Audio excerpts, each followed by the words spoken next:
Got 4 beautiful tables in there. Got 2 diamonds. Got a gold crown 3 and a Chinese 8-ball table in there. Beautiful room he's got. So he's going to come around 3 rails here to play the 6 into the bottom right-hand corner.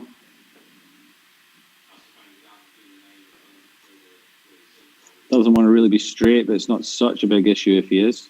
7 ball's kind of in the open there, but I think he can go forward here via 2 rails back into the centre table.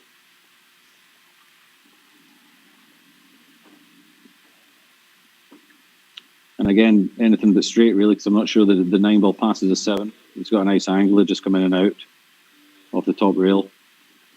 Back down for the 9.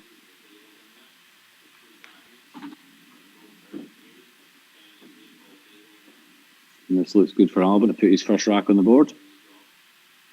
As you would kind of expect. The defending champion coming out strong.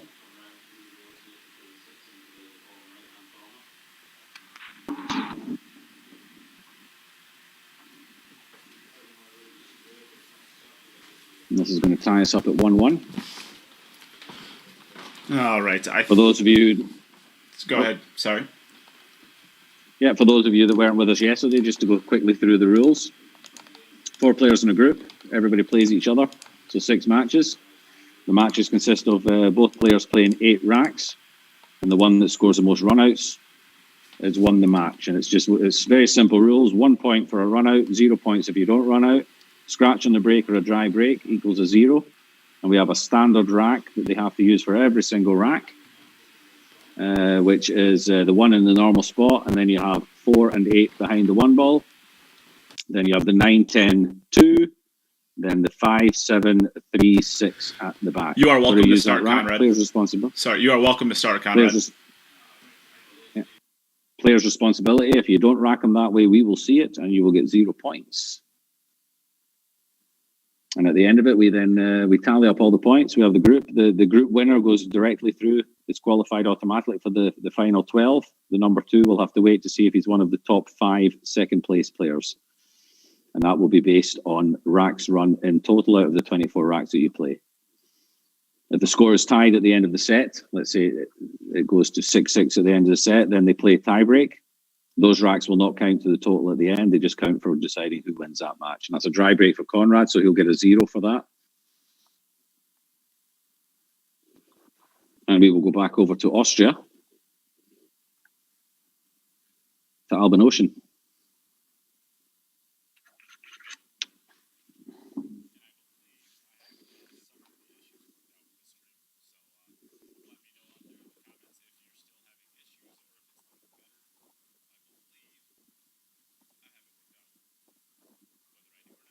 You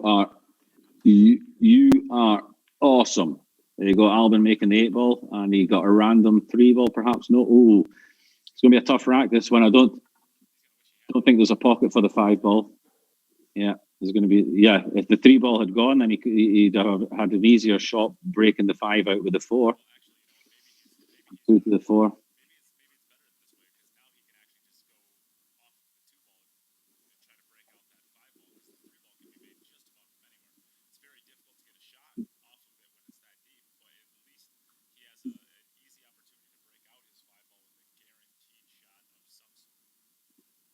It's just very difficult to get good position. It's very difficult to get good position on the 2 ball from the 1 in order to make that breakout. Yeah. Yeah, he needs to be probably underneath the 2 ball, probably just inside of the first diamond on the right long rail. That way he can kind of just naturally roll up into the 10, 5, and 9. I like being high on it, round about almost maybe the 3rd diamond on the long rail, because then your angle coming off the bottom rail into the 5 takes the 10 ball out of the equation. You know, he's trying to go underneath it, and that's going to be no good, I think. Yeah, I think so too. All right, Jim. Okay, it's a thin one. Perfect. No, this is absolutely perfect. I'm gonna take just a step away again, Jim. I'll be back in just a second. Sorry, I'm kind of leaving you on your own. It's all right. Okay, so Alvin's going to play a thin one here. He's going to be running into the 10. He's going to hope to go with the cue ball to go through the 10 and catch part of the 5 ball. I don't think he can avoid the 10 here. He just wants to catch the 5 or the 9 to open them. No, he hasn't caught any of them. Okay, he's still got options. The 4 ball is in the vicinity of the 5-9, so he should be able to get somewhere on the 4 where he can make something happen with the 5. That's why I like being high. A high angle on the 2 ball, it takes the 10 out of play for the cannon on the 5-9. If you play make the ball and play the cannon via the bottom rail. Let's see where he tries and puts the white ball here in order to get himself an angle to disturb the 5. I think he's going to try to get over to the... That's no good either. Well, I think the 5 ball from there. I think the 5 ball. If the 5 goes into the top right. Yeah, I think it does. If it passes into the top right hand corner, passes the 9, then he's okay here. I'm not sure if it passes the 10 ball, and I'm not sure if we can see enough of it to make that shot. We're going to find out. He didn't seem too concerned about the position he left himself. Yeah, maybe he can clip off the right side of the 6 and use it to break, but I don't. Yeah, it must go by the 9. Oh, and what a shot! Top right. If it passes the 9, then he's beautiful.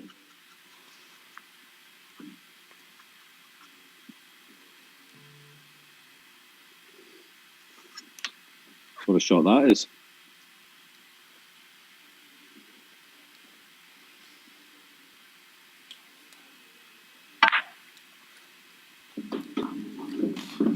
Wow. Albin Ouschan. Do you think this guy wants to defend this title? He's sure acting like it, doesn't he? Of course he does. Any champion would.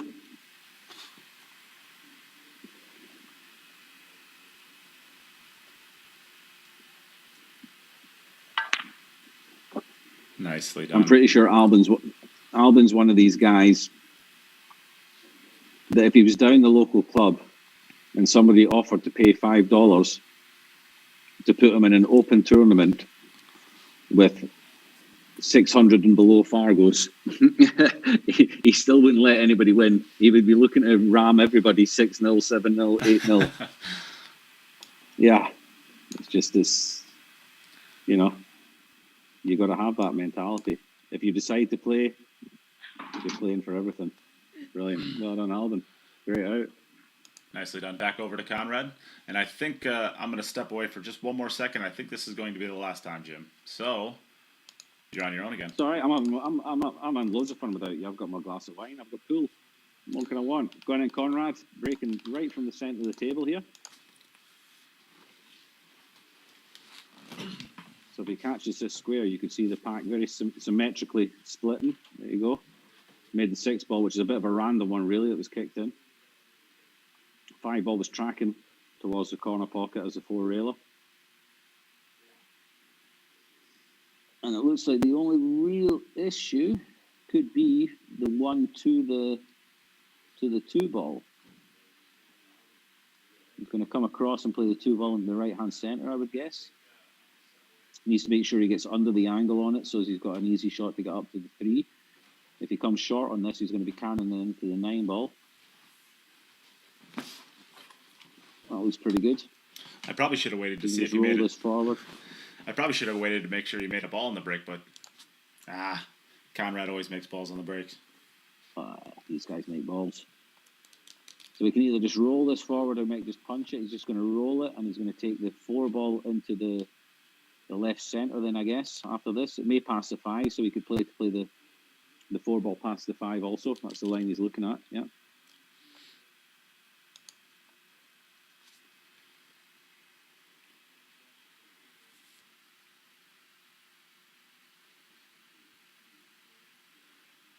Well, now he's come a bit too far. He's gonna, now he's playing to the side. It goes in the side, but it's not where he wanted to be. I'm surprised he didn't play off the top rail into the line of the 4 there. I think maybe he was worried about flicking off the 8. Yeah, maybe. No harm done. He's okay. The 7 ball's hanging there for him anywhere, so it didn't really matter how he got on the 5.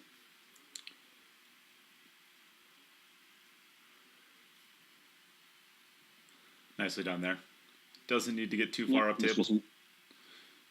It's just another one of those. Anything but straight is good.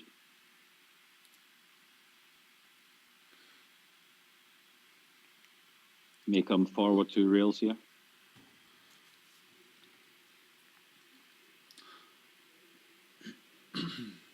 Nicely, Yeah, we nice. go beautifully in line with a 9 ball. Yeah. Just a nice firm stroke here, getting the cue ball over to the left side of the table. It's going to be another one for Konrad. Conrad's. So we're at 2-2 now. 2-2, but Konrad has played 1 extra rack, which was his dry break. So we go back over to Ouschan, now to Albin. And while we're watching him get ready to break, we can talk about our raffle prizes for today. How much fun does that sound like? We are giving... What are we giving away? What are we giving away? If you are looking for something that's not necessarily huge, but you're getting a lot of stuff for your donation, today is the day. Up for drawing tomorrow, we are going to be giving away a Simonis 7 or 8 foot cloth, whichever one you prefer, and that is donated by... Oh my! Wow, that was a great break. The balls just go flying into the pockets. We are going to be giving away a 7 or an 8 foot cloth donated by Gloria Jean and Ride the 9 Tour. That is going to be given away, as well as a signed Earl Strickland cue ball. So this is obviously not a huge dollar value, but it is something that is not easy to get, especially if you really like Earl Strickland. So it's something that you might really like to have. Look great in a pool room, or just at home on your, bookcase or whatever it is. It's a great, cool momentum to have.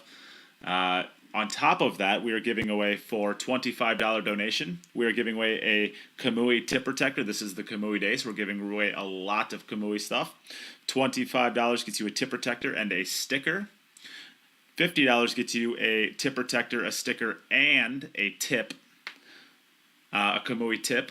And $100 donation, if you're so generous, gets you a tip protector, a sticker, a tip, and Roku chalk. So that alone is like, that's almost $100 value right there. Roku's about $30, a little less than that. $25 for a tip. The tip protector is another $10. It's a pretty good value. So, but you only get those things if you send me your address. I'm not chasing people down for their addresses. So if you donate any of those increments, make sure you put your address in the notes of the donation, or reach out to me individually on the podcast page or my personal page, and we'll get you hooked up with one of those. And then on top of all of this, whoever, we're doing a small or a competition, whoever has the largest individual donation today will win a $250 jump break cue, poison jump break cue, just for donating that. So theoretically, you could win, for a $100 donation, you might be able to win, close to $500 worth of gear by the time if you win the Simona 7 foot a jump break cue, and plus all the stuff that you get just with a $100 donation. So lots of really good stuff. I'll stop rambling now. And all of your donations go into the $1,500 Jacoby too. Correct? Exactly. Yeah, you got might me. Also win a Jacoby. A $1,500 Jacoby custom cue. So lots of great things can be won today. If you're interested in donating to the stream, all of the ways to do it are not in the pinned comment on Facebook, because I have not done that yet, but I'm going to do that right now because I just reminded myself. Fantastic. As we see Albin finish up his very routine run out, and I'm 3 out of 3 for Albin. I think he may have just broke the 10 ball there. I think he hit it so hard into the back of the pocket, I think it just broke in half. Donate, share. Or just enjoy a great pool. Either one of them's fine. But the first two. Yeah, but we'll shame you if you don't share. Yeah, we will not shame you if you don't donate, but we will share. We will shame you if you don't share. That's a free thing and easy to do. Like Ronald F. Richardson. Huh? Yeah, he shared a share above your name. He shared a couple times, but he can't. He's not figuring out how to do the public. Kyle Boutte is on the chat again. Kyle, you're our muscles. Get him, Kyle. Shame these people. Get them. No name is too big. We've seen that. We are equal opportunity shamers. We will shame anybody for any reason at any time. Absolutely. We show no mercy. And it's fun. So a nice break from Konrad. All right. So far, these guys haven't missed the ball yet. They haven't made one mistake yet. Konrad had a dry break. Yep, that's it. And that's it. The rest have all been run out.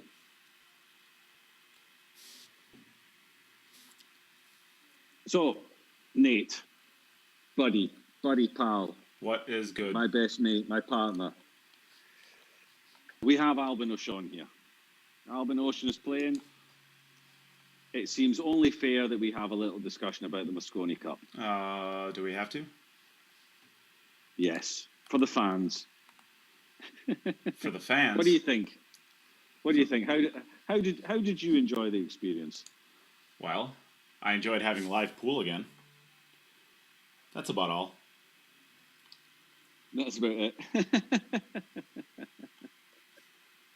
You really don't want to talk about it, do you? Well, let's Come just say this. What happened was exactly what I predicted would happen, and it is what it is. The Europe was significantly more prepared than the U.S. people were. And Jim, why don't you take a look at that pinned comment? That pinned comment. Which one? The one you did? Yeah, he wants you to take a look at it.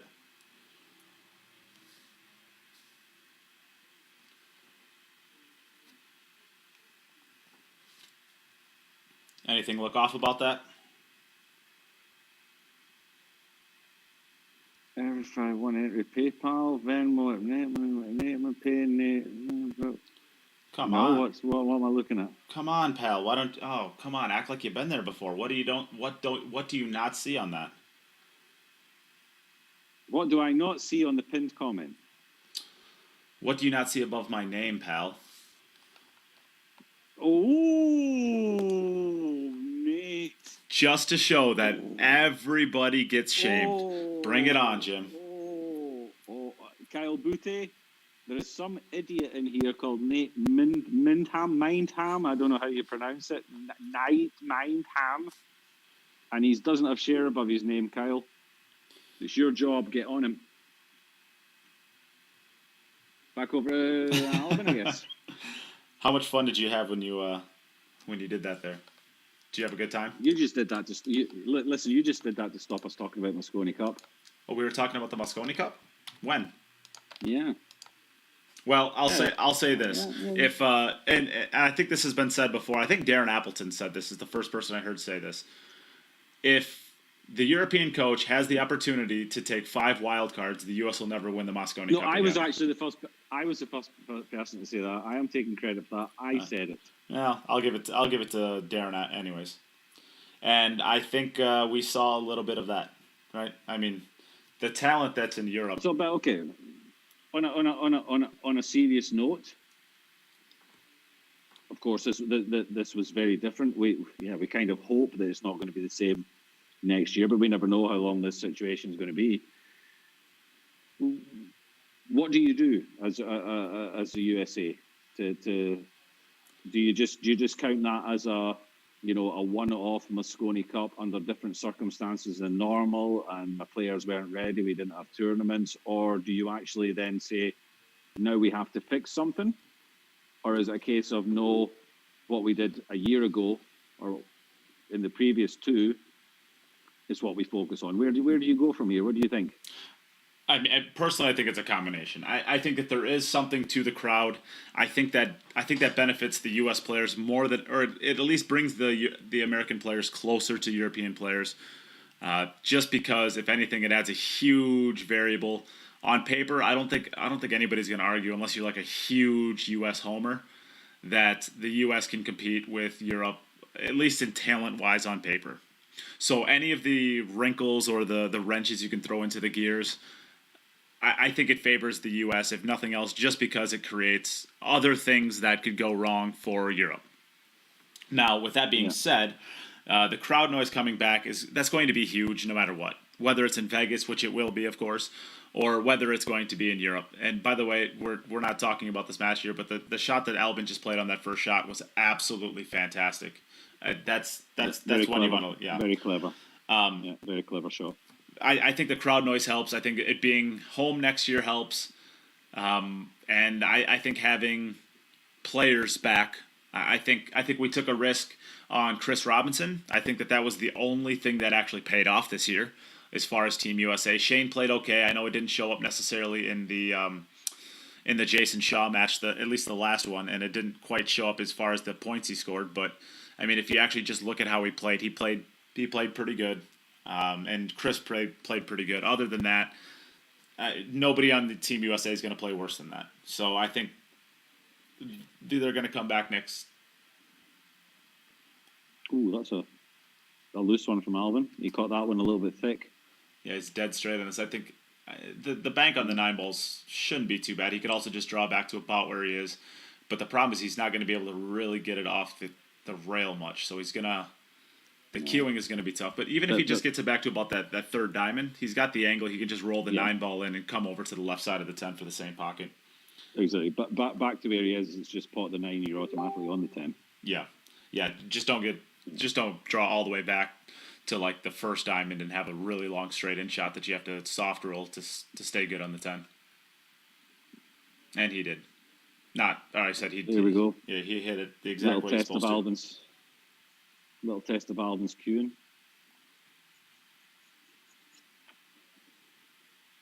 This is all about the advantage here is it's all about potting the ball. You don't have to do anything with the white ball. Yeah, but I guess to finish out your question, I think if the same European team gets picked every single year, that was always going to be a really tough shot. That was a tough shot. Yeah.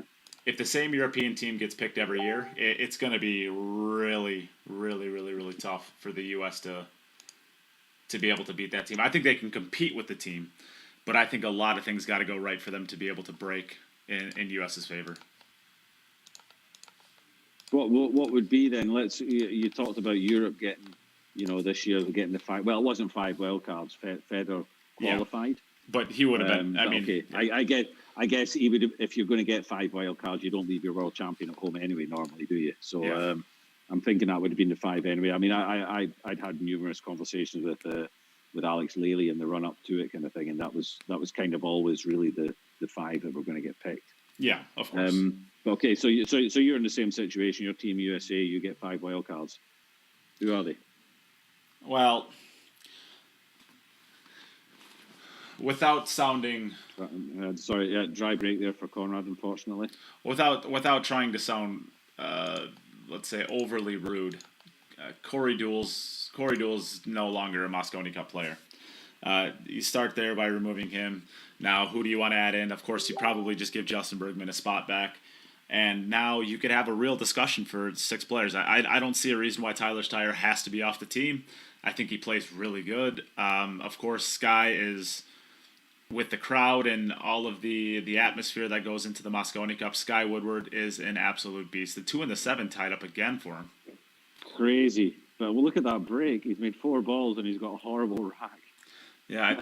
The position. If that two is frozen to the rail, it's a horrible shot up the rail into the top left. I think I like the cue ball being put probably underneath the 1 ball, playing the 1 ball to the bottom right pocket and just kind of drifting down and maybe contacting into the 7. You could also, of course, play above it. But I like he comes across and takes it up in the top left. I personally like following into my position. I don't like drawing into my position. This isn't really a draw stroke. It's more of a, just a stop shot outside. No. But I personally like following into my positions. It's just the way I like to play my game. So I would say at any of those, at 5 of those 6, meaning Shane, Sky, Billy, Justin, Tyler, and Chris. Any combination of those, I'm okay with as a fan. If I had to pick one, I don't know who I'd leave off. I'm not even going to say. As Chris, for you, has Chris put himself in the group of Mosconi Cup players? He has cemented his place into it. Even if he's not as talented, I mean, no one's going to argue that Chris Robinson is the same player as an Albin Ouschan or even a Sky Woodward or Justin Bergman. But what we did find is he has the heart to be able to compete on that, even if he's not quite as talented. He's not afraid of the moment. Mm-hmm. And that's a huge thing about the Mosconi Cup, is just not being afraid of the moment. All right, so let's.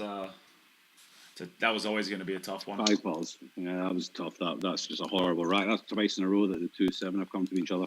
Yeah, And I actually told him before the start that he should be breaking from the other side, but he didn't listen to me. Well, I think if you're making 5 balls every break, I think he can probably break from the floor if he wanted to. Konrad didn't know which side to break from, so he just hit him straight down the middle. And he has a ball down this time, 1 ball down. So do we have the Tyler Steyer discussion, or do we leave it? Do we have the Tyler? Well, it depends on which way you want to take the discussion. Go ahead. What has he been? Has he been harshly done by, or has he? Was there real? Yeah, this is this discussion we probably can't, because I know the situation that happened and I know why it happened. I would say that there's a little bit of pride going on each side, and it's not unmendable, of course. It's not. It's just going to take some communication, some working out. So, at the end of the day, you don't have to be friends with the people you're playing with, and you don't have to want to hang out with them on a Friday night to be able to compete as a team. How many of your coworkers do you like? Yet you work with a team perfectly fine with them. So, yeah, exactly. For the Mosconi Cup, it's nothing more than, you're basically coworkers for a week is what you are. Yeah. Okay. And Jeremy and Joey, you give them another go, another year to have another crack at it. Yeah. I said this I guess after we had a podcast right after where we had Emily Fraser on. It was Emily Fraser. Yeah. Oh, I'm blanking on who else it was now. It was me, you, Emily Fraser, and then Johnny Archer. Yeah, and Johnny Archer. And I said basically my hot take on there was, this was a coaching loss. This was a coaching loss from the beginning to the end. But given the circumstances of COVID and how weird it is, I can't hold anything against. I can't hold anything against Joey or Jeremy. I think that they absolutely deserve and should get another opportunity, and if it turns out that way again, I think then you can start having a discussion. But to have the discussion right now is very, very disrespectful to both of those players and both of those coaches. Yeah. All right, so back over to Albin. I agree. And I agree. I think they should be given another crack at it. Yeah, it's just such a weird situation. It was such a weird Mosconi Cup. It was so different from other Mosconi Cups. If I'm the US coaches, then I'm thinking, okay, let's just forget about that and think about what was done in 2018, 2019, the things that went well when there was a crowd. And let's get back to that, and let's just write this one off as a bit of a weird thing that happened. Agreed. And if I'm Matchroom as well, I kind of do the same and say, listen, you've been put in a situation. It was a horrible situation to be in the first place. And there was always going to be somebody always loses at a Mosconi Cup. Yeah. And you hope that it's the score line was probably the score line. What was roundabout after Justin had to be taken out of the team and was replaced by Corey. The score line is probably about right, but the way the match went doesn't suggest that kind of score line with all the 5-4s that there were. Yeah. And it was closer than 11-3, but 11-3 is roundabout where I had it at 11-5 with Justin in the team, and seeing the way Corey played, he obviously wasn't ready. It wasn't Corey Joe that we know.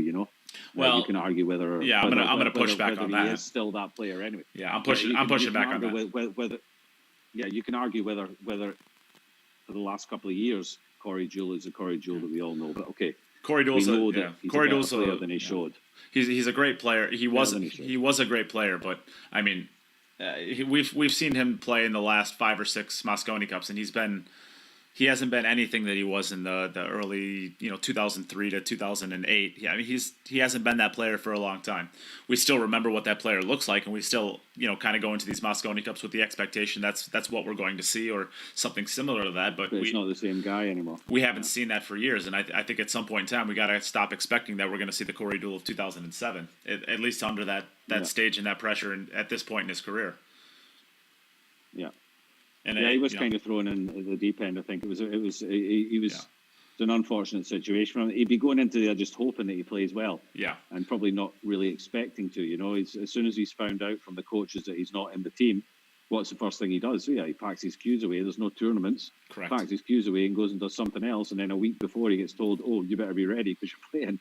That's a tough situation to be put in. So, he shouldn't be bagged on too much. I agree. He's not the same player that he was 10 years ago, but he was in a no-win situation, really. Yeah, he was. And I think for Europe as well, the advantage that Alex Lely certainly had was that they had lost the last two, and they had made what could be considered as obvious mistakes in the last two with the team selections, the double selections, and stuff like that. So Alex had stuff to focus on to improve, and that's what Alex is very, very good at. If you tell him, if it's obvious what the problem is, then he's very, very good at finding solutions. Alex, Alex, as far as the mental side of it, I think he was very good with the players, and I think that helped. If he'd come in with a winning team, and everyone thought, yeah, we've got nothing to improve, why should we change anything? Then you're in a difficult situation. Yeah. Whereas he's gone in and he knows the players are in there, know that there were mistakes made. He knows his mistakes made. And he corrected them very, very well. And he focused on what would be considered weak points. People talk about Catchy playing the doubles and stuff like that, and the running order of the team selections. Yeah. And he focused on that, and you saw it. The guys were ready. Yeah. I would say for my money, I would run out from Albin. Yeah. Sorry. Yeah. For my money, I would say again at 4-4. that Johan is the GOAT of coaching. I mean, he just. Absolutely. Johan is the GOAT, but I think you can't say that he's like, and of course this is the huge argument that we have in the U.S. The Michael Jordan versus LeBron James. Like most people come down on the Michael Jordan side of things as far as basketball, the greatest of all time. But you have to mention LeBron James at this point in his career. You have to mention him. You can't say that it's clearly Michael Jordan and only Michael Jordan. I think if you are, you're just a homer. And I think that it goes the same for this. I think Alex Lely is so good as well. You can't say that he's not in the category of Johan. He's really, really a pristine coach for my money. Well, he's learned a lot of his stuff from Johan. Yeah, of course, from the same pool hall. Then he's added to it. Yeah. Doing his own kind of thing, and he's done a load of courses and stuff like that, and he's very much involved in the mental side of it, MBTI they call it, and he was a top player. 2 people to be coached. Johan can barely hold a pool. Player. Yeah, Johan can barely hold a pool cue. I say that as respectfully as possible. And at one point in time, Alex Lely was one of the best players in the world. Even to this day, he is still a phenomenal pool player. He's very good. He won a World Pool Masters. You don't win a World Pool Masters by being a slouch, right? I mean, he was a phenomenal player. He's been at the highest levels. He knows what it's like to play at this level. Yeah. He came down here a couple of maybe about a month or 2 months before the Mosconi started, and he came down to my place, had a barbecue, we had a chat about Mosconi, and we played a couple of sets on my table. He absolutely battered me. Yeah. Absolutely. I just sat there watching him. It's like, what's the point? He's the only player that's come into my pool room and absolutely battered me. And I've had some good players in here. So just to get the score right, I have 5 and 50 for Konrad, and I have 4 and 53 for Albin, having 1 break less. You are absolutely right. You're correct. Yes. Perfect. All right. Correct. I mean, we're kind of chatting, just going back and forth. We're not really talking much about the pool. So if anybody would rather hear about the pool, please let us know.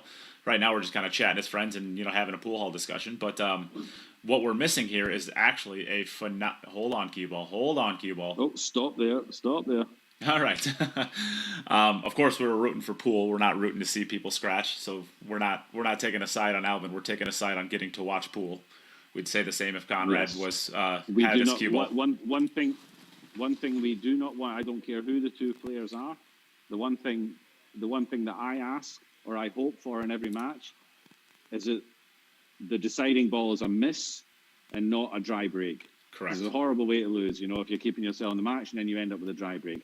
Miss and lose, it's your own fault. The rest get kicked in on a scratch on a break or a dry break. Horrible. Yeah. So, you guys can let us know out there in the comments if you want to hear more analysis on the racks, or if you want to just hear some couple friends. If I can associate ourselves as friends, Jim, just chatting about pool. We are here for you. But regardless, we are having just a phenomenal match unfolding right before our eyes here. Good one. This could go all the way. This one, yeah. Albin has not go all the way. Albin has not had a dry break yet, but he has missed 2 really, really tough balls. And Konrad has 2 dry breaks. Konrad hasn't missed the ball yet. Yeah. When Konrad this is going to come. When Konrad makes, I think he's the 5-7. I think he's playing the 5. I think he's playing the 5-7 carom. If it doesn't, it's pretty easy. But it might go. Yeah, it goes. Yeah, it goes. Got there. Nicely done. He can come around 3 rails for the 7 ball to the side pocket, or he can just go over to that right cushion and play this. I think he takes the right hand rail. Yeah. Oh, he might be straight enough that he can avoid the 9 ball and just screw back towards the 7 into the center. Depends how he feels. He's got the extension on the cue, which gives him a little bit extra weight behind the cue, which normally means you can get through it to get it back up there quite comfortably, or he may just choose to come around 2 rails to play up in the top left-hand corner. I'll be able to tell you very sure he's going back for the centre pocket. No, he's not. I think he goes forward. I think he goes forward for the left top corner. I think he runs it all the way around, just like that. No, he's going all the way. Yeah. Called it. I thought the 7... Yeah, you called it. I thought the 7 was a little bit further north of the middle pocket, but he's straight in now, isn't he? Yeah, he's pretty If I look at the side angle, it looks... Yeah. From the angle I was looking at, it looked like it was a bit... However he made up his mind, he was going to be fine. There was nothing really tough there. But there was a couple comments on YouTube. One from Jason Gibbs. Oh, I think they're both from Jason Gibbs. Jason said that I work with Jason, and he says, you can be a coach to somebody and still not like them. Jason says he hates me, but he still allows me to be his coach. So I think that's a discussion on the American side of things. And now he's saying that Lil Chris and I should set up a virtual match. That would be kind of fun, a virtual challenge match with Lil Chris. What kind of Fargo's Little Chris on? I think Lil Chris is playing right around a 625, if I'm not mistaken. You can chime in and let me know if I'm wrong on that, Lil Chris. But I think so you've got to give him something then, no? Yeah, I'll give him the opportunity. I'll give him the opportunity to embarrass me. Yourself? I am marked. I am marked by the devil. I am a 666. Oh. It makes a lot of sense, doesn't it? That's pretty strong. It makes perfect sense. Not bad for somebody who can't break. Yeah. You better hope you break like a monster. Yeah, I know. You had better hope you break like a monster. You're just gonna get torched, pal. Oh. I know. I think normally when I'm playing and you're commentating, I leave the commentating on, but I think I might turn it off this time. I'll tell you what. If the first time you dry break, I will guarantee you you'll turn it off after that. Oh, it's all good fun. It's all good fun. All in good fun. Little Chris says he's a 6'14" last time he's checked. Well, Little Chris, if it was in the last year, then it's probably still a 6'14". Yeah, there hasn't been much to change it, has it?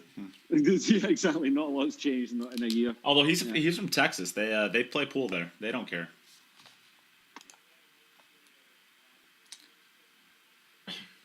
As we're seeing Konrad here.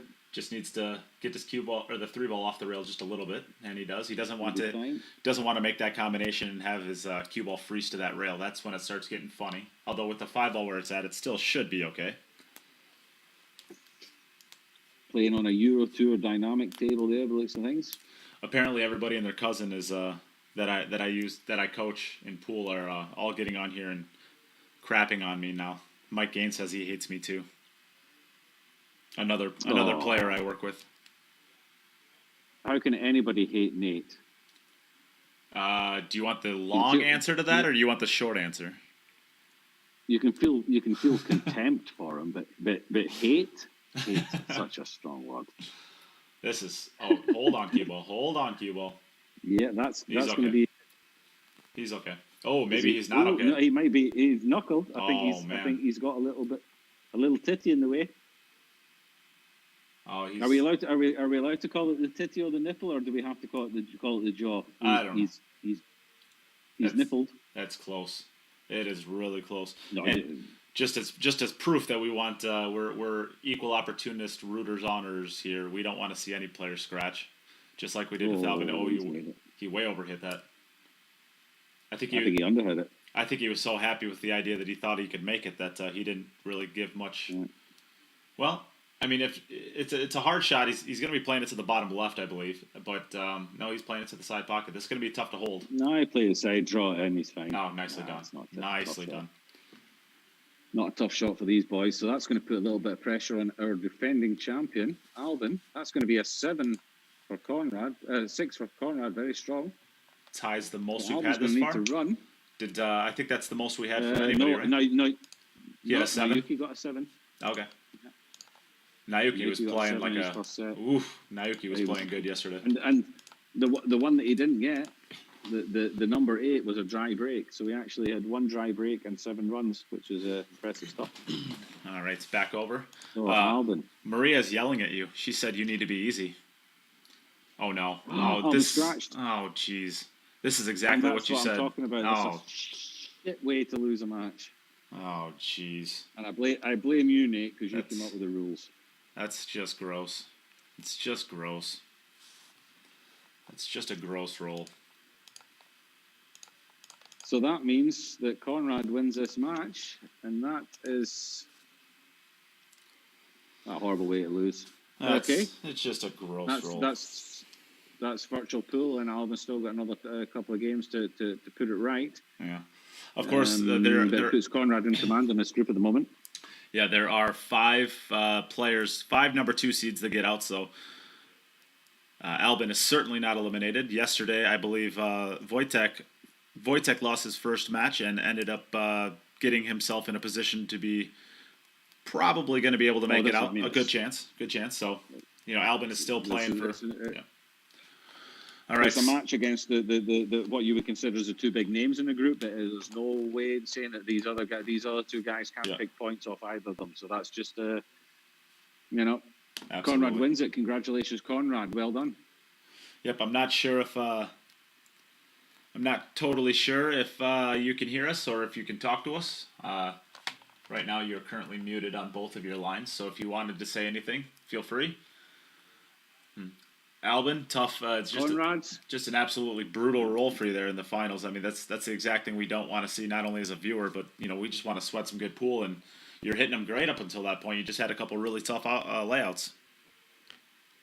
Yeah, it was tough. I mean, there was a big mistake when I actually underhit the 6 to the 7, and then missed the 9. But after the break, when the 1 to the 2 ball and the 2 ball was frozen, was quite tough. And of course, the kick break foul is horrible timing. And gonna see if it's better next 2 matches. Yeah. Well, if you continue playing like you are and breaking like you are, I think you're going to be okay. I think I fear for your next opponent with how ready I think you're going to be for that. So we are going to move over to Konrad. I'm not sure if you're able to hear us. Thumbs up. He can hear us. He's not unmuted, so we won't be able to hear him. But the next match is going to be between Konrad and Stefano Dellino. So we're going to take just a small step away here. You can use this as an opportunity to share the stream or to get your donations in for the drawings. Again, if you did not hear earlier, the drawings for tomorrow are going to be for a Simonis 7 or 8 foot cloth. We're also going to be giving away a signed cue ball by Earl Strickland.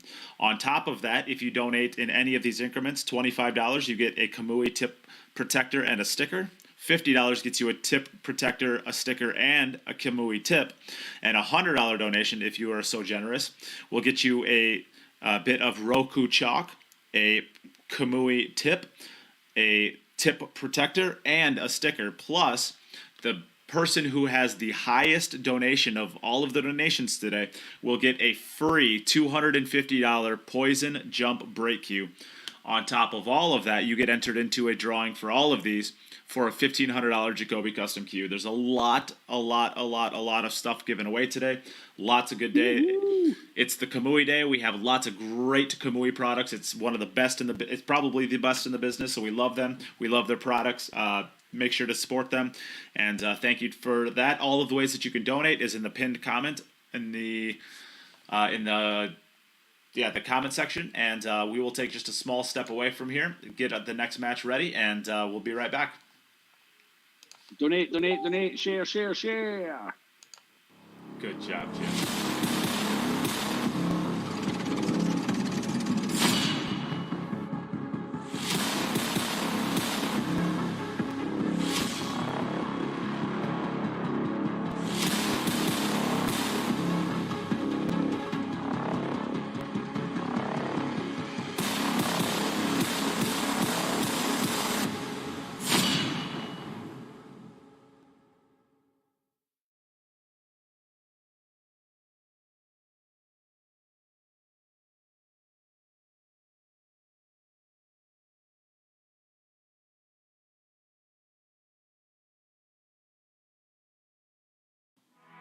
When I was a child, it only took one shot to change my life. I wanted to be the best. Looking back, my journey started from that moment.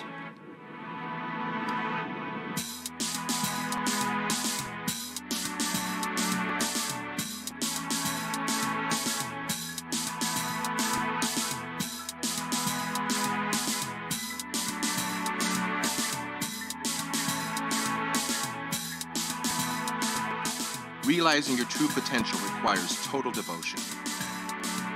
You must be prepared technically, physically, mentally, and make sure they are in balance. Achieving excellence depends on how much and how well you prepare. It all comes down to dedication. Luck will not make you a champion. Steady training contributes to accuracy and consistency. Trust yourself and work hard until you can convince yourself to reach your best. Though the journey for victory is long and difficult, it tells you who you are and what you can do. Victory elevates you to the next level. A will to win influences younger generations, delivering passion to the world.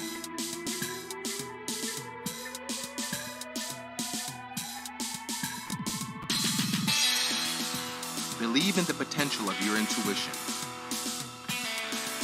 Give your dreams free rein and feel the emotion flow through you. Stay true to yourself to find stillness within. Sharpen your senses. Put all of your intention into the moment of impact. Do not hold back. Just let go. Can you see? Your journey begins here. Quest for excellence.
When I was a child, it only took one shot to change my life.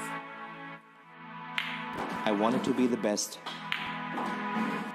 Looking back, my journey started from that moment.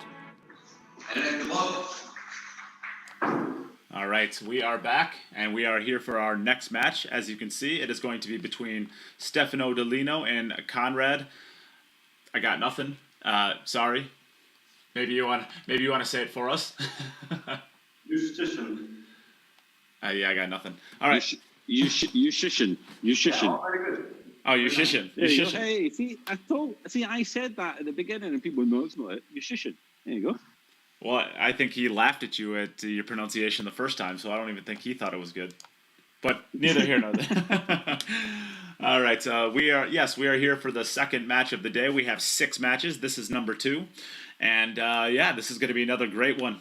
Maybe you've heard of Stefano, maybe you haven't, but the guy can play a lot of pool, so this is going to be a really good match as well. I'm excited for it. Stefano, you are the first person in. Would you like to call the coin flip?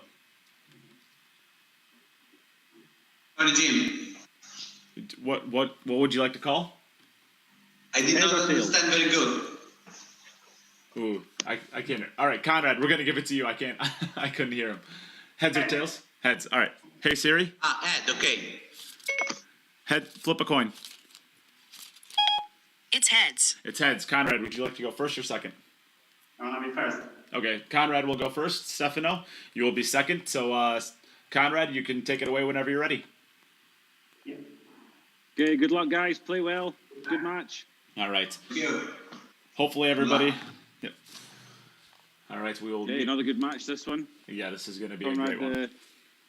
Juszczyszyn against Stefano Dellino. For those of you who haven't heard about Stefano, who maybe don't know about him, if you've been watching Virtual Pool, then I'm sure you've come across one of Stefano's matches. He's very active on the Virtual Pool scene. This is nothing new for him. He knows how to play 10-ball Virtual Pool. Konrad looking to make this 6-5. Last roll of the ball and gets a ball, so he has a table.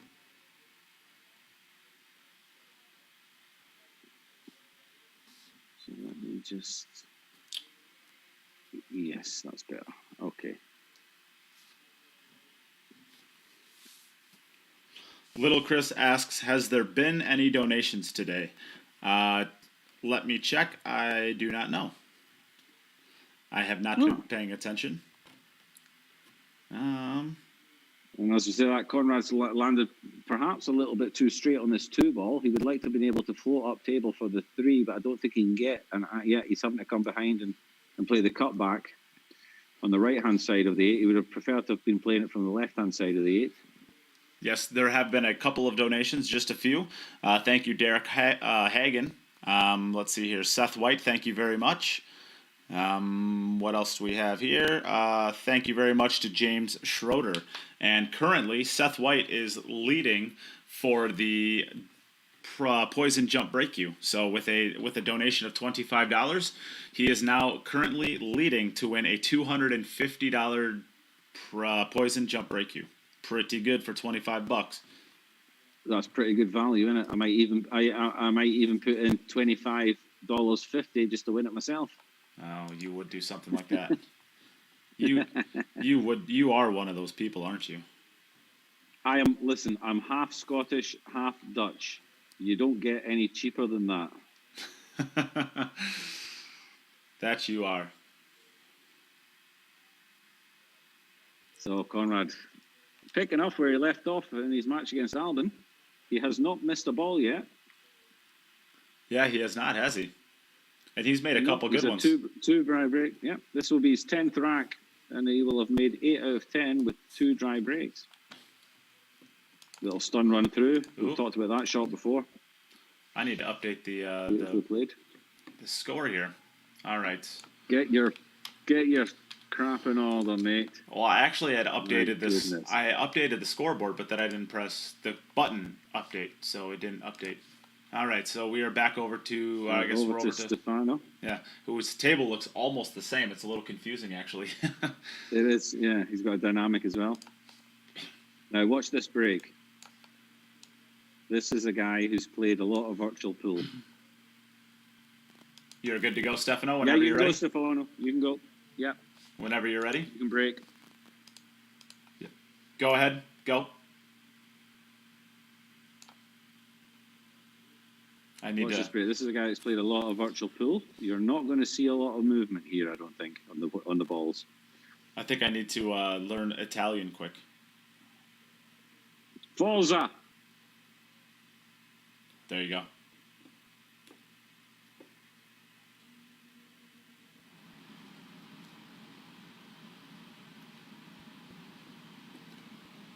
There he goes. I think he's here ready he now. goes. We see him. All right. So yeah, the donations. There's a few of them. Hopefully that answers your question, little Chris. And currently, I think actually, if you wanted to beat the donation for, let's say you want to do a $50 donation right now, you would be leading the 250 jump break you. Plus, you would be getting about $40 in Kamui gear, a tip protector, and a sticker. And then on top of that, you're going to get entered into the drawings for the Simona 7-foot cloth. Lots of really good stuff. Oh, Sarah Schmidt. Sarah Schmidt has beaten the blah blah. She'd beaten the highest one. So the new highest bid is $30 from Sarah Schmidt. Okay, we've got a question on the chat here. A question on the chat here from James Farrell. And James Farrell, I will be more than happy to answer your question as soon as you post something on here with the word sharer above your name. Sharing is caring. We do not discuss anything with non-sharers. You're considered as, I don't know, not carers. And we only like carers? Is that what you're saying? We only like people who share. Yeah. Fair enough. Mark White asking, Jim Telfer being half Dutch, half Scottish, when you take a lady out to dinner, how do you split the bill? Well, Mark, fortunately, the lady takes me out to dinner. That's a good one. All right, so I'll answer your question because Jim has shamed you, so I can do it. Does the queue go to the highest bidder or just essentially a raffle draw? It is not a raffle draw. So if whoever has the highest bid that day gets that queue right then and there. So if the highest bid, so right now if Sarah's winning, so if Sarah wins with a $30 bid, it's hers. So she gets a $250 queue right then and there. If somebody beats it with a $50 bid, then the queue, and that's what ends up winning it, they just got a $250 queue for $50. If somebody bids $25 million, they get the queue. And I'm suggesting that. So if anybody wants to do that, feel free. One thing we should mention, that if you were to make a bid of $50 for the queue and somebody beats it and puts in $90, your $50 still counts as part of your bid. So if you were to put another $50 in, then you do have a $100 bid. Correct. It's not that it's individual bids, it's the total amount that you donate on a given day. So the total that you donate on a given day, if that's the highest amount that's bid, then you get the queue. Yes, it is. They are stackable, so you do not have to worry about that. You could theoretically make, if $50 is going to win the queue, you can make it in one $50 increment, or you can make 10 $5 increments. Both of them add up to the same. You're going to have to unmute yourself. We can't hear you, so let's see here. We'll ask you to unmute. Go ahead. You'll have to unmute your phone. I think he's going to ask if it's call shot. It is not call shot, if that's your question. Yes, you can use jump cues, and no, you do not have to call your shot. This is 10 ball with 9 ball rules. Except no early 10 balls. So I think that's... I'm surprised you can't make that. From this angle, it looks like he's got a path to the 6, but obviously he's going to have to come over the edge of the 9. That's a great question, Patrick. This is the famed Irishman, Darren, on commentary today. Yeah. Yesterday somebody commented saying that it was great to have Nate and Darren in the commentary, thinking I was Darren Appleton. And then when I corrected him and said I wasn't Darren Appleton, he said, yeah, but all you Irish people sound alike. Oh, he almost made it 3 times in this. Yeah, that was funny. God, that was funny, Jim. So that's 5 points for Well, 0 points, but, sorry, five we balls. We do use the total ball count, not to decide who wins a match, but at the end, if necessary, in the group to decide what places are in the group. Correct. It's the very last tiebreak that we use. There's Konrad making these 8 ball again. 6 ball's going to come around on the 4 rails. Starting to break them really well. Yeah, it's another decent rack he's got there. He is starting to break these balls very well. I think maybe just really going to think about the combination? No. Well, the 2 to the 3 is not easy. I would not hate it. Yeah, that is a 2. Yeah, I had that in my head that might have been the 6 here, but that is a 2, so he's got to come 2 to 3. Yeah. Yeah. So James Farrell, it will only say share above your name if you share it publicly. So if you go to the share button and you kind of do all your you do your whatever your type out post, if down at the bottom it'll say post and then it says share with. That share with option has to be public. It can't be friends or friends accept or anything like that. It has to be public, and then you'll get the share above your name, and you can be cool like Jim and I, and have share above your name. You can be part of the cool kids. Something it's like anything else. Just telling people that you're 700 Fargo doesn't make you a 700 Fargo, and just telling us that you shared doesn't mean you shared it. We need proof. We need to see it, or we will set our man Kyle Butte on you, and he will destroy you. Yeah, he's an angry feller. He loves it.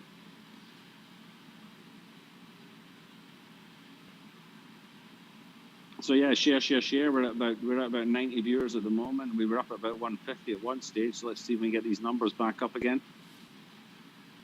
And this man, Juszczyszyn, Konrad, is relentless at the moment. Absolutely relentless. He's hitting them good. He still has not missed a single ball yet today. No. It looks like the break is the only thing that could possibly let him down, the way he's playing. All right, so back over to Stefano. I'm not sure where in Italy Stefano is, but he certainly is in Italy somewhere. Here he comes into the view. I think he's using an 8-ball magic rack for his 10-ball. Of course, there's nothing wrong with that. It works. But no, that's one of those the turtle racks that you can use for absolutely everything. Yeah. I've got one of them as well. Yeah. Never been. I don't use it. I don't use it for my 10-ball, my 9-ball, but I've never been much of a fan of those. Putting a little bit of felt down, a little bit of cloth down on his spot there, just to make sure he doesn't wear his table down. I use a little brake mat as well that helps protect your. Oh my goodness, Jim. We need to shame Sarah Schmidt. It doesn't matter if you're winning currently on the largest donation or not, Sarah. You do not have share above your name, so you're going to get shamed anyways. How could you? Stefano's going to be dry there. He's hit that one a little bit too soft, and both his middle he's putting all his eggs into one basket and going for the middle pocket with his balls. But if you do hit it a little bit soft, then they will come, or a little bit too much draw on the white, then they will come north of the middle pockets, and that's what's happened to Stefano there. So he's got a dry break. So Konrad 2-0 ahead. Both players having played 2. We'll be back over to Poland, and you can continue with shaming Sarah Schmidt. I'm just so disappointed. She deserves it. She's another one of my students that I work with coaching, and I'm not mad, Sarah. I'm just disappointed. You're obviously a terrible coach. Why? Oh, because I don't coach him how to share. I just coach him how to play pool. But I am also a terrible coach as well. So it's all right. Kyle's taking care of it now. Yeah, Kyle's on the job. Yeah. Yes, there's also a question out there. Basically, when does the raffle end? The raffle ends, so when you do the largest donation ones, they have to end the moment I click live to go live, basically for a drawing. So that would happen tomorrow, immediately after I press live. Whoever has the largest donation at that point gets the queue. But you can still get entries in for the drawing after I go live, but for the queue, the largest donation for the queue, that is the moment that the drawing ends. So hopefully that makes sense. And Nate, when Nate goes, when Nate will give you, there'll be posts up on Facebook saying you have 10 more minutes or 30 minutes to get your donations in. So you'll be given the opportunity to. I do not actually do that, Jim. Shot. You should do that. Well, I don't. I don't want people to feel like they have to. I don't know. Maybe I should. But what I keep it updated. So what I do is from my personal page, the people who are in the running will say, I find it. Oh, that's gonna scratch. I think. Get above the side pocket. Good. Okay, good enough. Oh, good. The way that I do it is, I keep all of the people who are in the running alerted to when they've been beaten. So if there's 3 people all at $25, I will keep basically an updated thing on my page, my personal page, and I will tag you, the person, and basically let you know where you rack up amongst everybody else so that you have the opportunity to know exactly when or if you've been beaten. Because if you make a donation that you want to... Pretty good, right? How good is Konrad playing? Jesus. Relentless. Okay, back over to Italia. He's just playing flawless pool. I mean, he's not even getting out of line. Yeah, it's crazy, isn't it? Yeah, crazy. Okay, Stefano won it. Either just put a little bit less draw on this or hit it a little bit firmer. 4 ball down. looks good. Yeah. And a nice spread. Yeah, this looks pretty good. It looks like the 1 ball to the 2 ball's not bad. The 2 to the 3 could get a little tricky because it's covered up partially by the 5 ball, partially by the looks like the 5 ball. Or I'm not sure what that ball in the center. Oh, that's the 1 ball. No, I think that the getting to the 3 is okay. It's about the angle on the 3, whether or not your shot on the 3 means you're going to contact the 6 for your position on the 5 ball. Well, so this is the shot. He doesn't want to come too thick. He doesn't want to have to. He doesn't want to be contacting the 6 really when he's playing position on the 5. Yeah. So he probably would like to get as close to the 7 ball as he possibly can with the cue ball. But then, yeah. Is he going forward here, 3 rails? Sarah, it does not show up that you're a sharer. No. James Farrell, it does now. There you go, James. You are now a sharer. You have a sharer badge above your name. Woo, welcome to the cool kids, James Farrell. Welcome to the cool kids. Sarah, yours doesn't work. You still don't have a sharer badge. So I don't care if you shared 1 billion times. If you don't have the cool kid sharer badge, you just you get shamed. And just by saying take that, lol, that doesn't solve anything, Sarah.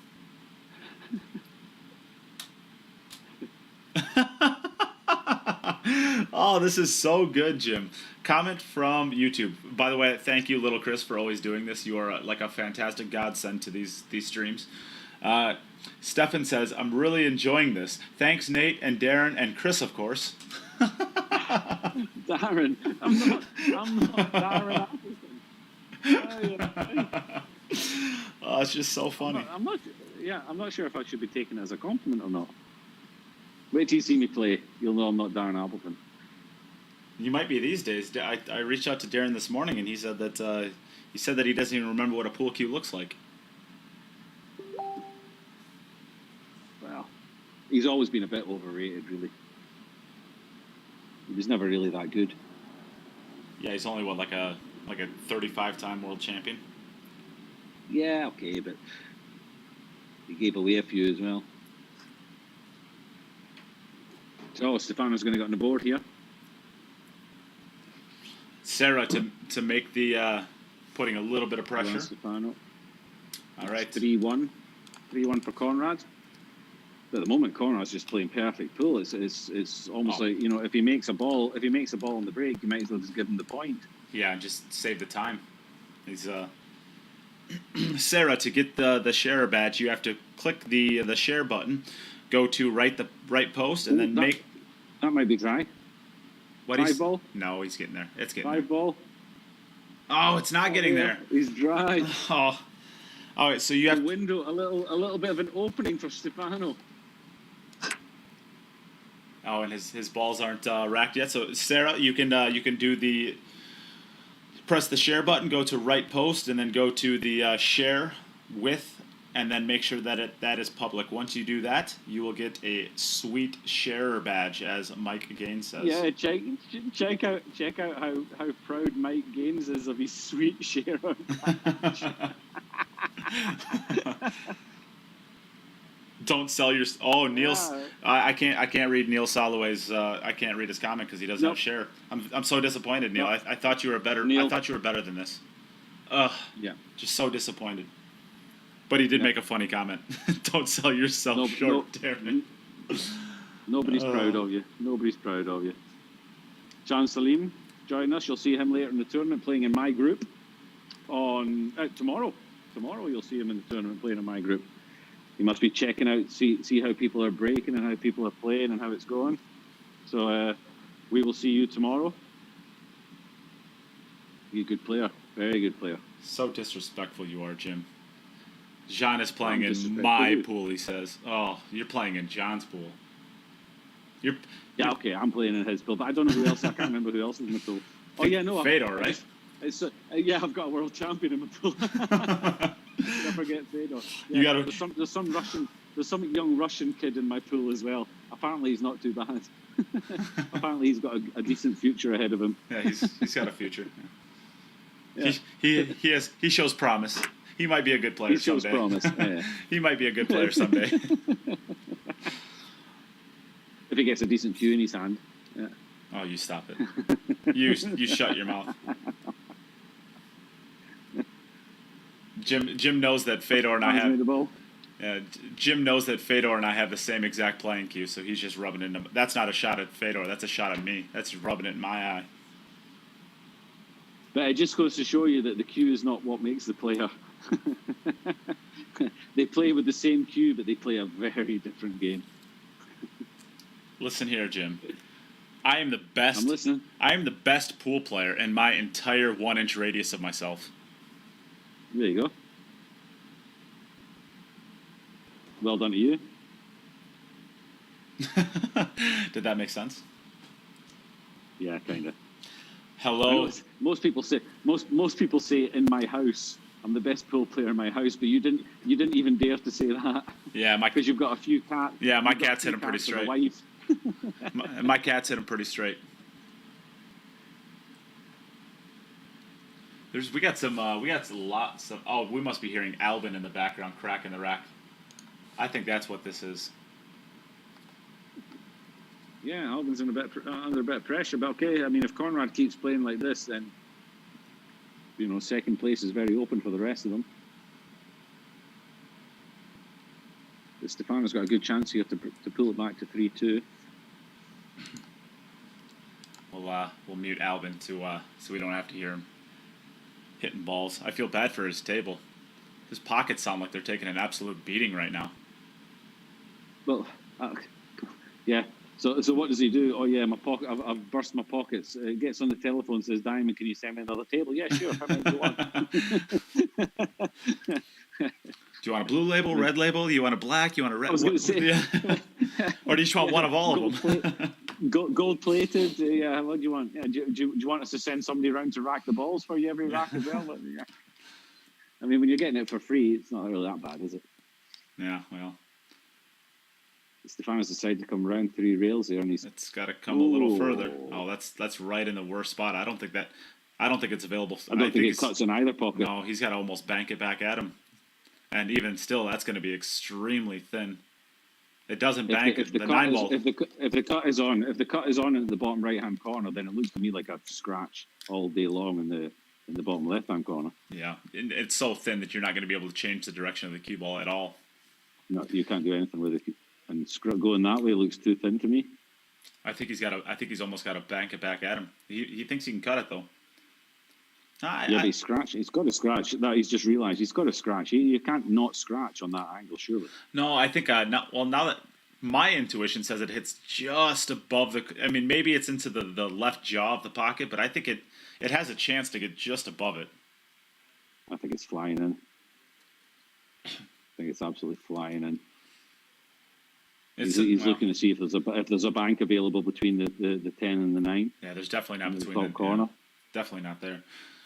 Herd I Bull. don't think there is. I think it checks up. Playing from that close to the object ball, it's always going to check a little bit from the rail. Jim, I gotta stop you here. We got a very important question here. Herd Bull came in. And he said, "How are you doing, Nate? I'm doing great. Glad to see you here. Glad to see you have a share badge above your name." And he asked a very important question. Jim, are you gonna sing us a song today? Oh shit! Did somebody really ask that? Has he got share? They did. Yeah. Yes, he does. He had a share the whole time. You know what? Listen. Everybody has their price. Everybody has their price. Well, I'll tell you what. I will rap for you for a donation, a worthy donation. I will rap for you. I want to hear Hamilton. Do you know any Hamilton songs? No, I don't know. I'll do some Vanilla Ice or something like that. It's straightened out too much. I thought that looked good. That's it. Yeah, you straighten out from that angle. It's unfortunate. All right, back over to Konrad, coming into the picture here. Sarah Schmidt, you have share above your name now. Congratulations, you are one of the cool kids. Patrick McKinney thinks that you played for the Team Europe Mosconi Cup. I'm telling you what. No, what I can tell Patrick McKinney is that McKinney every single year. I am the first person that is guaranteed to be at the Mosconi Cup. And most of it involves alcohol. There you go. Most of it involves alcohol. Yes. Yeah. No, I haven't played a Mosconi Cup, but I am the guaranteed ever present at Mosconi Cup. He's always the first alternative. I am Team Europe's sixth man. Fortunately, I never have to use a queue, but I am their sixth man. Yeah. The Team Europe just keeps. I love my Mosconi Cup. I love my Mosconi Cup. Team Europe just keeps him around because he always buys drinks. Neil Solomon says he'll pay $50. Is that for me to rap Vanilla Ice? My goodness, you pay $50 to hear that. Well, we're on our way. Is that enough? Or do you need more, Jim? I don't know. I think no. No. I haven't had enough beer yet. You're either going to have to give me more beer or increase the donation. Ooh, well, maybe he can get a pal to jump in and help out. You did. I'm telling you what. You sang a great. What did you sing last time? Was it like Celine Dion? My Heart Will Go On. I think that's what you. Do we have to talk about that? I think you did sing. That was what you sang, right? Was that what it was? Yes, I sang Celine Dion. Your heart will go on, whatever it was. Yeah, that was My wild. Heart will go on. I'm telling you what. Like, to anybody who didn't hear that, like, Jim sounds like an awful nasally Irishman that you just don't want to hear sing, but he can hold a pitch. Jim can sing sneaky well. This is gonna. Oh, what a shot! What a shot! He just.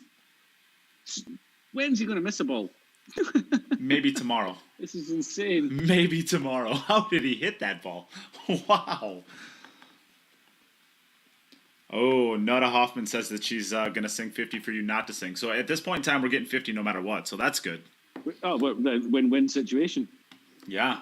Now we're... So we basically have an auction on. We have people bidding for me not to sing and people bidding for me to sing. Yeah, we at least have a bidding war. So that's good. So there you go. So Neil Soloway, it's going to cost you more than 50 to get me to sing because somebody's willing to pay 50 for me not to do it. So another one for Konrad. Bringing his total to 40-4. And we are back over to Stefano. He's now at 13 racks. He's had 3 dry breaks and 12 run-outs. Hasn't missed a ball yet. Is that good? That's pretty good. Pretty strong. It's pretty sporty, huh? Pretty sporty. He's played this game before, I think. Oh, Stefano hasn't got his balls in the middle pocket, so that's going to be dry. That's it. He has no other options. He's never going to make any random balls, and he's never going to make the 4 railers, so it's all or nothing on the balls in the center pocket. Yeah.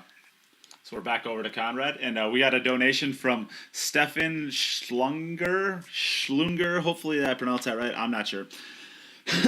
Steven Schlunger, and he said, "Sorry, Darren." in the memo. So You know what? Just call me Darren from now on. It's fine. I don't care. It's so funny. Oh, I love this running joke. I love this running joke. It's just so much fun. Konrad, you are up whenever you're ready. There was a dry break from Stefano. No, little Chris, what have you done? What happened? Oh, he made a donation. I just saw that. What? I didn't see the comments. Did he say something in there? He said, NathanMindham, check your PayPal and instruct Jim to start rapping. Well, one thing I'll tell you, Nate doesn't instruct me to do anything, okay? That is not He's true. not my father. You do exactly what I tell you to do, Jim. Is he dry? I think he's dry again, yeah. Yep, he is. Konrad. Holy buckets. Not only do we have a new leader now for the poison jump break queue. On top Little of Chris, that, because he wants me to sing. on top of that, Jim, we have now raised $150 for you to sing. So not either you got to up that 50 or that's 150. That's good enough for me. That's good enough for you to sing, Jim. Who's put $150 in? Is that like multiple people? Well, Neil. Oh, I need to switch over to this other table. Leave me alone. Well, Neil pledged 50, and Lil Chris already donated 100. So you're singing, buddy. You're singing, pal. Oh, you assholes! See. They all think they're safe because they live in America. You know, I will be over there at some stage. Wow. Lil Chris, you God, better watch out. Yes. Mike Gaines says, "Start rapping, Darren."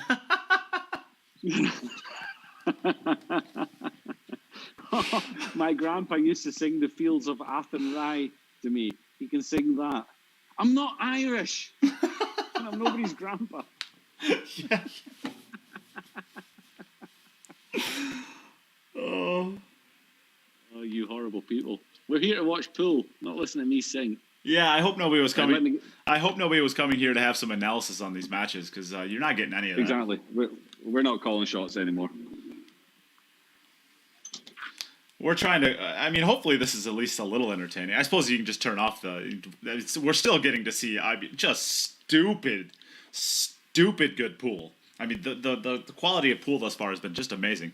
You can mute us, so at least you're getting great pool still. But yeah, we're not really offering anything besides comedic value at this point, are we? No. Oh. No. Well, what do people expect for nothing? You know, it's free, for God's sake. Get a grip of yourself, folk. Oh, I mean, you know, if you wanted to watch proper pool, then or listen to proper commentary, pay like Dazen or whatever it's called. And to be fair, I mean, it's not like we have Darren Appleton in the booth as commentators, so. No, but you would think we did. Funnily enough. Oh, that's a good question, Patrick. Patrick McKinney asked, "Can we have Johnny and Appleberries commentate one time?" That would be awesome. I might be able to make that work. Let me reach out to Johnny later today, and I'll reach out to Darren later today, and maybe we can get a day of just those two. That could be fun. I can definitely get Darren. I mean, I'm quite close with Darren. Not as close as many people think I am. I am not actually Darren, but you know. Oh, what a shot this is! What a shot this is! Get around there, Cubo. Oh, shot Stefano. Get around there, Cubo. Don't get behind the six. Oh, he's good. Yeah. Is that the five with us? Yeah. He's on the five now. Yeah. I was going to say, yeah. What a great shot that is. Not bad. Oh, Neil Soloway he did too. He paid it up. So Neil Soloway has $55 for singing, Jim. Ah, cack. Do you need lyrics? All right, so it's a bit of Vanilla Ice then, yeah. Well, I don't know. You tell us. You said you're rapping. I don't know if I can remember this. I used to know this when I was about 15 years old. Back when you had blonde spikes in your hair and a mullet. Yeah. And me and my homies were out causing havoc. Yeah. Baggy pants, lighting up. Baggy pants. Yeah, lighting up. Yeah. Lighting up left-handed cigarettes in the alleyway. That's it. Yeah, of course. Back in the day, you know, when life was good. What a beautiful that was well a big Stefano. That was a big time run out by Stefano. If you don't know Stefano, the dude can play, and you have to see it right there. He that was a woo. That was a And great this round. match is not over. This match is not over. It's 4-2 to Konrad, and they both have 2 racks to play. This match is by no means finished. And has he made balls? He's made loads of balls. He's made loads of them. His internet's a little bit splotchy. Yeah, that just I thought that might have just been my screen, but it just seemed to froze just as he was making contact with the No, yeah, it's not the stream. It's actually Conrad's internet. So okay. There's nothing we can do about it now, of course. But in the future, we'll try to see if we can't figure out a way to make it a little bit better. But it's not terrible now. Little Chris has even put the lyrics on. Yeah, I knew. I knew the bit of it. That first part of it, I knew. Yeah. Oh God, no. All right, let me just drink a little beer and then I'll. You gotta get pumped up. Yeah, I got it. Yeah. It's like Eminem right before his rap battle. You're in the bathroom puking from nervousness, but you can spit mum spaghetti. He's nervous. Oh, the first ball. The first ball Conrad's missed today. Yeah, that's the first ball Conrad's missed today. So that opens it up for Stefano. That opens the door. That opens the door for Stefano. Yeah. Is it Stefano or Stefano, or is it just like a? I think. Yeah, I don't know. I think it's Stefano. I would say Stefano. Okay. There's the American. I have a colleague of mine who's Maltese, and that's pretty much just a little bit the same. They're pretty much right beside Italy, and he is Stefano. So I'm going to say Stefano. Yeah. Yeah. That's Stefano is probably it's the English pronunciation of the word. So I guess they're probably both right. My name in Spanish is Natalie, but the American pronunciation or the English pronunciation is Nathan. Nathan, so, yeah. So it kind of just probably depends on which country you're in, or which language you're using. So great from Stefano. Yeah. So Lil Chris is not only going to get to hear you sing, he is going to get himself a piece of Roku chalk. He is going to get himself a Kamui tip. He's going to get himself a Kamui tip protector, Kamui patch, or a sticker, and if all else stays the same, he's going to win himself a $250 poison jump break cue, which he won one of those. I think maybe actually he won 2 of those last time. So I think anybody who subscribes to Little Chris, you might want to do that on YouTube. If you have not already done that, make sure you head over to his YouTube page. He's going to be opening his own business soon, selling cues. Yeah. We lost the feed on Stefano's side table. So okay. It's okay. We still have this view for now, but this is the reason why we have 2 views, because if we did not have his side view, then he would actually he would be done right now. He would have, that's it. We can't trust his word, or I shouldn't say that as like it's a bad thing. We can't know that something happened if we can't see it. So, but this is why we have 2 cameras. So good for us. But anyways, what I was going to say is I got a feeling Lil Chris is going to be giving those cues away if he wins them. So make sure that you go over and He better give me one. Yeah, subscribe to his YouTube channel, and you can figure out exactly how you can end up winning some stuff. I'm sure he'll probably end up doing that. You can jump in right now and let us know if we're wrong, Chris, but I know that was your intention on one of yours. I think he's okay here. He worst case scenario, he can run a little bit far. He's going to have to. I think he'll really put a lot of right-hand English on this and try and check it. Or he can run around the world. He can go to the left cushion and back out. He can make the 7 ball from just about anywhere on the table. So if he wanted to run it around, he can. But I think he'll probably check it up with just a bunch of inside spin too. And he is. Yeah. Yeah. Great shot. Great shot. That'll do. Nothing wrong with that. So he's going to get back. He's going to put a bit of pressure on Konrad here. If he can get out here, he makes it 4-3. They both got 1 rack left. Konrad was flying, but then 2 dry breaks and 1 miss in the last 4 racks has slowed him down. Just needs that to slow down. Oh, he's good. That's perfect. Yeah, that's really good. Nothing wrong with that.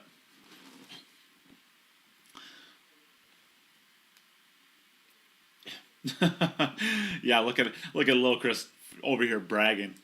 I won a Jacoby custom cue, 2 poison jump break cues, 4x6 Fury case, a bunch of Predator chalk, 3 to 4 poison gloves, and a how tip.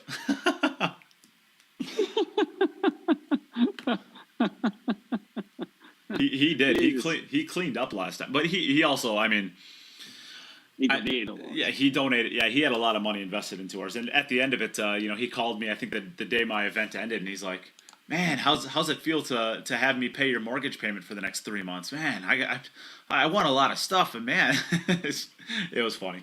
And he gave the link to his YouTube page, so make sure to go over and subscribe to him. I think he's got just shy of 60,000 followers right now, or subscribers, I guess is what they call him on YouTube. So the dude is he's popular. I'm sure you probably know him more than you know us. You're great by Konrad. So this match has got exciting over the last couple of racks, but Konrad does have the opportunity here. If he can run this table, then he takes the win. So it's still in his own hands at the moment. And yes, if you all want, there we go. Well, he's. Can you still hear me? Yeah, we can hear you. It's his internet is going out just a little bit. Okay, it seems to be back to better now. Okay. So if you'd all like to join us again for our next match after this one, which will be Albin against Marc Vidal, then I will rap for you. There you go. Since you were so kind to donate for it, I didn't offer it, but somehow I was offered for it. Thanks for supporting me on that one, Nate. Thanks for sticking up for me and not putting me in an embarrassing situation. But why not? I'll do it. Fine. Next match, Albin against Marc Vidal. I will vanilla ice you all. You will all get ice. You will all get ice babied. Whether you like or not, has he found a gap? What a great shot. What a great shot. Well, the shot was easy. It was the fact that he found the gap in the first place. Yeah. My goodness. So,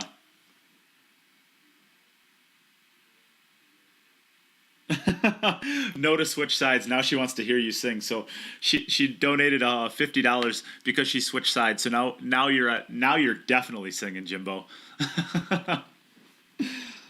Nora was the only person that didn't want to hear you sing, and now even she's on board for it. And she wants me to do it next to my dishwasher. Yeah. I guess I actually don't know if Nada is I've never heard of the name Nada. Is that I might be mean. Is that a man's name or a woman's name? I'm not actually totally sure. Do you know? Have you heard that name before? Nota? No, I'm not sure. Yeah. Nota Hoffman. It looks like there's. I mean, I can barely see her profile picture on the chat, but it looks like there's a man and a woman potentially in there. So I'm not sure. So if I'm referring to you as a woman and you're not, I'm very, very sorry. But for more important business, Konrad has won this match. Konrad has won this match. Go back to Stefano for the final rack of the match, but Konrad will win this with a 5. But for Stefano, the rack, your rack average or your total racks run will be very, very important at the end of this group. I can guarantee you. So Stefano will. This is an important one for Stefano, even though he's lost the match. Yes, I am. I am right. She is Greek. It is a Greek name, and she is a woman. Good. I don't feel quite as bad now. All right. Well, he has a side camera back on, so of course we can. Where are we at here? There he is. All right. Comment from YouTube. Stefan, thanks, Nate. We love Vanilla Jim. Vanilla Jim. Vanilla. Oh, that's the YouTube crowd they're crushing it today. They are hilarious over there today. I'm loving this. I might go and spend some time with them instead of with you lot. Just get me in trouble. I'm loving this banter. As a fun side note, the Cue It Up podcast, I have the demographics, of course, and I'm able to break down exactly where all the likes and follows come from around the world. And small little bit of funness. The most the most likes I have to my podcast page are from my home city, Madison, Wisconsin. My second most is from Milwaukee, my home state. And third is from a city in Greece that I can't even pronounce. So the podcast page is very popular in Greece. I don't know why. Maybe it's because Alex Kazakis and Nick Malai have been on my streams quite a bit. Maybe they haven't. I mean, I know the Greece people love them some Alex Kazakis at the Mosconi Cup. He is always insanely well represented. So I think that the Greek fans are just like a special level of passionate when it comes to their players, and I guess I'm a beneficiary. They of are that. with every sport. They are with every sport. I remember with football. It was a number of years ago, but the Greece national football team did amazingly well. I think they even won the European Championships, so they got to the final of the European Championships, and their fans were just crazy. Every single city they went to during the European Championships, everybody loved them. They were just having fun with everybody. That's a great They're a shot. very passionate bunch when it comes to sport. Great shot So there. yeah, they love their sport over there in Greece. As Stefano's making himself a very nice run out here. Most of the work is done at this point. Just needs to connect the dots. Comments from YouTube. Stop shot. And I saw this one earlier, and I forgot to say it. I think Lil Chris, Nate, and Raleigh Williams would be fun to watch, and loser has to scrub floors for the others, or something. I just think the loser has to buy. That Raleigh Williams isn't actually that bad a player, is he? No, he plays okay. He plays. I mean, of the three of us on paper, at least, he's probably. I mean, he's the worst. The third player. Yeah, really? But, I think he plays about 550 Fargo, maybe something like that. Oh, okay. I thought he was a little better than that. Yeah, something like Good that. run out from Stefano to finish it. He's run the last three. He's done very well there. Yeah, he's settling in nicely. I think this is what we're going to see later on from him. So, Yeah. we can bring both players in. Konrad wins the match.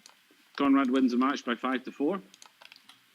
Puts himself in a very strong position to qualify, and if not, perhaps even take the first spot in the group. Yep. All right. So the only one that can stop him really is Marc. But yeah. Sorry, go ahead. Yeah, Konrad, you are human at least. I mean, you do have the ability to make a mistake every now and then, but again, you're just you're playing so good. That 6-ball bank, just firing it in immediately. That was fantastic. You're playing so well, buddy. Yeah, thanks. I played very good, but I'm a little angry because I made one mistake on 2-ball. But one mistake on 2 matches is, I think, is good results. Yeah, that seems okay. I mean, that's fine, right? Yeah, it's okay. I'll take that. Yeah, I'd be happy with that. Most people would be pretty happy with that. It's a pleasure to get to watch you play today. You're playing really well, and it's really fun to watch. Stefano, I think a lot of players maybe they know you, maybe they don't, but you play the game really well. You play the game the right way, and I think at the end there, we're really starting to see you ran the last 3 racks. Was the beginning maybe you're just a little nervous with the format? Did you get settled in towards the end a little more? Oh, sorry, Stefano, you're muted. If you can unmute yourself, maybe. Okay now? Yes, you're perfect. Yeah, at the first time I was a bit nervous for the format, but my break didn't go pretty well all the time. I was not really constant on making the ball on the break, and Konrad played good. Yeah, but I mean, yeah, if you continue playing the way that you are, especially those last 3 racks, I think you're really gonna be. There's no reason you can't still make it out of this. The second place is still up for grabs, with Konrad beating both Albin and yourself. He's 2-0, but that means that you have the same record as Albin. Either one of you guys, the second place is up for grabs. If you continue playing the way that you are, you got a great chance. Yeah. So we will let these players go. We have another match coming up right after this. It's going to be between Marc Vidal and Albin Ouschan. So Sarah, you wanted to watch Albin. Here's your opportunity. Use this as an opportunity. We all want to watch Albin. Yeah, of course. So use this as an opportunity to share the stream, get it out there to your local pool groups, tag a friend in the stream, get it out to your personal page. Help us get this out there. This next match is going to be a very, very good one. And on top of that, if you'd like to go over and get yourself a donation into the stream, you can do that as well. All the ways are in the pinned comments, and you can win a lot of great stuff. Of course, we have the signed cue ball from Earl Strickland, as well as the Simonis 7-foot cloth. And even if you don't win one of those, all of your entries for today still go into the drawing for a $1,500 Jacoby Custom Q that will be given away at the end of the qualifiers. And on top of that, if you donate $25, $50, or $100, you get bonus prizes just for donating, and that is a tip protector and a sticker for $25, the same plus a tip for $50, and then all of that $50 plus a Roku chalk for a $100 donation. And then lastly, on top of all that, whoever donates the most amount of money today, the largest donation today, will get a Jump Break You from Poison valued at $250 for free. Whoever donates the most amount of money today. Currently, Lil Chris is winning that with a $100 donation, so thank you very much, Lil Chris. On top of that, there's lots more pool coming today. We're going to take a small break here, run a couple ads, make the sponsors happy. Poison Q's, Kamui Chalk, make sure you support them like you support us, and we will be right back with our next match.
When I was a child, it only took one shot to change my life. I wanted to be the best. Looking back, my journey started from that moment.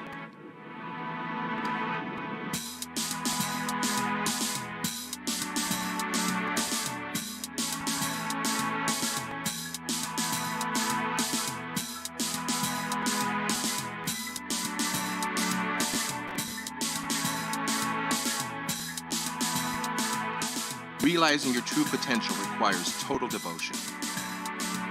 You must be prepared technically, physically, mentally, and make sure they are in balance.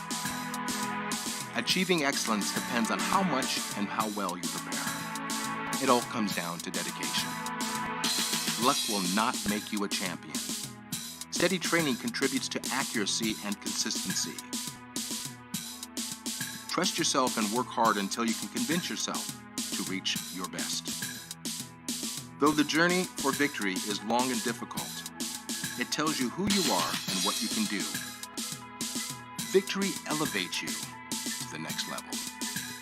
A will to win influences younger generations, delivering passion to the world.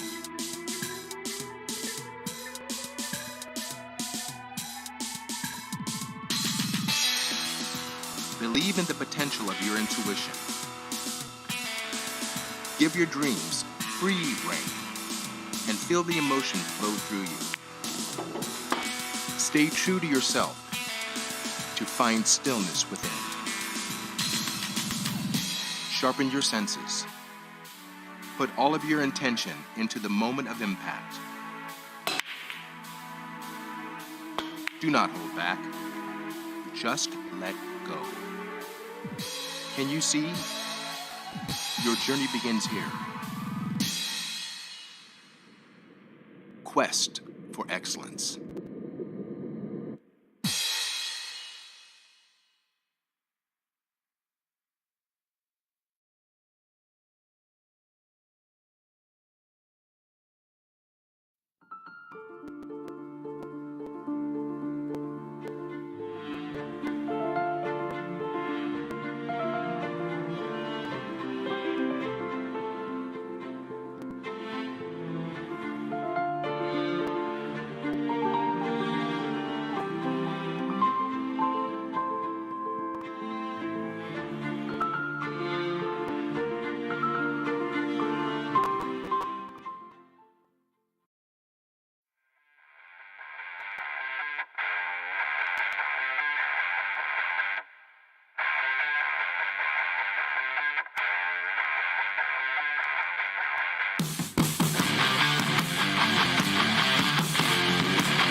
When I was a child, it only took one shot to change my life. I wanted to be the best. Looking back, my journey started from that moment.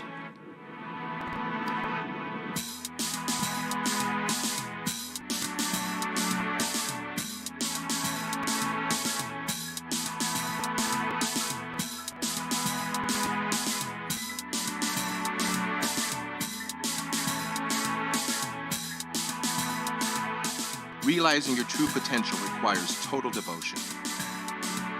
You must be prepared technically, physically, mentally, and make sure they are in balance.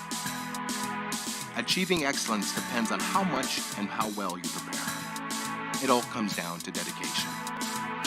Luck will not make you a champion. Steady training contributes to accuracy and consistency. Trust yourself and work hard until you can convince yourself to reach your best. Though the journey for victory is long and difficult, it tells you who you are and what you can do. Victory elevates you to the next level. A will to win influences younger generations, delivering passion to the world.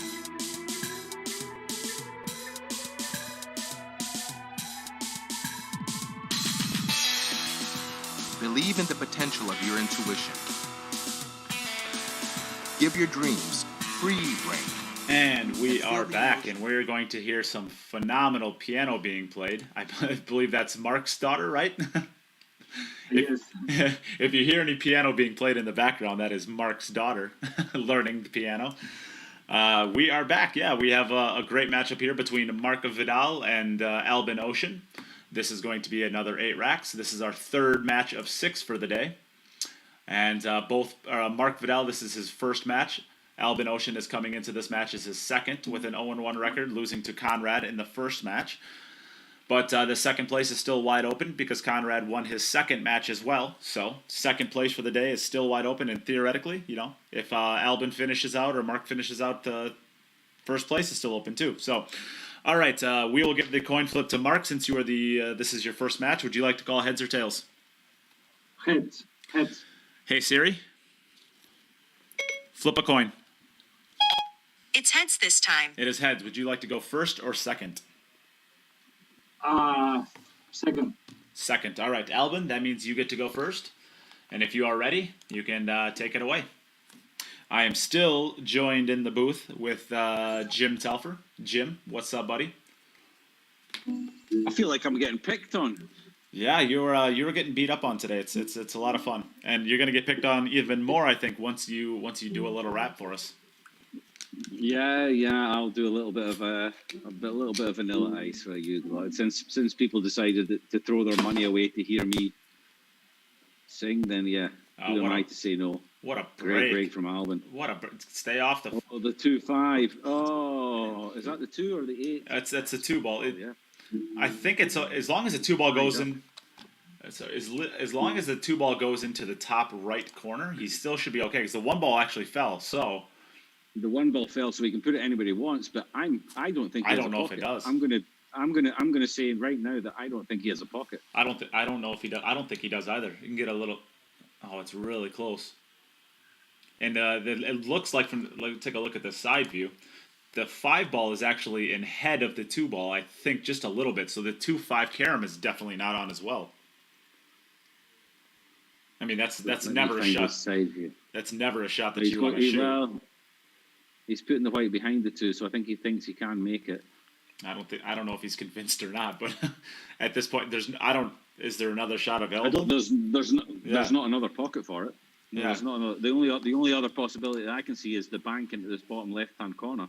Yeah, or I mean, theoretically, you could bank it to the top right as well, but that's, kind of crossing over the 10 ball, but that's not a great shot either. I think he thinks he's. I tell you what, he's blessed that he made the 1 ball. Yes. Or maybe he's not, because then he could try to cannon it, and it'd be a better opportunity. Yeah. If the 2 ball does not go, and it does, he's fine. That's a great shot. If the 2 ball does not go, he'd be better off taking a swing at a cannon on it. But it worked out well. So he's okay now. So in his transition, from the 4 to the 5. That's my word. That's your word. You haven't used it much. I haven't. Well, you guys pick on me every time I use it. Welcome back, Marvin Jenkins. We're not gonna shame you now. You learned from yesterday. Tom Penrose is here. Hi, Tom. And he actually You're donated. watching. Good to see you. And Tom Billy Kelly. Hi to you, mate. Yep. And Tom just donated to the stream, so thank you very much for that, Tom. Yeah, thank you very much, Tom Penrose. One of my main competitors in the seniors Dutch championships every year. Good player. Always one that if you draw him, you know you have to play well to beat him. Yes, and he donated enough money that he is going to get some free gear, and I do have your address, so you do not have to worry about sending me it, Tom, as long as your address has not changed since the last VG10. You've been around for a while supporting us. We appreciate that. Thanks a lot, Tom. Cheers, man. Yeah. Albin. Very good. Share, like. Share. Let's get this stream out to as many people as we want. We've got 78 people on the stream just now. Let's see if we can get this busted over 100. All right, so we're over to Marc. Albin gets out in his first rack. Let's see Marc for the first time. What a beautiful pool room this guy's got. Look at that. Yeah, we're gonna get. I'm gonna show this room off because this room is like really neat. So let's take a look actually at this. We're gonna here you go. This is how the sausage is made for. You're gonna get to see how the sausage is made. Lil Chris loves it when I say that. So here you go, Lil Chris. How beautiful is this pool room? Yeah, awesome, man. How beautiful is this? What a great place to play pool from. I'm not sure if I like the color of that cloth there, but the room itself is fantastically beautiful. If he can play anywhere near as pretty as his pool room is, Albin's in for a lot of. Albin's in for one. Yeah. Well, he hits him hard enough. My God, he smashed that rack. Look at them balls flying around. That's a poor effort on the break here. I think somebody needs to contact him and tell him he needs to hit them just a little bit harder. It's a poor effort, really. I mean, if you're only what are you playing in this event for? If you can only make 3 balls and have them wide open. Exactly. Jeez. But he stopped that rock as well. He wanted that 5 ball to fall because it's actually going to get a little bit tricky now. The combination is on; it's not hard, but with where the 5 ball's at in that pocket, it's kind of naturally going to be drifting. You can't do anything really but cut it on the right side of the 5 ball as we're staring at it. So he's smart. I'm surprised he's playing the combination, to be honest. Well, he put his cue ball in the exact. To come underneath the 2. Yeah, but he played his cue ball in the exact spot. He's going to come over to the right rail with his cue ball because the 2 ball has to go that way because you can't do anything but cut the 5 ball. So he's playing it from the right spot, although he hit it a little bit harder. I think he. Ooh. This is what I mean. I'm surprised he played the combination because the 6, 7, and 8 have all gone down. So the 9 ball was the next ball after the 5. So the 5's sitting in a great position just to easily get position on the 9. And he could have come underneath the 2 to play it in the top left-hand corner pocket. I do. If he had ball in hand, he could put the white wherever he wants. So I don't see the value in playing the combination. I do agree with you there. I would have played that as well. And it's the first rack, a little bit of nerves maybe. Yeah, all right. Maybe play that just a little bit. Maybe I don't know what kind of speed he normally plays at, but it looked like he was rushing a little bit when he was playing it. Yeah, back over Albin. Yeah. But he still gets 5 points in ball count. So if he puts a good performance out there still, the balls will come into play later on. All right, so back over to Albin. We saw it in the last match. Stefano was in there with his first time playing here, and his first rack wasn't great. But as it went on, he started to play better and better and better, and he put a decent score together. So I'm sure Marc's a good player. Marc plays great pool. He knows what he's doing. In these virtual, certainly in these virtual stuff, he does very, very well. Wow! Albin's made both balls, the 4 and the 8. Is he getting anything tied up this time? No, this looks to be pretty open. Well, the 2 ball, the 2 ball stuff. The 2 ball doesn't have many options. Yeah, and really, he can't play the one into the corner he would like to. So, yeah, this is not. If I'm looking at it now, I see only, I think, 2 pockets that are available for the 2 ball, and that's the right-hand center and the the top right pocket are the only two balls I see available for the 2-ball. He'll play it all the way down, just get- just to the left of the 10 ball and come off the bottom cushion, right about that second diamond. Well, it might go into the left-hand center past the 9-ball. Oh, and that's the angle he's setting up there. So it must go past the 9 ball as well. But if it doesn't go past the 9 ball, I think just following it forward, I think getting to about the second diamond is right where you need to be for the 2 to the top right. Looking at the side camera, I think it goes past the 9 ball comfortably. Yeah, I think it does too. Guess we can take a better look at it here. Yeah, it definitely goes. So he's given himself plenty of angle. He just doesn't want to come up a little bit short and have a steep angle to run away from the 3 ball. That might be a little bit tough.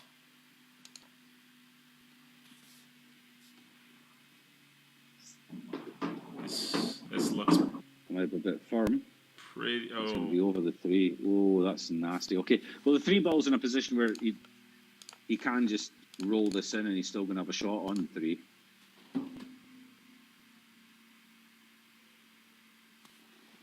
And with the 5 ball being over the top left-hand pocket, it will only be a case of just potting the 3 and he's going to be on the 5 in some shape or form. So even if he's shooting it from the other side of the table, he shouldn't be an issue. He's still good. Yeah. He just needs to put 100% effort. Exactly. You put everything into potting the ball, and then you just. He might actually. The cue ball's going to run towards the corner pocket. He it's might going scratch. To a corner. Yeah. Yeah. Nah. Wow, that's a great shot. It was a direct line. That's a great shot and it's great speed. So it's all he could do. Yeah. He's done as much as he could. So this is kind of the solving shot of the rack right here. It's not easy. You got to put some effort into it, and you got to come up a little bit short of the 7 ball. You don't want to get hooked there, or you got to run it all the way down to where it's at now. But you make the pot a little bit easier by hitting it a bit firmer and coming off 4 rails, or you make the pot a little bit more difficult and guarantee your position on the 3. Rolling it is always a bit. Yeah, I would have played it exactly. Oh, He's okay though. He's okay. That's how I would have played it, because that doesn't guarantee you the 3, but it gives you a higher percentage that you're going to make the 3. You never want to be rolling shots. Yeah, he actually he pushed the 9 ball to a tougher spot to get positioning on, but it's actually a lot easier at the end of the rack. So once he gets onto the 6 ball here, the 9 ball's in a better place to get onto the 10 ball than where it was before. If anything, he might be a little bit straight on the 6 here. Yeah, he can still come forward with it, I think. He can still come forward 3 rails out to the center of the table, or he can draw to the rail, kind of in the rail, in between the rail and the 9 ball. Either one of those is an option. I think he'll probably end up drawing it out as long as he has a good queuing of the... I think it's quite awkward. I'm not sure. Or, I mean, worst case scenario... I think this is quite awkward. Yeah. Worst case scenario, he can just go to the rail and come back out and take a longer 7 ball. But I think he'll draw it. I think he'll actually go forward with it, I think, is... Forward 3 rails. Oh, forward 1 rail. What a bend on that shot. Wow, did he hit that ball good. I did not see that coming. He knows his table.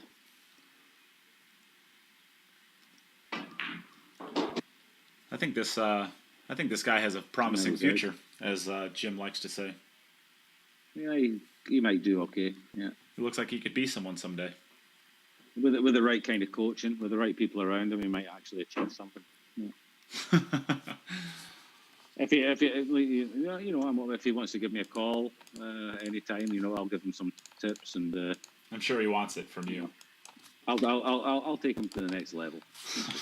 All right, over to Marc for his second opportunity.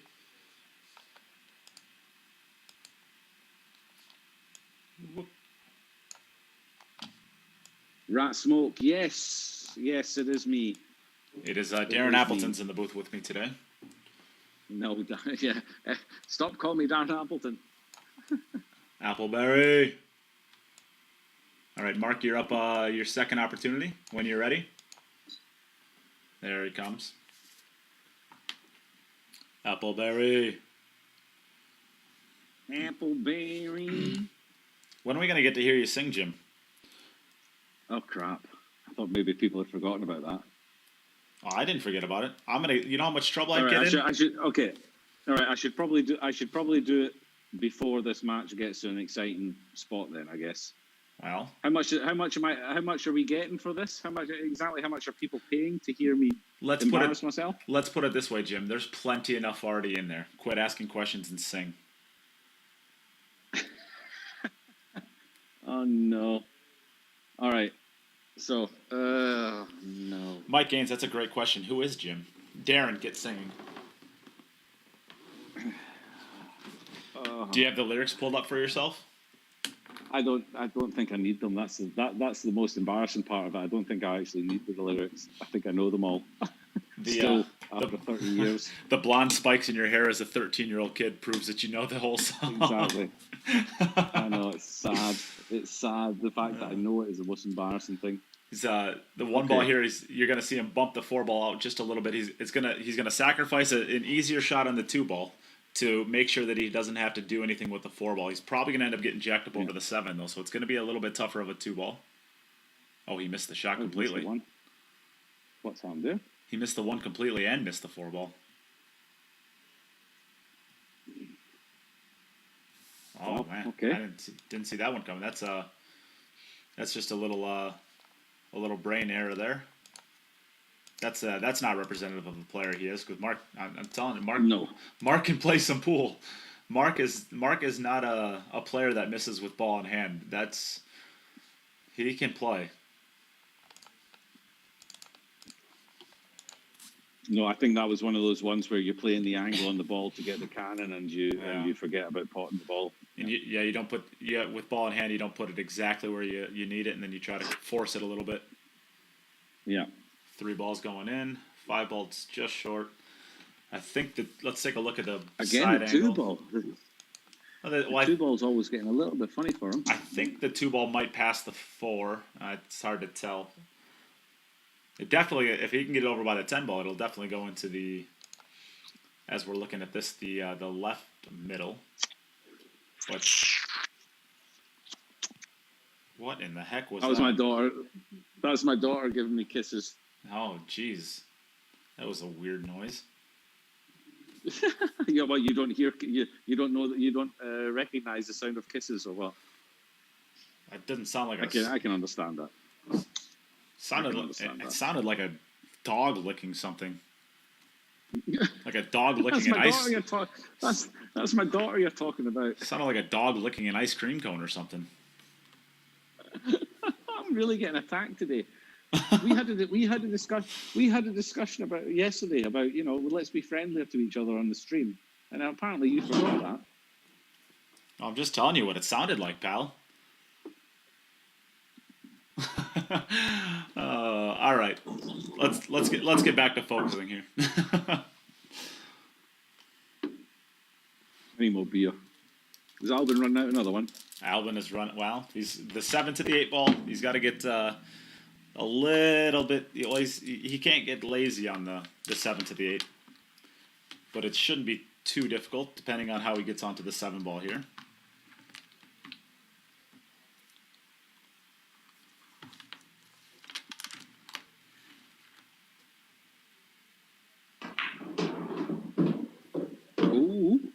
Oh. Perfect. Ooh, I thought he was getting a bit close to it. It turns out to be perfect, but it looked like he was getting a bit close to it at one stage. Just needs to get all the way over to the right rail or close to it. He doesn't want to be too much angle. That's pretty good. Pretty good. And he'll pop it out and be straight on the 9. And then just a stop shot. Boom. I feared to say anything there, but when we were chatting with Albin before the tournament, you were saying he's probably going to have a tough time with the 9-ball going down that rail, but not yet anyways. Of course, if anybody was around us with I should say, Marc, you're up. If you're listening, it's your turn. Albin had a bit of a tough time with the 6-ball going down that rail in the first time he played in this tournament. Of course, it didn't matter because he won the tournament anyways, but I think the only balls he missed in about the entire tournament was the 6-ball down that rail. I think he missed 3 of them, something like that. Yeah, and that was the only balls he missed the entire tournament, other than dry breaks and scratches on the break. Yeah, pretty much. All right, so Marc. He can play. There we go. He's got a promising future. He's not bad. He's not bad. He might be a world champion someday. I think he learned it all from his sister. I'm not getting involved in that. You can have your silliness. Oh, so I'm the one being silly. Oh, is he making a ball? Oh, no.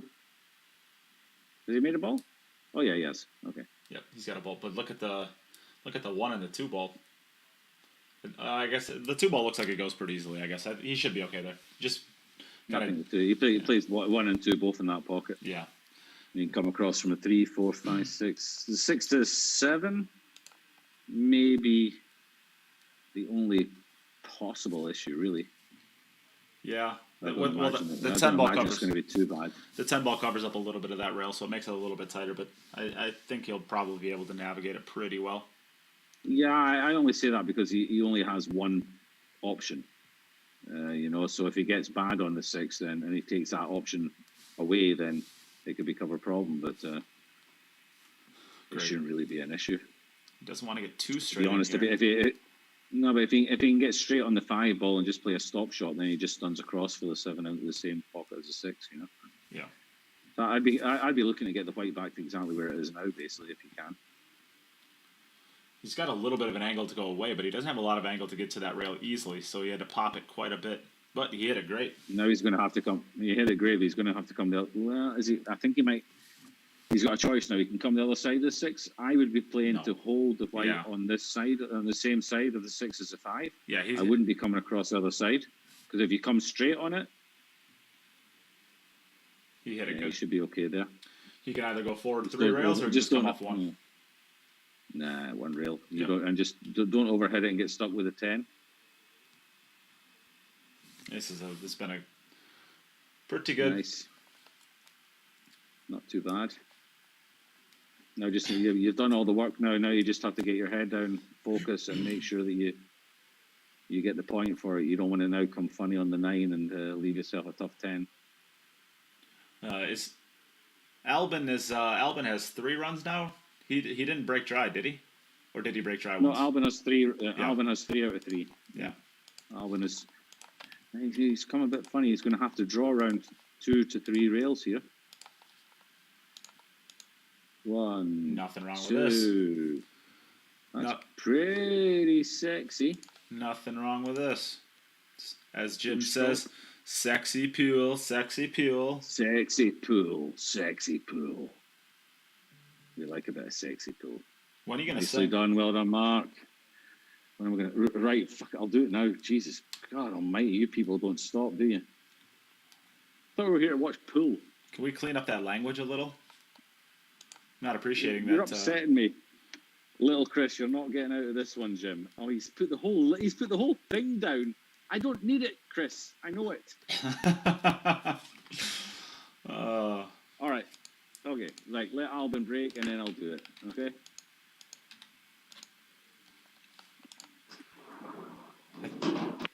Oh, what a 2 balls in the middle pot. Oh, he got away with it. The white was on its way, but it was stopped.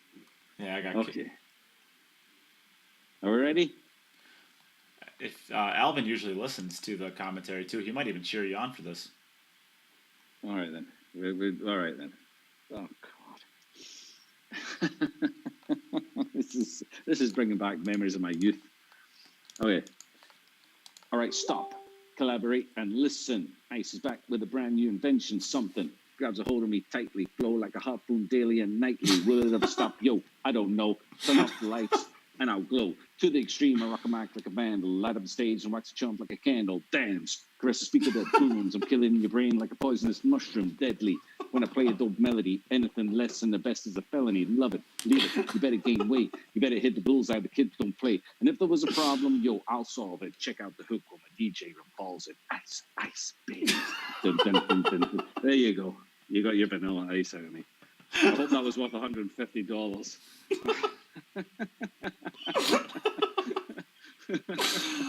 Oh, the sad thing is, I know the other verses as well, but you're not getting them for $150. For another $150, you get the second verse. Oh, what a great shot! Great shot. It's sad, isn't it? Really sad. Oh, I'm crying a little. I'm a donation whore. we have about 90 viewers right now. 45 of them are laughing hysterically. It didn't go down. And 45. It didn't go down. And 45 of them. And 45 of them are like turning off the stream, never to come back again.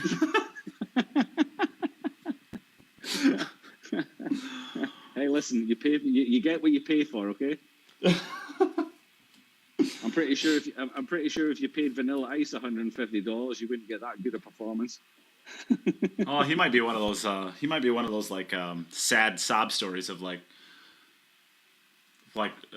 fall from graces. He might some of those. Has he not got like he's got his own MTV show and everything now? Is he not? Is he not like getting loaded again? Oh, I have no idea. I think he's doing all right, no? I have no idea. Does he not like renovate houses and stuff like that? Heck of MTV or something. I don't know. Go to the comments. Hey, and listen. Albin's on 4 out of 4 here. Albin's going for the perfect set. Yeah, go over to your comments and start shaming all your friends. I don't have any friends anymore.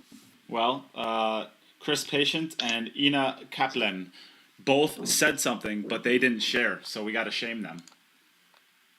Chris Pigeon. You got to get a share. You got to get a share above your name, Pigeon. You can't come on here and start. All right, Mark, you are up. Using me if you don't have sharer on your name. And Lil Chris says another $150. Don't tempt me.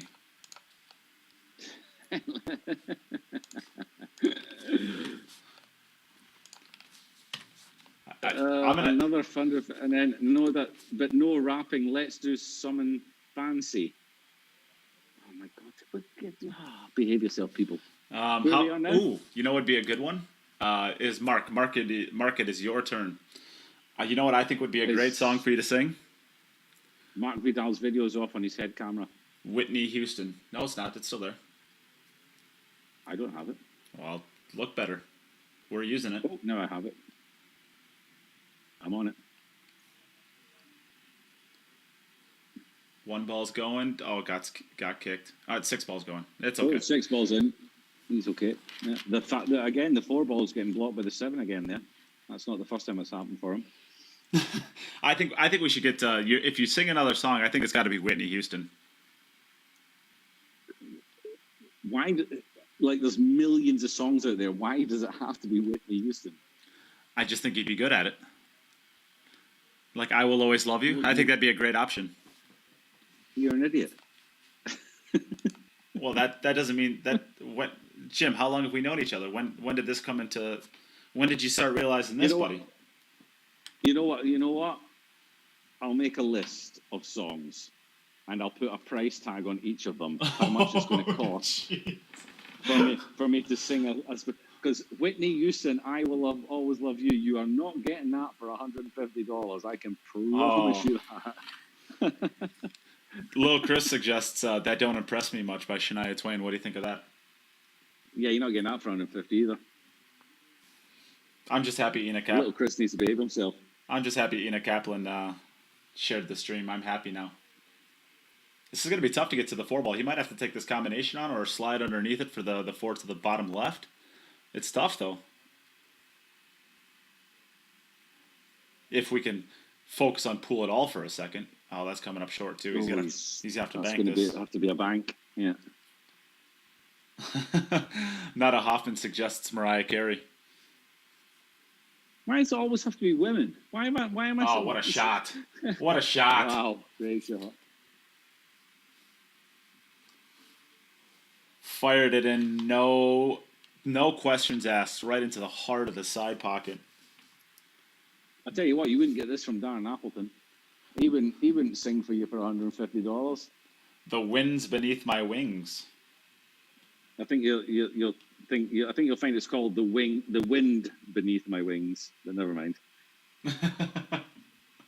Look at you, Mr. Snobby Music Man. Yeah, well, if you are going to abuse me on there, I'm going to abuse you back. Yeah, I did. We just had a conversation. At least spell your abuse correctly. It is like, oh man, it is just pick on Jim Day. I feel bad about this. I'm just glad it's not like me, the one that's doing it, really. Wow, look at that. Gappy's found there to get the 8 ball. Very nice. Man, this right here, these last few racks this is Mark Pool. This is Mark Vidal right here. This guy can play some pool. Yeah, he's taking this one really nice. That's a great, that's that force follow through. Yeah, just draw it back where he is now. This is some It's going to great. be another one for Marc, and Marc's playing great pool. I mean, it's just a bit. He's sort of holding on to Albin's coattails at the moment. Albin's 4 out of 4, playing great stuff. And Marc is 2 out of 4. Yeah. So we're back over to Albin for his next breaking Back opportunity. over to Austria. I think I'm going to say Klagenfurt, or definitely in the vicinity of Klagenfurt in Austria, where the family Ouschan live.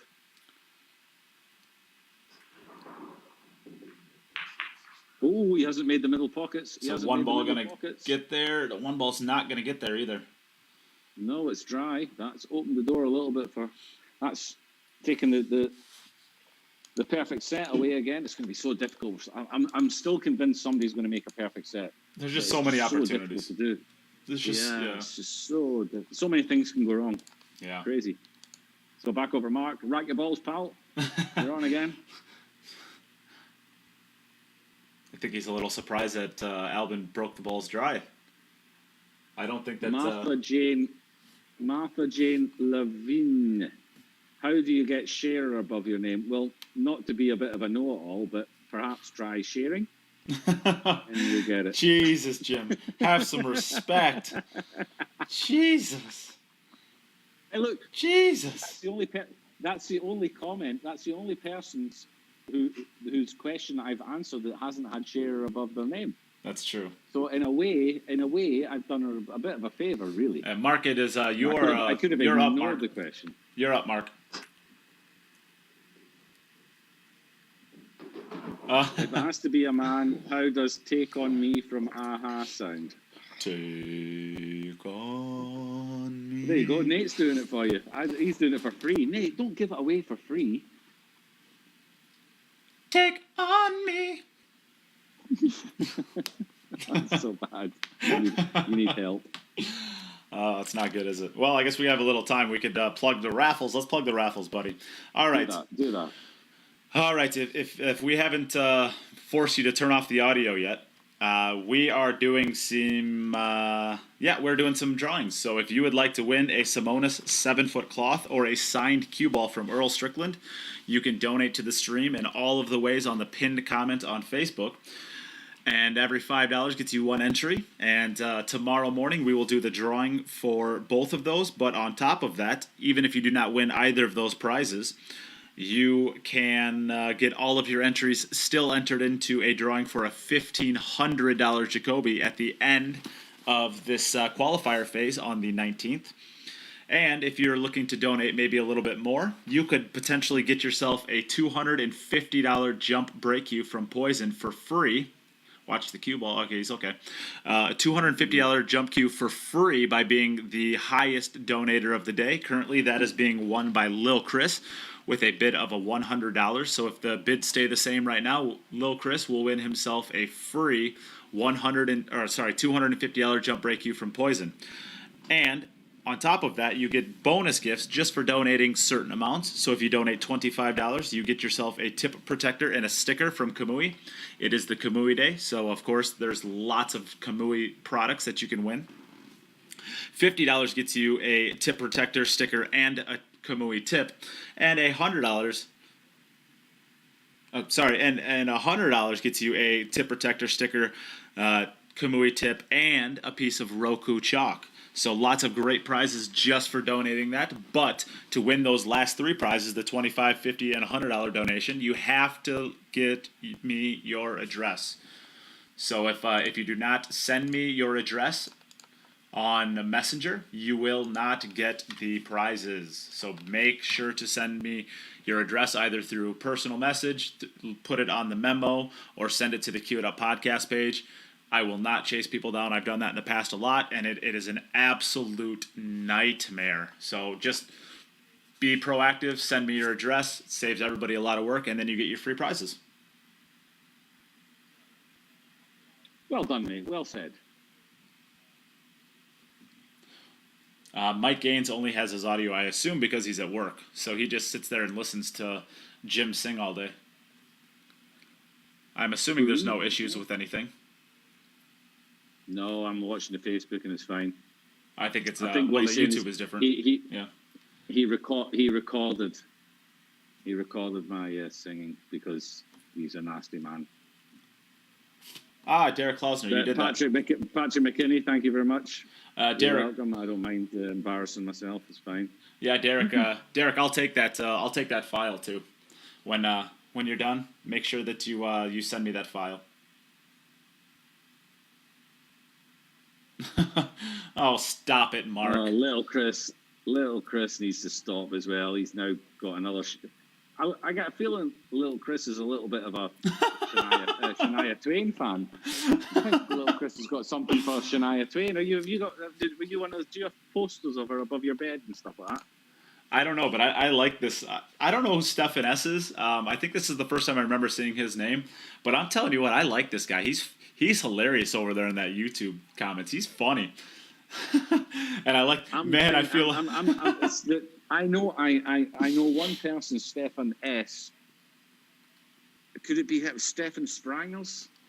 Well, they made a donation. Let me check here. It's Stefan Schlunger, I believe. Okay, I was going to say if they made a donation, it won't be Stefan Sprangers. He's Dutch. Dutch people don't make donations. You're too tight. What a great shot this is. This is going to be 3 straight, I believe. Perfect angle, just to drift over nicely. This is going to be 3 in a row. This is going to bring the score back to 4-3 to Albin. And Marc went second, so they've played the same amount of racks at this point. The same amount of racks. This is very similar to what happened with Stefano. A little bit of a slow start, maybe nerves or just getting used to being on the stream. And then when the arm relaxes, they start showing what they can do, and that's 3 in a row for him. So 4-3 Albin, they both played 5 racks. And over to our defending champion. Do you have Cup hero? Sorry, do you have the account for Marc at 37 balls? I do. Okay, yes. So 3 and 37, perfect. We are both good. And Albin's 440. Yep. Well, he's not breaking. He's not breaking dry this time. Again. He is not breaking dry this time. He's got that 6 in his favourite position. That shouldn't be too difficult for him this time. What could go wrong here, Nate? I'm thinking short of an earthquake in Austria. Or if you decided to play the rack for him. Oh, harsh. Oh, I'm sorry, Jim. I shouldn't have said that. That was really rude. If it makes you feel any better, if I was playing this rack, I probably wouldn't even hit the 2-ball first. Oh, that's upsetting. No, this looks pretty good here. I think this is going to be a pretty. If all I'm saying is if Dennis Grabe was playing this rack, he would probably be shooting the 10 ball already. Yeah, he'd be shooting the 10 ball right now. That's how good this one looks. There's probably only one thing that could possibly go wrong for Albin here, and that's if he swings this. If he somehow manages to get straight on the 7. That would, yeah. But I don't think that's going to be an issue. I think he's going to be on that left cushion. Although maybe he doesn't have the angle to get there now, so he'll probably just draw straight back and take the opposite cut. No, I think he might go forward with a bit of left, a bit of right hand side. Yeah. I have a YouTube link from Derek Klausner, so I have to assume that I am going to have that link there. Oh, and on top of this, not only am I going to get this link, I'm going to be able to sue Derek Klausner for copyright infringement because he's taken my content. So we're going to get a lawsuit, and we're going to get a video. He's taking my content. It's my voice. Oh, it's my stream. God damn it. Surely I can sue somebody. Well, you can. You're just not going to win it, pal. You Americans and your lawyers. That's what we do. Where's Marc? Wake up, Marc. You're on again. All right, over to Marc, like you said. 5-3 behind. Stefan S said 9 out of 10. Jim is a god. So there you go. We've been ragging on you pretty hard today, Jim, but I think everybody here appreciates you quite a bit. And we kid Yeah, because pretty awesome. we kid because we love. We kid because we love.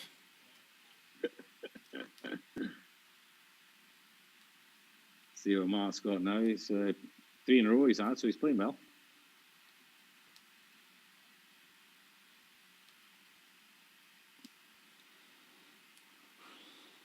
Nails it. He doesn't hold back, does he? Jeez, he throws everything at that.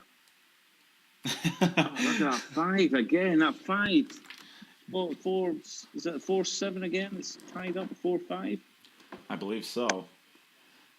He seems to end up. It doesn't matter how hard he hits them. He seems to end up with 2 balls up in that top left-hand corner that sort of screw each other up.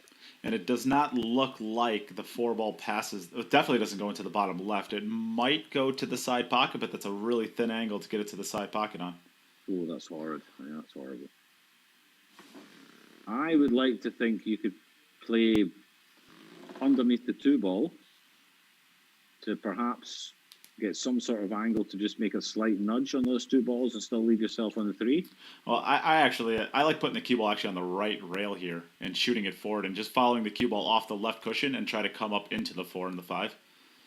The 5 or the 5 ball really. I'd like to go off of that left rail and come into it, just following it into it. That way, you're always going to get a shot on the 2 ball no matter what. I like this shot there. Because you're offering yourself 2 pockets with angles, and he's got a perfect angle now to stun up into those 2 balls. Yeah, I just don't like cannoning it. I don't like cannoning this from the 3 ball. He hasn't played it. I like going into the. Yeah, from the 3. I wouldn't be playing it from the 3. I'd have played it from the 1 or from the 2. Yeah, I don't like the 2 ball because you can get hooked on the 3 ball. If you go off the left cushion and come into those balls, you're never going to get hooked on the 2 ball. You'll always have a shot at it, and it's a good because you have ball in hand. You can set up the angle perfectly to where you feel comfortable being able to get into that. Don't touch it. Oh, he hit it good. He's come, and that's what you call a friendly little tickle. I think he's got it to the side pocket too. I think he's good from here. I think he's got this. Well, I don't think the corner pockets that is too difficult either, really. No, but I think you have to play this to the side He's got pocket. it to the side. Yeah. Friendly little tickle. Playing well, he is Marc. Yeah. Alan Holden, question: is there a list of all the raffles? All of the raffles for the entire event, the raffles from yesterday, or the raffles for today, or all 3 of those questions? We do not have. I guess if you're talking about for the entire event, we do not have it for the entire event yet. We're still working with a company to find out exactly what we're getting because we still don't know exactly what we're getting yet. But I know there's a few of the things that we do have. So those are the things that we have been raffling off. So we're still working on a full list. So he's decided to screw the thing. Obviously didn't feel like he could go forward with it. Oh, Need to run a little bit, run a little bit. Speed isn't too bad. Okay, it's kind of just okay, really. Yeah, I think you can get to the bottom. He's playing it with check. He's playing it with check side. That's nicely done. Beautifully done. Yeah. Yeah, like I said in the beginning, when he missed that ball and hand shot, like that is not Marc. This right here, this is Marc Vidal. This is Marc. This is 4 in a row. He can play this game of pool. He can play. Back over to Austria.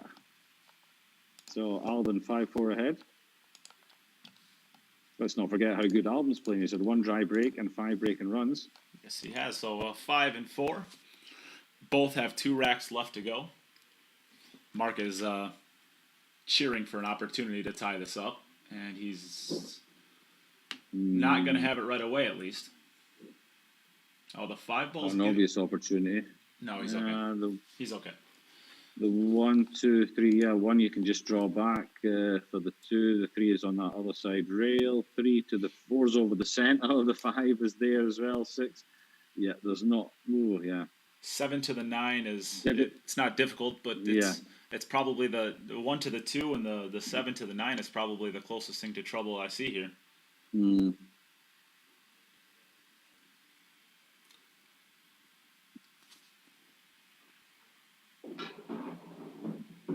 Nicely done. He has a nice little angle to Yeah, just drift up table towards the 3-ball. Probably wants to get right around the third diamond on the left or on the right long rail.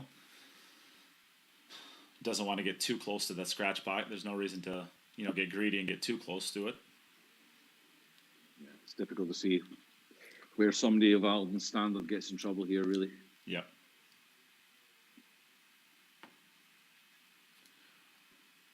Yeah, I think just an uncharacteristic missed ball, I think, is probably...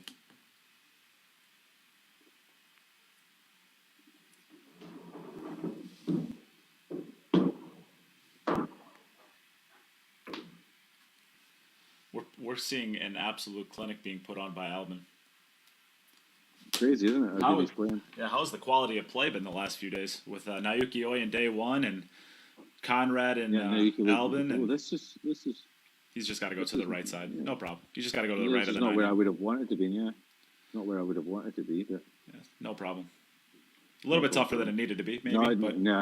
No problem. Naoki was lethal yesterday. He was really well. He played really good. Yeah, and Konrad and Albin are both like that. And to be fair, once Marc got settled in after the second rack, and once Stefano got settled in after I think his fourth rack, those two have played absolutely great pool as well. So I think we were looking yesterday at that kind of being a really, really, really tough draw. But I think this one is, from what we're seeing out of these 4 players today, this is just as tough. Well, you would kind of hope that all the pools are tough, Yeah. Well, for the I've got to say, entertainment, I've got to say with I mean, 100% absolutely no disrespect to any of the players who played in the first VG10. But if I look at the groups that we have this time, there are no easy matches. Oh, and there are no groups that you could say straight away, okay, that's number 1, that's number 2. Yeah. The number 2 spot in every group is up for grabs. As we can take a look at the match here, Albin really got himself in a tough spot here. I don't want to cut you off, but this is a big shot here. He hit it great. Oh, he hit that so good. We were kind of. He's landed on the 50-yard line again. Yeah. Well, I would say that this is a slightly easier shot than the last one.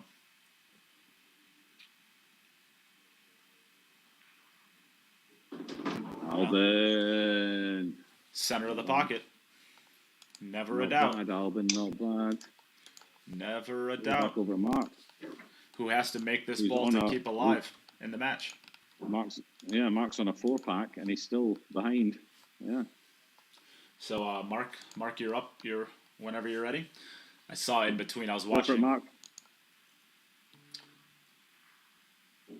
He's watching Albin. He's watching the Facebook feed, so he's a little bit behind. Yeah. Yeah, I think he's watching. He should really be watching the Zoom feed, but he's watching the Facebook. So. Yeah, and that partially is probably on me because I told him that as long as he's watching along, he doesn't have to have his audio on. So, but I didn't clarify that he has to watch from the Zoom and not the Facebook. Regardless, we're going to blame you anyway. Well, yeah, I'll take it. Broad shoulders. Yeah. Broad shoulders. I got. It's all good.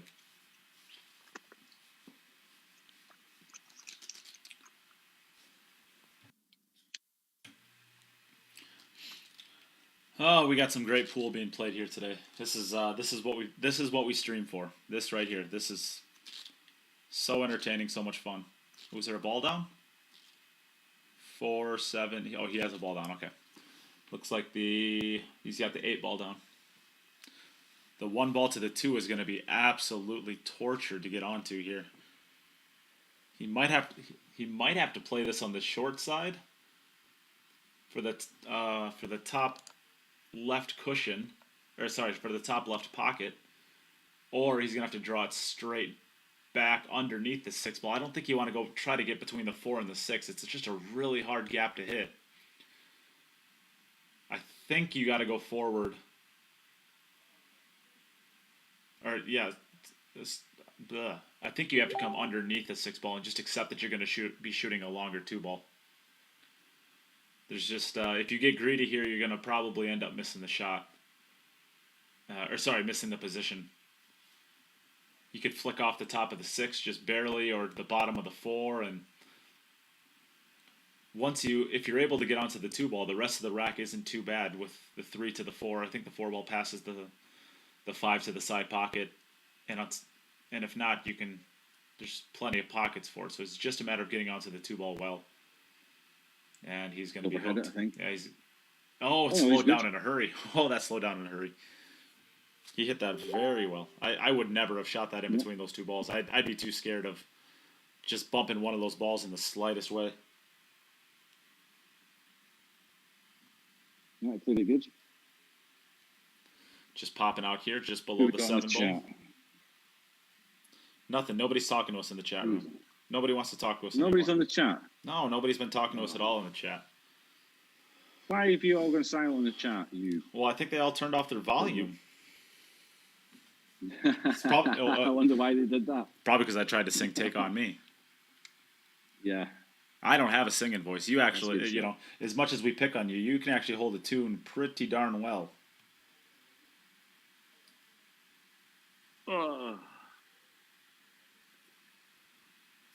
Draw this one back. Make sure you come underneath the angle on the 5 ball so you can float up for the 6. That's pretty good. Nicely done. This is the 7. You got to get good enough onto the 7 ball to you either got to get thin on the 7 ball to go 3 rails underneath the 9 and 10 for the 9 into the bottom left, or you got to get closest straight in so you can just draw it over.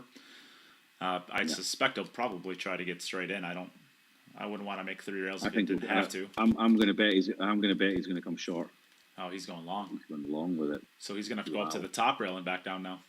No, I think he comes 2 rails. Top rail, side rail. Yeah, that's what I mean. He's got to go to the top rail now. That's okay. It's a natural angle to come into the 9. Yeah. There is a chance on a duet.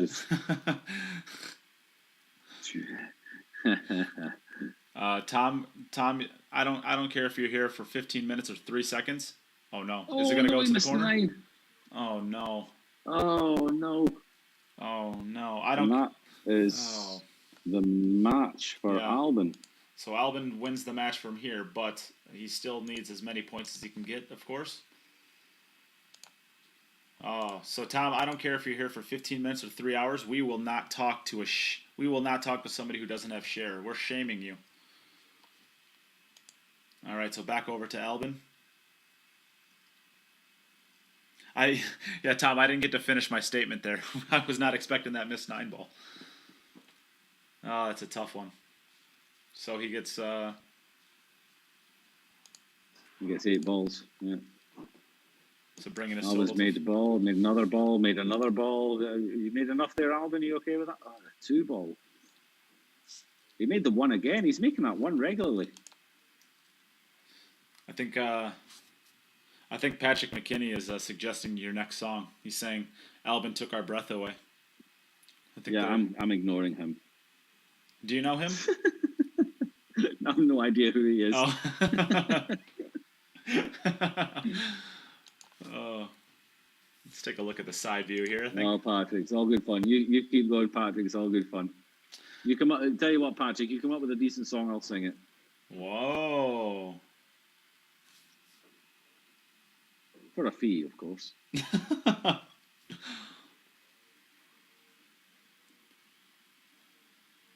This is capitalism at its finest. Yeah, you're getting my commentary for free. You don't get my singing for free. There we go, Tom. Now we're glad. Tom Koska, there you go. Now we're glad to have you. Now you're one of the cool kids. Yeah, you're one of the cool kids. We're glad to have you now. We are relentless here.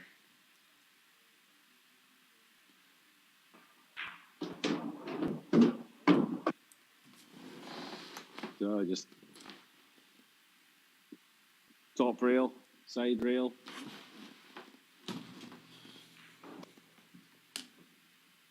One, two, perfect.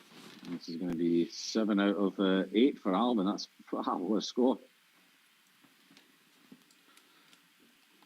Yeah, We've been so impressed with the way Marc played. We've been so impressed with the way Marc played in the middle of the match that we forgot that Albin's just done a 7 out of 8. What a performance! And broke dry once, or it might have been 8 out of 8. Broke dry once, exactly.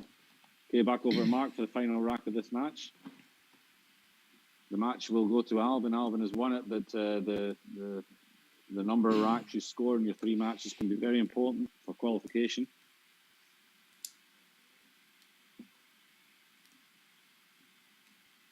Marc is just lagging slightly behind because he's watching Albin on the Facebook stream, which is maybe about 20, 30 seconds behind what's actually happening.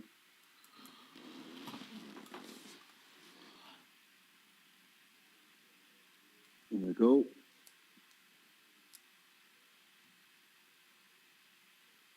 So Marc has done 4 out of 7 at the moment. He ran 4 in a row in the start in the middle of the match. He should really have made it 5 in his last one, but missed a pretty standard 9 ball. Oh, the 5 and the 6. Okay, they opened up. 1, 2, 5, 6. He's made ball, yeah. And the 2 ball is tough. The 2 ball. Well, does he play the 2 ball to? Well, it doesn't go past the 6 and doesn't go past the 7, I don't think. I think you got to play the 1-7 combination. I think it does go by the 7, though. I think it does. And if not, I think the 7 ball might even be, if we take a look here, the combination is definitely on. Let's pull up a better view of the combination for the 2-7 is definitely on, because you can see on the side view that it's inside the jaw. It's at the end of it, but it's inside of it. I actually like playing the 2 ball, the 2-6 combination. If you hit the 6 full ball, it's going to go in off the 5, and the 2 will stay over the pocket. I like playing this 1-7 combination and just opening up the pocket. Yeah, then you've got to get underneath the 2. That's not guaranteed. Yeah, but the 1 ball. How do you get? Let's just say the 7 ball is the 1 ball now. How are you going to get underneath the 2 from there? Oh, I think you can go 2 rails. You can go up the left cushion, right cushion, bottom cushion, and then in line there. So I guess 3 rails, 4 rails. Cool. It's natural. I mean, you gotta control the cut. I mean, that's the only shot he has from here, so we're gonna get to see it. I don't think it's too bad though. I mean, you might not get exactly ball in hand perfect positioning, but anywhere from like the left of the 10 ball over, it's not bad. The 2 ball's plenty off the rail to make it a comfortable cut.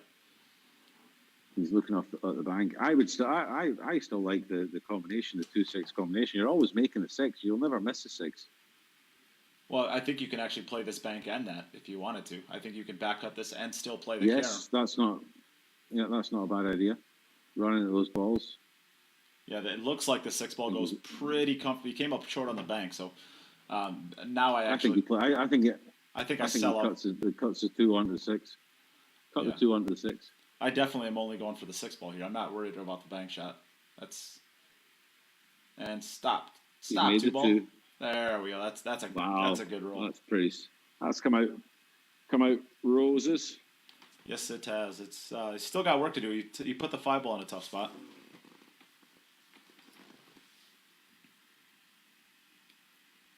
Oh no, get off of it. Oh, this is going to be tough, I think. Let's take a look at the side view. Oh, that's tough. Yeah, I think it cuts. Can he get on it to cut in the middle? Yeah, yeah, he can cut that in the center. Yeah. Not easy, but he can cut it, and he's going to be away. Oh, he could even hold it for the 4. Came out all right. He's going to have to find the gap. Well, I'm not sure if he can get down the left-hand side of the table. I think it goes. I think he's okay. I think he can go forward 2 rails, or he can draw. Yeah. He can either go forward. Anywhere near the center pocket there, and I think he's got an angle that he can make the 5. And if not, he can go forward 2 rails pretty easily for the gap between the 9. It looks like anywhere on the right cushion is also pretty good. Oh, he hit it great. Wow, he hit that really good. That's perfect, isn't it? Yeah, he hit that extremely well.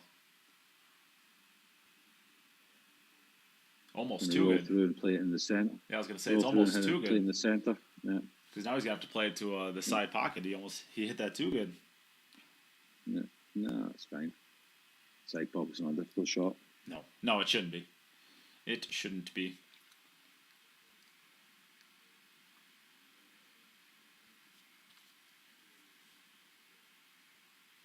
Good finish from Marc. Decent score, 5 out of 8. Should really have been 6. Yeah, that 9 ball. Yeah. Very, very nice shooting, Marc. Albin still gets the win on this one, though.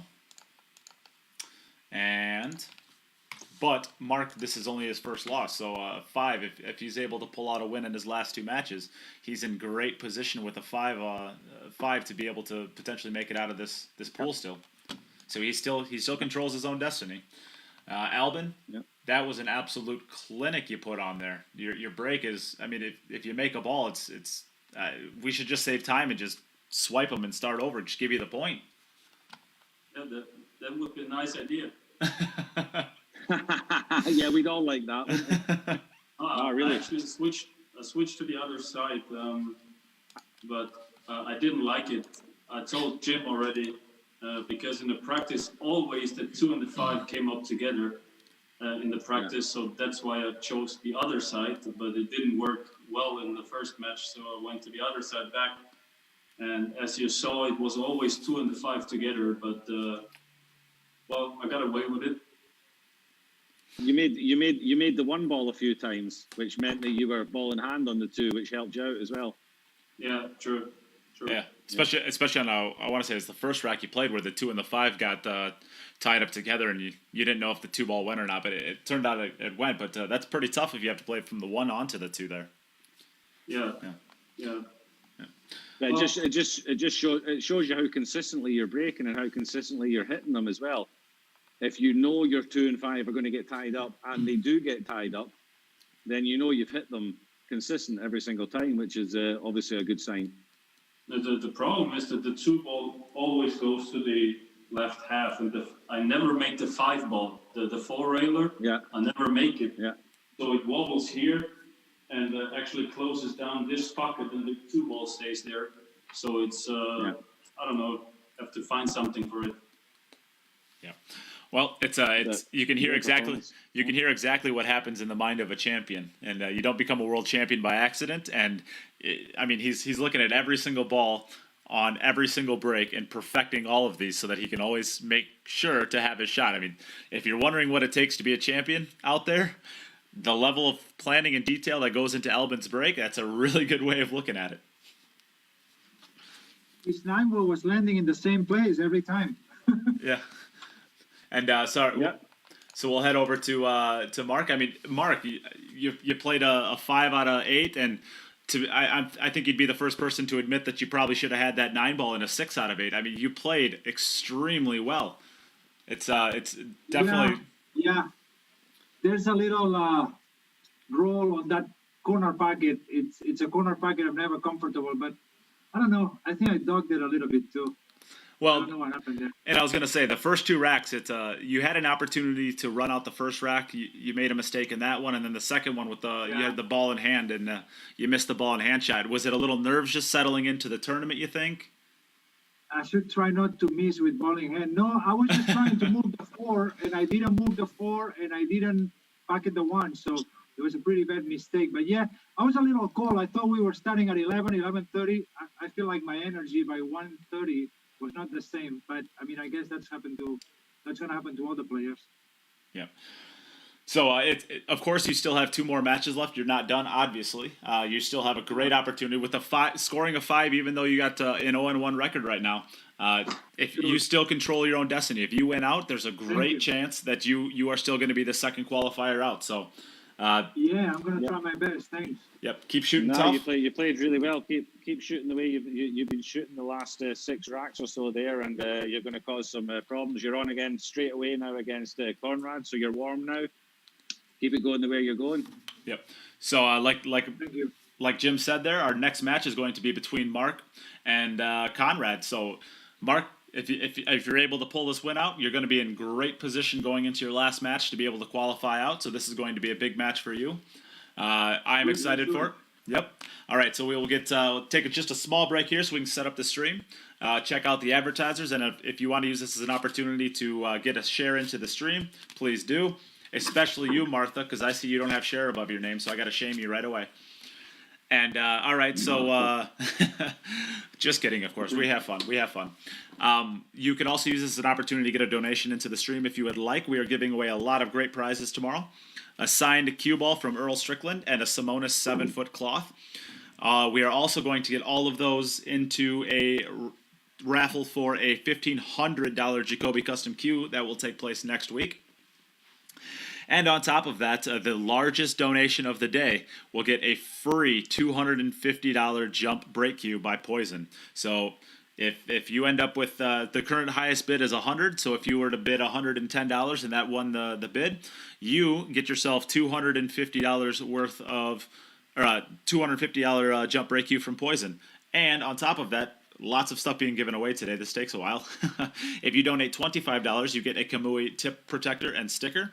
$50 gets you a tip protector, sticker, and Kamui tip. And $100 gets you a cube of Roku chalk, a Kamui tip protector, and a sticker. So you get stuff just for donating. You get free prizes only if you give me your address and your memo, or if you send me a personal message with your address. If you do that, you will get something sent to your door right away, probably in 2 days. Well, I'll get those all shipped out because we have an off day, and you'll have them probably by the early next weekend, or early week. So make sure to get me your address if you're going to do that. And other than that, we will be right back. Do not go anywhere. Give a share. Get a donation if you'd like, and be ready for the next match between Marc Vidal and Konrad. Share, donate.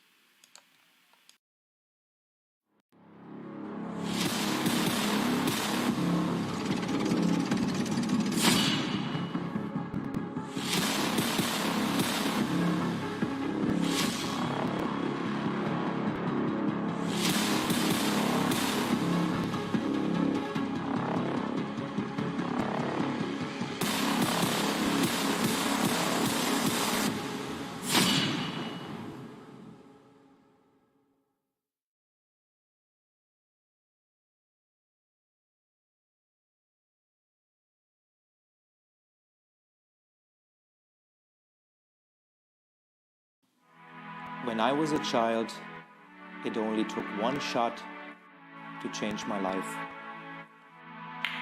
I wanted to be the best. Looking back, my journey started from that moment.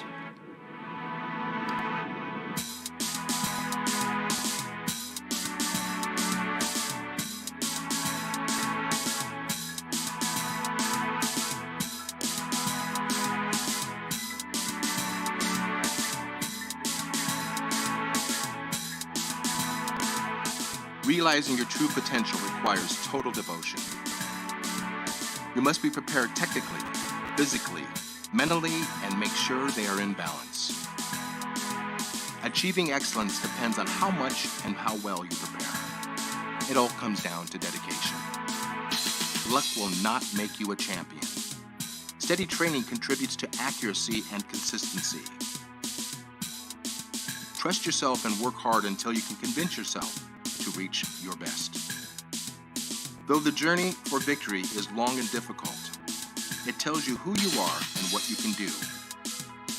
Victory elevates you to the next level. A will to win influences younger generations, delivering passion to the world.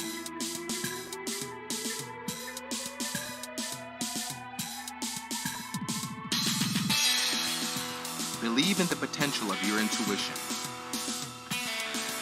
Give your dreams free rein and feel the emotions flow through you.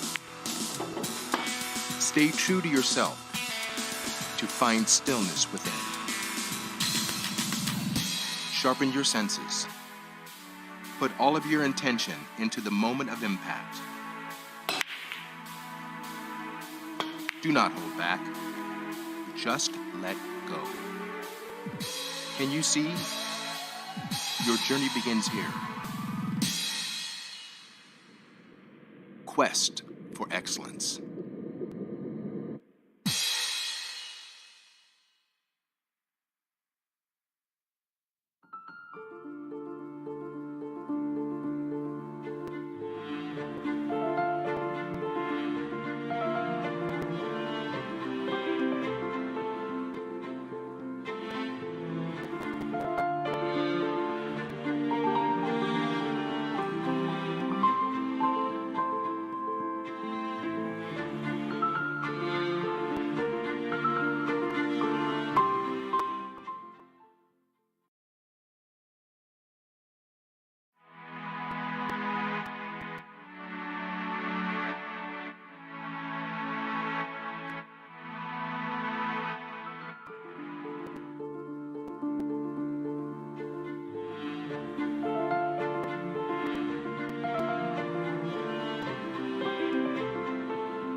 All right, we are back with our next match of the day. It is going to be between Albin Ouschan and Marc Vidal.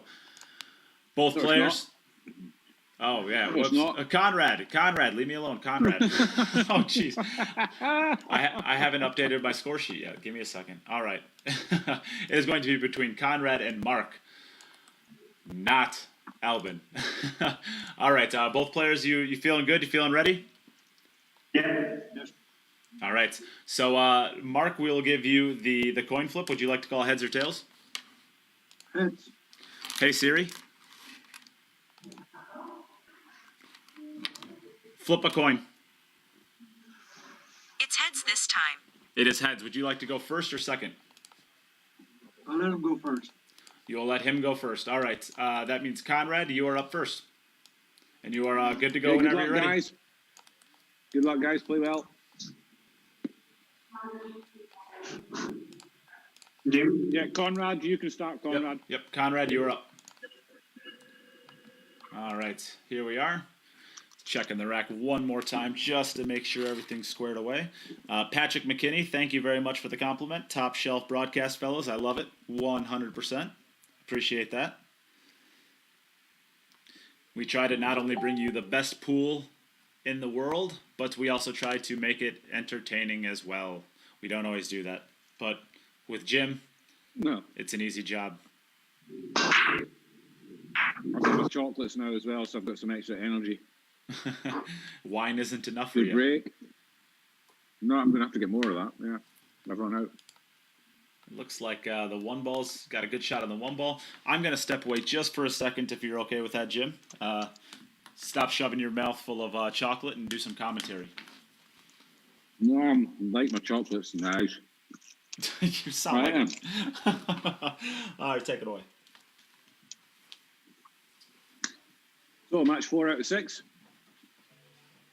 You see Konrad again for the third time. This is his final match of the group. He's won his first 2 matches, so if he wins this, he guarantees himself a place in the top 12 as a qualifier in the first place qualifier from the group.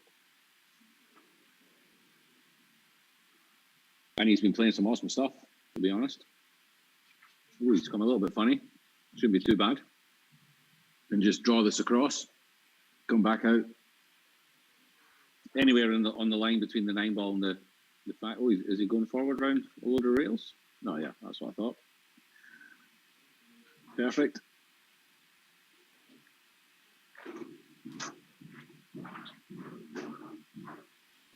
Konrad's playing somewhere in Poland. I'm not entirely sure.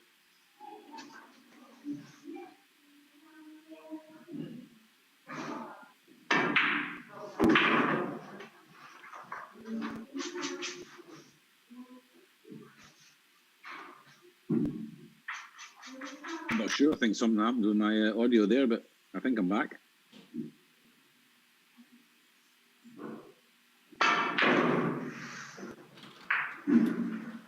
Oh, we got a little bit away with one there.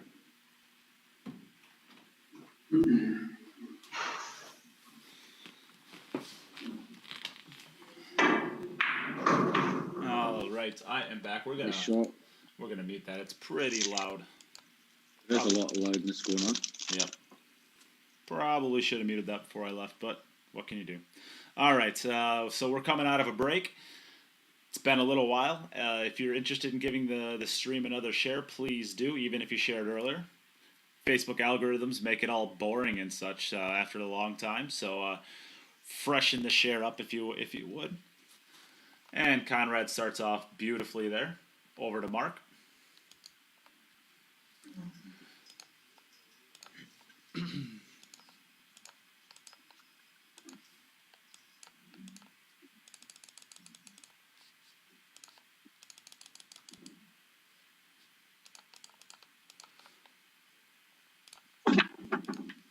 Did you go back to shoving your face full of chocolates again? Is that why you aren't talking? Yeah. I like my chocolates. That 2 ball's come to the same spot again. He gets that 2 ball there every time. Yeah, it's a tough location to play it from. Well, I think he normally gets it on the other side, doesn't he? No, it's always there. Oh, no, it's just the flipping of the table. He's using it inverts. so you can see here that it's on different sides. The joys of using a camera.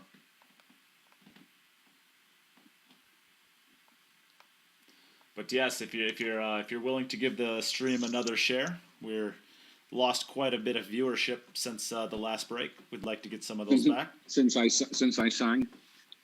No, we were still up around 100 even when you were singing, buddy. It's not you.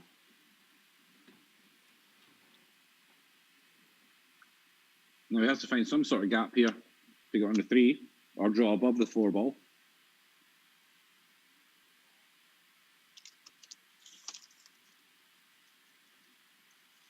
Not guaranteed position, this.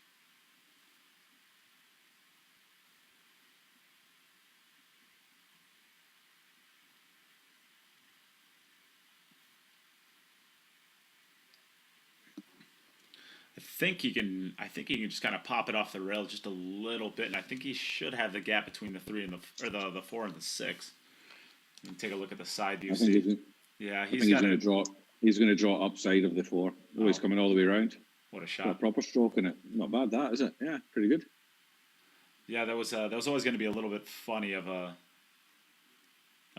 window to hit there. So I don't hate the idea that he comes all the way around. It's pretty good. Just draw it right back to the same cushion he's on, probably, and out. Maybe he'll go to the bottom rail if he, yeah, just like that. That's a nice shot, and probably just stops his cue ball, plays the 5 ball, probably 2 cushions around for the 6 ball into the right middle. I think he just comes straight back out again. You could. Plays a 6 in the top right pocket. You certainly can. Either one of them's good. The only thing I was gonna say the only thing I don't like about this is you really gotta stay on the left side of it, because now he's gonna actually have to go to the top rail and back down. Because he's on. Maybe it goes by the 9. Screws in. I think he screws in. The screws into the left hand rail. Yeah, maybe it goes by the 10 ball. It looks like it probably does, I guess. But maybe, yeah. I still like going forward with it personally, though. Forward, yeah. Got a little bit shallow with it, but a little bit deep with it, really. Actually, he missed the shot earlier. This is almost the same exact shot he missed. Don't expect him to miss this one, though. Came up just a little bit short, but it shouldn't be an issue, I don't think.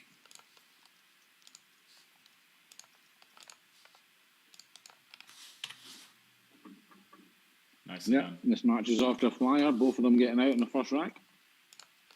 Nicely done. Nicely done. All right, back over to Konrad for his second opportunity. He's checking the balls, making sure they're nice and tight for his second opportunity.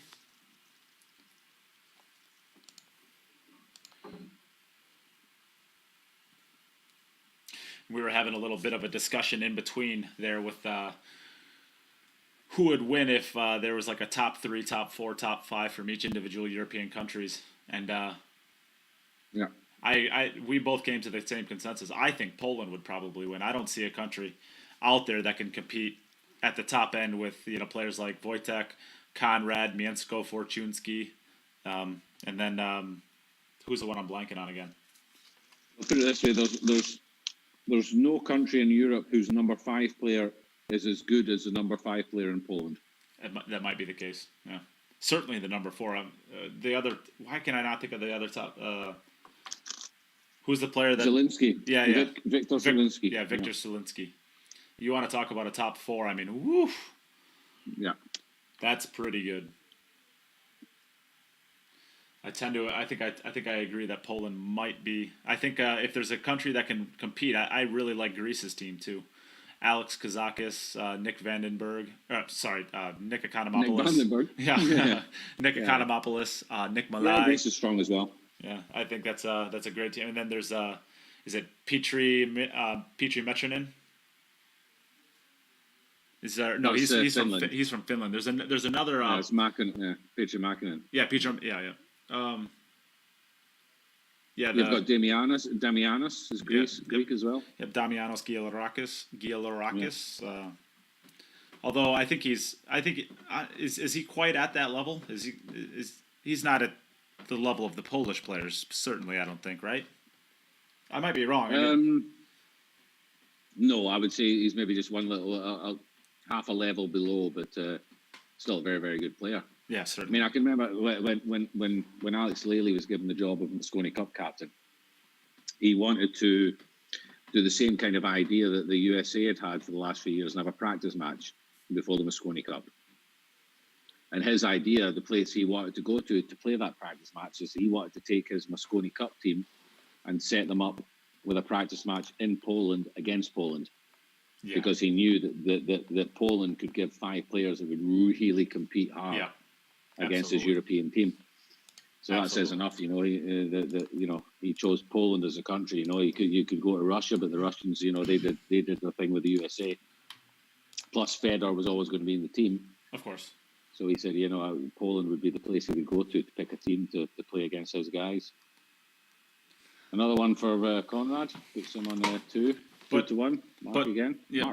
Marc's playing great pool. Yes, he is. I think Greece does deserve definitely an honorable mention, though. I think that team would be really. Yep, strong. Yep, really strong. I just want to say something. We'll do it then.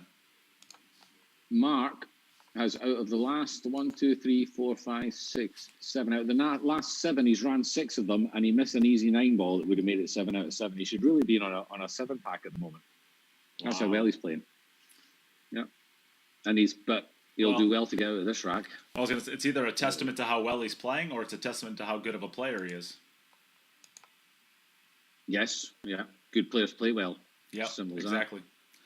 I think you got to go into this. I think you got to take this 1 ball here, and I think you got to go right into that 4-10 here, and just. I'm not sure if it's a combination into the center for the 10 ball. No, I don't think there is. I think there's no bank for the 4 ball, and there's no life off of it. So I think if you're is it not a dead set combination in the center? No, I don't think so. Look at where that 10 ball is. It's really thin if it is. I don't think it goes.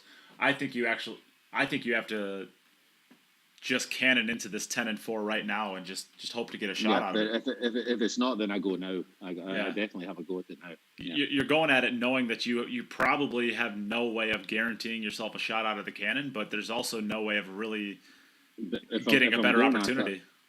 If I'm going at it, I'm going at it from the top rail, not from the side rail. I agree. Yeah, he's playing position. Yeah. So maybe the combination is on. Well, he certainly can't break it now. So it's either the combination is on or he's going to come. Yeah. And of course, this is not a win, even if he does take the 4-10 combination. He still needs to. No, the 10 gets respotted. Yeah.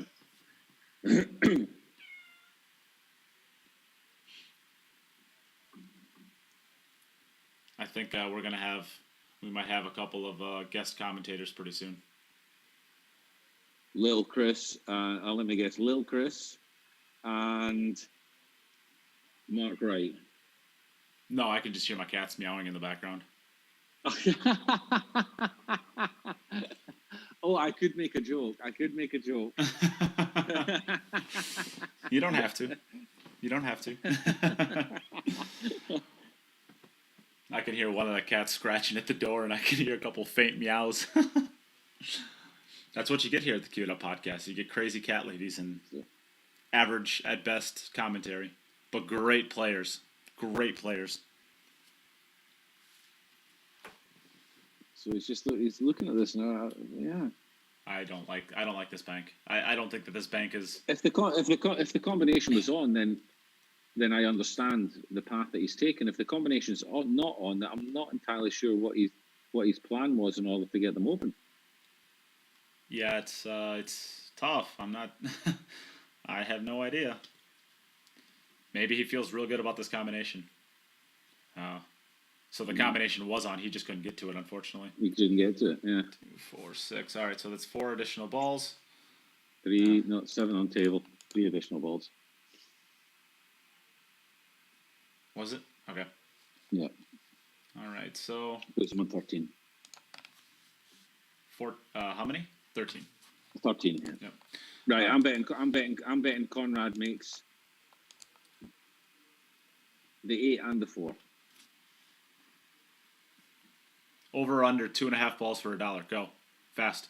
Under.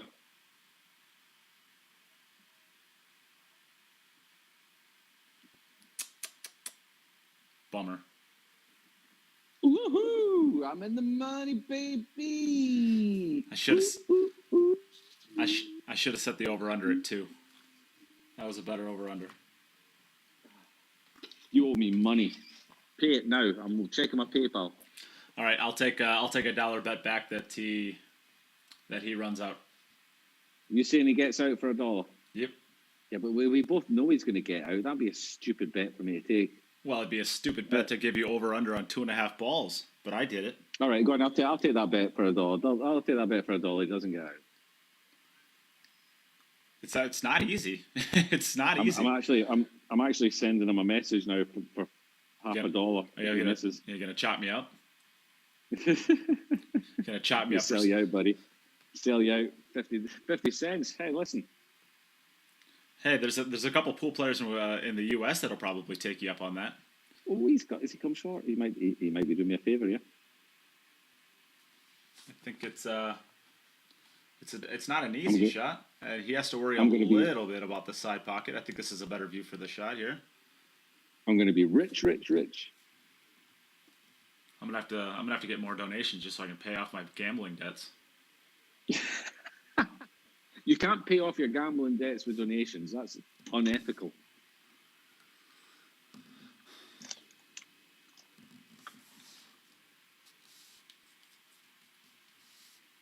Are you worried yet, Nate? Well, it's nearly perfect. All he's got to do is come back 4 or 5 inches. Oh, that's 5-6. I thought it was 7-6. No, it is a 7-6. I could ask you the same question now. Are you getting nervous? It is a 7-6. No, I still think you dog it. I'm wrong. But I can still think it. I'm wrong, but I can still Oh, that's fun. That's funny.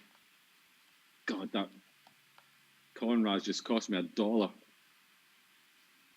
It just shows how willing it just shows how cheap you are to sell out your friend Konrad for $1. Oh, he sold me out. That almost hung up. I know, yeah. I almost got it. Okay, back over at Marc. It is 3-1-2 Konrad. Marc has 1 frame still to play.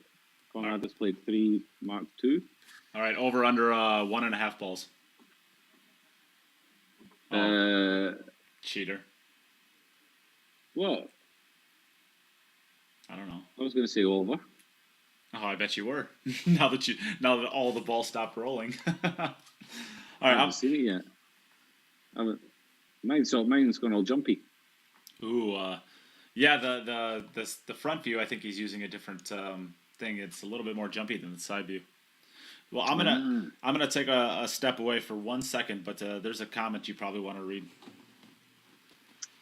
I'll donate again tomorrow if Jim sings and dances. Well, I'll sing, but there's no way you're going to be able to prove whether I'm dancing. Oh no, I'm playing, aren't I? Oh crap. No, tomorrow I'm playing. Nota. So no singing and dancing. Well, maybe. You never know. Never say never. That's a nice shot there from Marc. Then the 2-ball passes a 7 in the corner. I guess he'll play the combination, the 3-5 combination after he's made the 2. It's not a difficult combination, but he'd like to be straight on it. He doesn't want to leave himself much of an angle to have to cut back into the 5. Just concentrate on the 2-ball. Yeah, nice shot. And that's pretty good.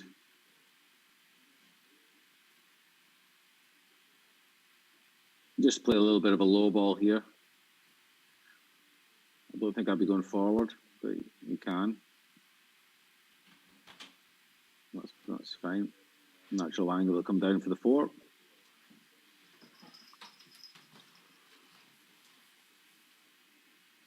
And then I guess you'll want to leave from the 4 ball to the 7. You'll want to leave the cue ball on the left-hand side of the 7, so you can come around 2 rails to a natural angle onto the 9. So just stun this across. leave himself basically the same distance from the rail as what the 7 is from the rail. And then it's a natural angle to follow with just a little bit of outside ball, and you'll come around nicely for the 9. All right, I am back, and I have me some food now too. There you go, guys. That's pretty good. He can make a choice now. He can either just use one rail to come down for the 9, but I think he'll play a little bit of an outside ball and go around the 2 rails to the 9. There we go. And this should be another rack for Marc.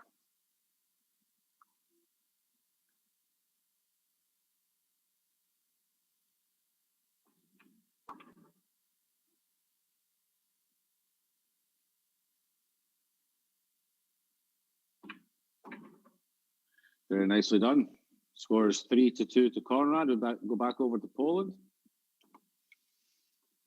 Switch it, Nate. Switch it. I did it. It's ready. I'm a good stream runner. What a guy.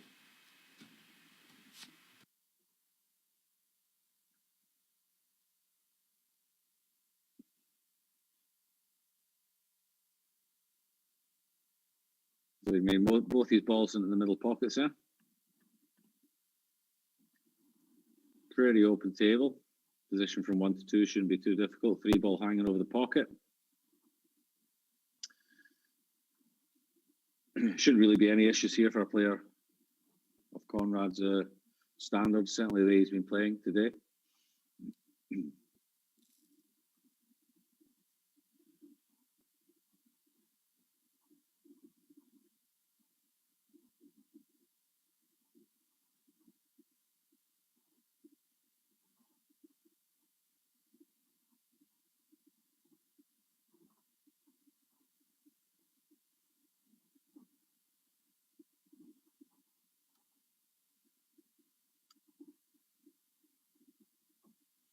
That's pretty perfect on the 6 ball. Take the right hand rail, come back out, and then play a similar shot from the 7 to the 9. Oh, he's decided he wants to come round. He's left that a little bit thinner than he wanted to. He was trying to leave himself the same kind of shot that Marc had from the 7 to the 9 on the last rack. I think it was a bit unnecessary to me, but he should be fine there.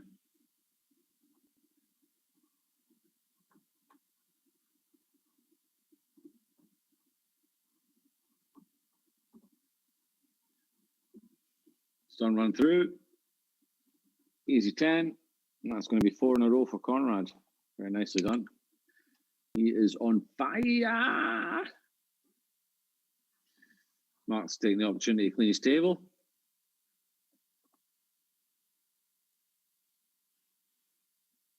I don't know what kind of chalk I'm not sure what kind of chalk Marc uses, but I guess that's probably an issue on this cloth. A lot of chalk marks, you'll be able to see them very easily, I guess. Konrad is certainly showing up to play pool today. He has done, hasn't he? Very good. Marc is cleaning his balls here in between. So, Jim, why don't you can plug the raffles while I shove my face full of food. I have no idea what we're giving away. Oh, well, haven't you listened for the last 2 hours? No, I very rarely do. Oh, well. What are you eating? I made college nachos. College nachos? That sounds unhealthy. Any food that's called college, it sounds particularly unhealthy. They're just tortilla chips that you sprinkle a bunch of cheese on top and then microwave. Okay, yeah. So, like I said, yeah, it's a nice American food. Student food. Yeah, that's what we called them when I was in school. We called them college nachos. So basically, just like donate a buttload of money and you can win a buttload of pool stuff. That's basically what the raffle is, no? Yeah. I guess the biggest donation of the day wins a poison jump break cue, which is pretty cool. What's the highest donation at the moment? 150, you said? $100. $100. Somebody has bid $100 and is getting a $250 poison jump break cue for $100 plus they will get 20 entries into the raffle for today's prize, which is a cloth for your table. A cut of 7 or 8 foot Simonis cloth. Simonis, best cloth you can get. And they will also get 20 draws in the draw, 20 lots in the draw at the end of the group phases for the Jacoby custom queue worth $1,500. And if you don't want that, then I don't know why you're watching a pool stream, to be honest. You should be watching, I don't know. You should be playing Fortnite or something like that. I don't know. These Jacoby cues are beautiful cues. We are also giving away a Earl Strickland signed cue ball for tomorrow. And if you were to donate, theoretically, $100, you would also get a Kamui Roku chalk, Kamui tip, Kamui sticker, and a Kamui tip protector. $50 donation gets you a Kamui sticker, Kamui tip, and a Kamui tip protector. And $25 would get you a Kamui tip protector and a sticker. So you get that just for donating $25, $50, or $100. But you only get that if you give me your address. You send me your address both either on the memo or through private message, or send a message to the Facebook page. And if you hadn't guessed, today is Kamui Day, which is why in between the matches you get to watch Torsten Holman cooking.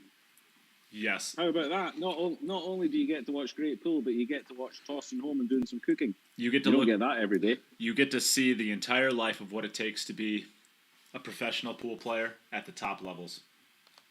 There you go. What more could you ask for? Maybe a little bit better position on this 10 ball. That's a little bit tough. We hit this ball 1,000 times, probably more. There you go. Never an issue. Easy peasy. So that's 4-3 for Konrad. 4 racks played each, and it's 4-3. What about this standard? Is it good? Standard. Is it good? Pretty good. Pretty good. Not the worst. I hope you people watching aren't expecting the same standard tomorrow.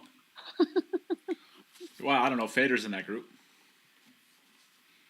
Right. From me tomorrow. I'll be more specific. I think you're going to be the fan favorite no matter what. Konrad. You'll be the fan favorite no matter what. I'm my daughter's favorite. That's the only thing that counts. Yeah, you're not even your wife's favorite. No, of course not. Jesus. She's settled. Oh, fun stuff. Right, I might break up now because I'm going outside.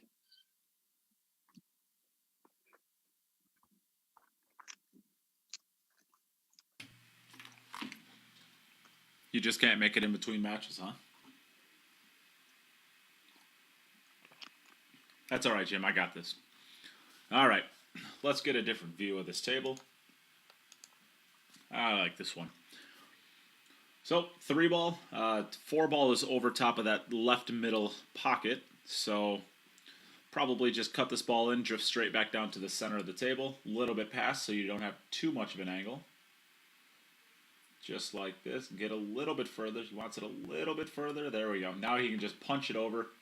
Straight over for the 6-ball on this right long rail. So he just needs to get just past center pocket, somewhere around. Oh, can you see? Oh, you can see my mouth. Sneak. Somewhere around maybe in this area right here. Oh, we drew it all the way over to the rail. Okay, that's if it gets straight in there, that's going to be really tough. So it's good that ended up just a little bit short. He has the angle to come off, back out to the center of the table now.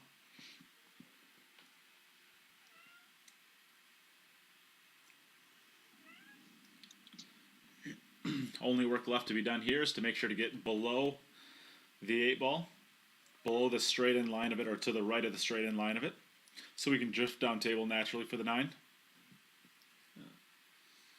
And it looks like on the side view that he did not get there. So this is going to... He looks a bit funny there, yeah. Yeah, this is going to be a little tough. He's either going to have to just kind of roll this in off the rail and take a tougher shot on the 9-ball, or he's going to have to come around 3 rails and try to play a good speed shot.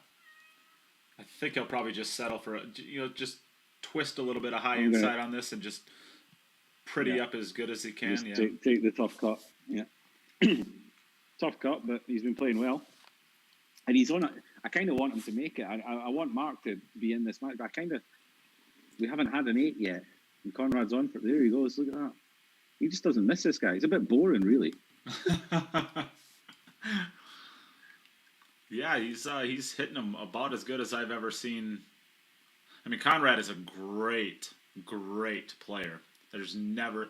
Oh no! Oh no! You don't. Oh, you scuppered him, Nate. That's all your fault, Nate. That's your fault. Commentator's curse. What did I'm I blaming do? you, Nate. What did I do? You started. Anytime you start praising a player, they do something silly. Well, you better be really, really nice to me then, because I'll praise the heck out of you if I know it's going to make you miss balls. You don't. Listen, I don't need your help. Oh, that's tough. I can miss balls on my own. Oh, I'm a bit. Oh.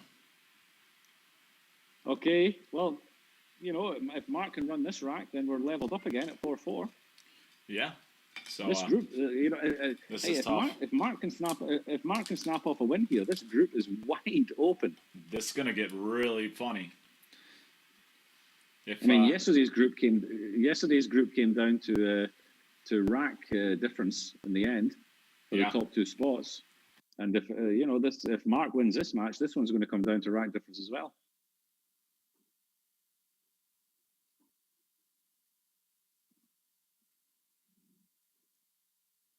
Again, that 2 ball's in exactly the same spot.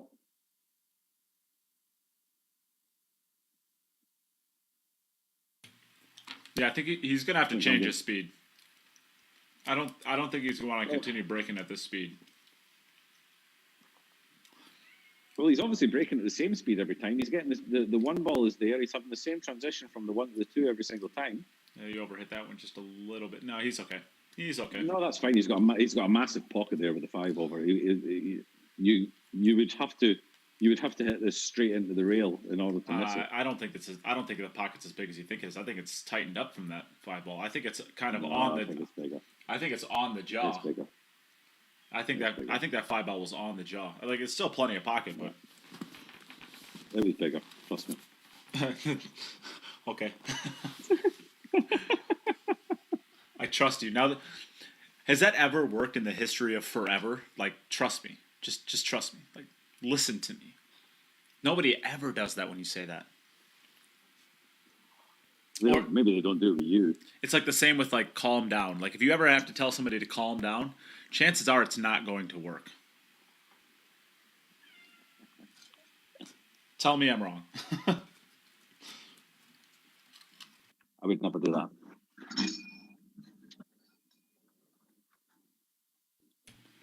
You breaking stuff over there? No, that was the noise. Gotta get me a fresh beer. Pool and beer. Happy days. In that order? Pool, beer, my man Nate. Good shot that. Look at that. Very nice. Wait, what'd you just say? Said good shot that. Very nice. No, before that. I said pool, beer, and my man Nate. My man? Are we friends? Well, you told me to be nice to you today. I'm doing my best.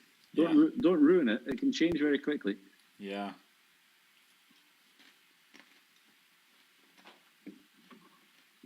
Hey, we don't have to like each other to be the best team in pool. That's what I always say. Absolutely. What a combination. We're like Jordan and Pippen. Yeah, really? I don't know. Why not?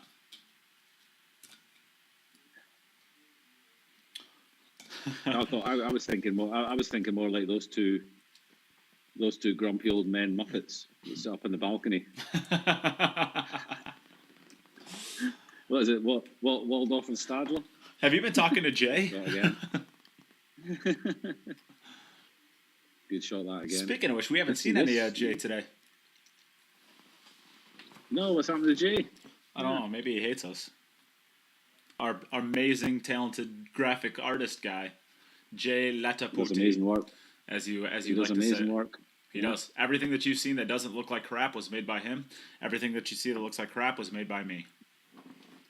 Yeah. And if you want your own personalized graphic done, he did one for me on my Facebook page. If you want your own personalized graphic done, get in touch with Jay. He'd be happy to do it, I think, and he's very, very good at it. Look at that. We're at 4-4. Wow, what a standard. What a match we got. 4-4 after 5 rounds. Marc is on fire as well.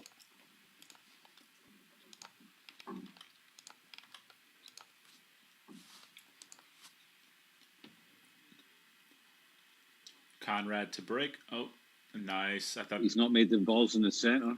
Oh, does he Does not he have try? a ball down? I was watching his cue ball. He at the does beginning. not have a ball. Oh, he doesn't. I was Dry break has opened the door. I was watching his cue ball. His cue ball was going to scratch, but it got kicked out of the pocket, and I didn't watch for the rest of the balls. Wow, that's He's opened the door for Marc here. Yeah. Big swap here, big change. And now that that missed 10 ball by Konrad looks really bad. It looks really dangerous. Yeah, now. it looks big now, doesn't it? It looks big now. Yeah. Marc is in charge of this match at the moment. Konrad has two racks left. He's on 4. And Marc has 3 racks left, and he's on 4.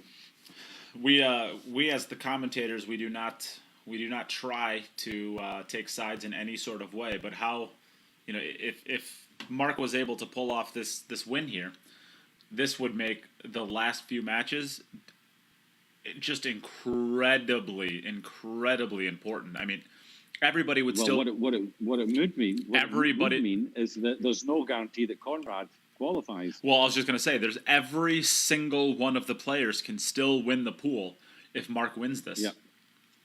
Yeah. After 4 matches, every single player would still be able to win. Is this a dry break? No, he made the 6. He made the 7 ball. Made the 7 ball in the top left corner. How exciting would the last few matches be then? That'd be amazing, wouldn't it?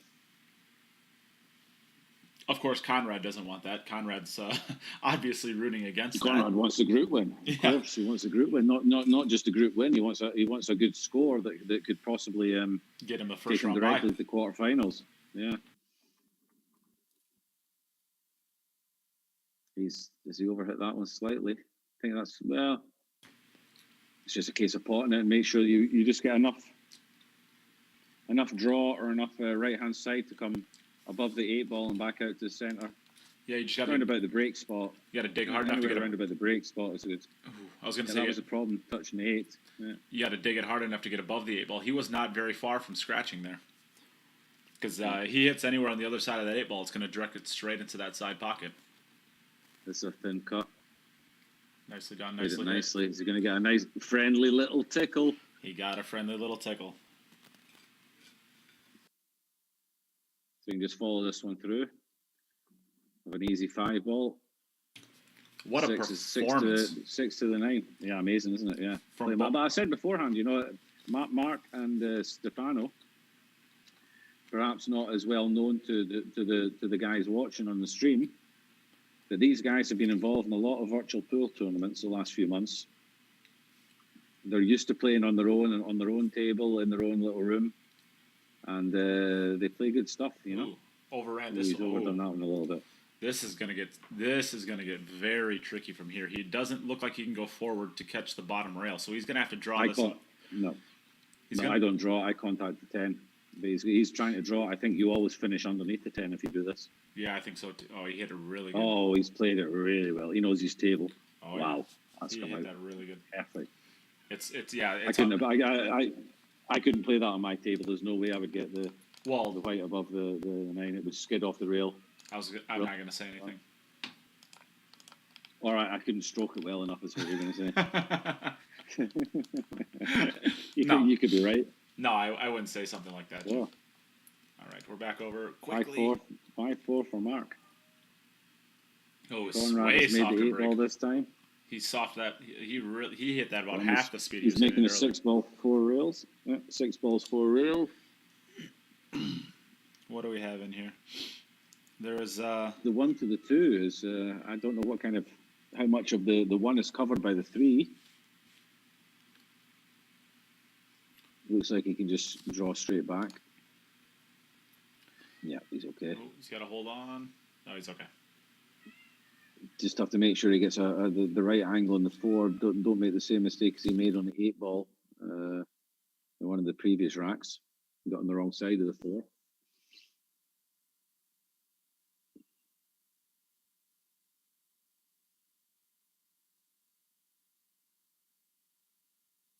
And of course, again, that might look maybe a little bit straight. No, he's okay. He can punch it out. Yeah, punch it out. Yeah. And of course, we are. Konrad is trying to stay alive in this match. He needs this just to stay alive in the match. He has gone first. So even if he gets out from here, Marc will still have one full rack. If he breaks and runs, he wins the set. If not, we go to sudden death. No. They both have 2 racks left. I got them both as 1. They both played 6, as far as I'm aware. And the score is 5-4. Is that right? I think so. Konrad has broken dry once, and he has. So Konrad has broken dry. Yeah, so that puts this is 5-6 for dry. Okay, I think you're right. I think you're right. Yep. That wasn't my fault. Yeah, it's a back over, Marc. Somebody doesn't know never blame. I would never blame you. Yeah, it's the scoreboard. It changed on its own. I would never make that mistake. Probably. So 5-5, but Marc has 1 rack extra to play. Just got out over there Smashed just in time. Oh, where's the cue ball? Where's the cue ball? Oh no! Oh no! Oh, he squatted his cue ball so perfectly, and it stayed there for so long, and then got kicked straight into the side pocket. Crazy. Oh, that's just brutal. So that levels us up 1 rack each. We are basically, for all intents and purposes, we are already in a sudden death situation. Yeah, no, that's just gross. This game can be just horrible, so brutal sometimes, you know. Yeah. All right, well, we got a little time here. Let's do a plug. If you're enjoying the stream, you're enjoying the content, and you would like to donate to the future content we will create here, or if you'd just like to donate to the stream and try to win yourself some amazing prizes, the pinned comments will have all of the ways that you can donate to the stream. If you donate tonight, or I guess anytime from now until tomorrow, you could win a Simonis 7 or 8 foot cloth, or because you could win them both, a signed cue ball from Earl Strickland. So a very priceless prize. These are not super easy to come by. Earl does not always like to interact with his fans. Sometimes he does, sometimes he doesn't. So they're not exactly easy to get. If you would like one of those, or that sounds enticing, you can make a donation anyways on the pinned comment. On top of that, even if you don't win either of those prizes, you get entered into a drawing for a $1,500 Jacoby custom cue. And as a bonus, you get the highest bidder of the day gets a free $250 poison jump break cue. Currently, the highest bid that we have is $100 for that. So if that does not get beaten, somebody just got a $250 predator or poison jump break you for $100. And there's also bonus prizes if you donate $25, $50, or $100. If you donate $25, you get a tip protector and a Kamui sticker. This is the Kamui Day. $50, you get the same stuff you get for $25, plus you get a Kamui tip. And for $100, you get all of the things for $50, plus you get a cube of Roku chalk. So donating $100 gets you about $70 in Kamui gear. So pretty good investment. Plus you get, for $100, you get 20 entries into winning the Simonis cloth and the Earl Strickland signed cue ball. And you get 20 entries into the $1,500 Jacoby custom cue. Lots of stuff to win. All right, I'm done plugging. Let's go back to the match. We see Konrad is making quick work of this rack. Yeah, interesting to see how he plays this shot, whether he goes forward. I like 3 rails back out center table. I like going forward 3 rails, personally. But you can, we actually saw Albin play the same exact shot with just straight high English and actually bend his cue ball into the rail earlier. That was a sweet shot. We kind of saw it here as well. But because his ball was so much closer to the rail, he was not able to get straight down with it. Nicely done, Konrad. Puts the pressure on Marc. Puts the pressure on Marc. And 6 for a total is a really good total.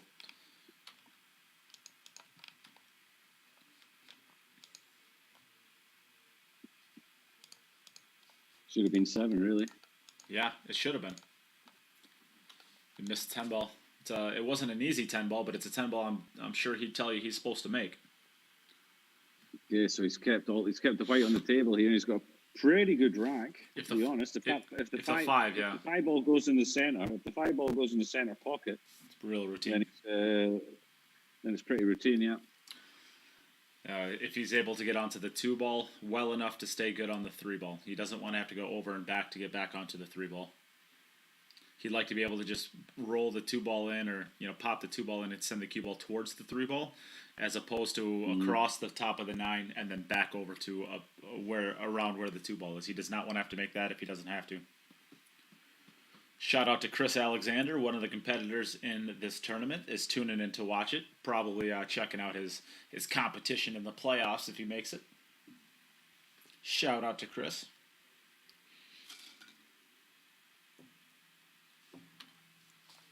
Okay, he was just deciding which one. I think this is a correct shot. I think he wants to be playing it this way and have the natural angle to come just past the 3 ball underneath the 3 towards the 2. Yep, just above rather the than 3. playing from the rather than playing from the right hand cushion and coming the other side of the 3. I think this is definitely the shot. Underneath the 3 under the right line towards the 2.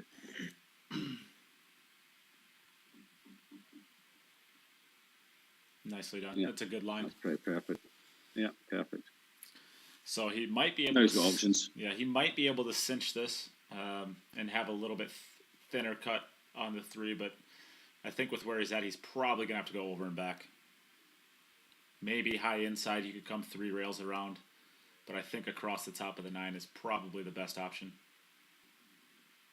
Oh no. Ooh. Beautiful. Okay. Beautiful speed. Yeah, that's risky going at that side pocket like that. Yeah, if you know your table, then you know what your how much you can get out of it. Yeah. It wasn't really very close to the pocket. So he obviously doesn't like the 5 ball into the center pocket. So he needs to find a way to give himself. Where he would ideally like to be would be underneath not there, the other side of the 4. Not sure if he can screw this. You just got to be careful he doesn't end up behind the 6 here. If he's screwing down to the other side of the 5, he's going into the 5. Oh, this is going to be a little bit tricky now. He's going to. That's perfect. That's fine. You can just draw straight back to the pro side of the 6. Oh, he's got to elevate quite a bit to do that. I think his cue is going to be right on the jaw. It's a little tricky. Nicely done. He's not to hold on. That's pretty good. A little more angle than I thought he would. So this is It's pretty good. This is the pressure shot now. This is the big shot. Keep your head down. Stay still. Oh, nice shot. Nice shot, nice run out. This is looking like sudden death. Yeah, we like a sudden death. Yes. Now, the only thing we asked for is that the sudden death is not decided on a scratch or a dry break. That's the only thing we asked for. Yeah. Somebody miss is what we're basically saying, So we are back over to Konrad. He has his balls racked and ready to go. Perfect. He read the rule book. That's a big ask for some of these players. So how does this work? I'm sorry. Yeah, here we go. Sudden death, Konrad. Sudden death. The first one to win their rack and the other one miss. Okay. All right. Never mind.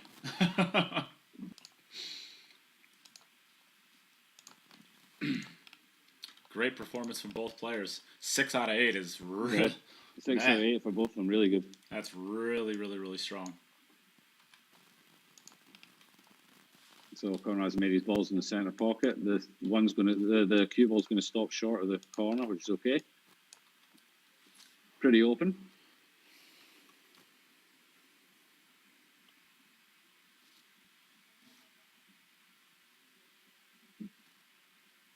Very open, actually. Just make sure you get a nice angle on the 2-ball, I think, so that you can follow around 3 rails. Yeah, so be following this round through 3 rails, up between the 10 and the 5, onto a line with the 3-ball. Just like that. Straight on the 5 is perfect to play the 6 into the centre.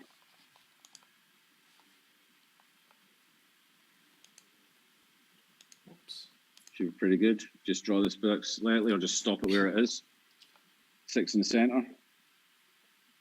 7 is waiting nicely for him in the top corner there. It's looking pretty good. He wants. Yeah, just don't land straight on it. Yeah, in an ideal world, you'd be able to get a little ways up table and maybe kind of just draw it down that left rail. But now he's going to have to follow it down the left rail.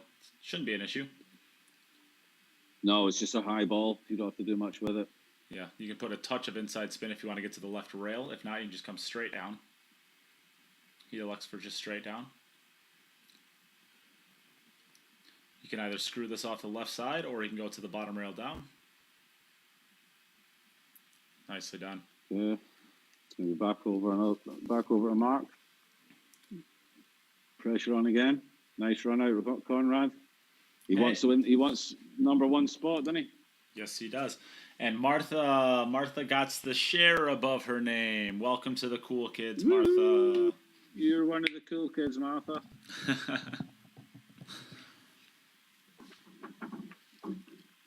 If anybody else out there would like to join the cool kids, you can always share the stream. That's how you do it. Oh, the 3 and the 6. Oh, but what he does have is the 2 balls hanging over the center pocket.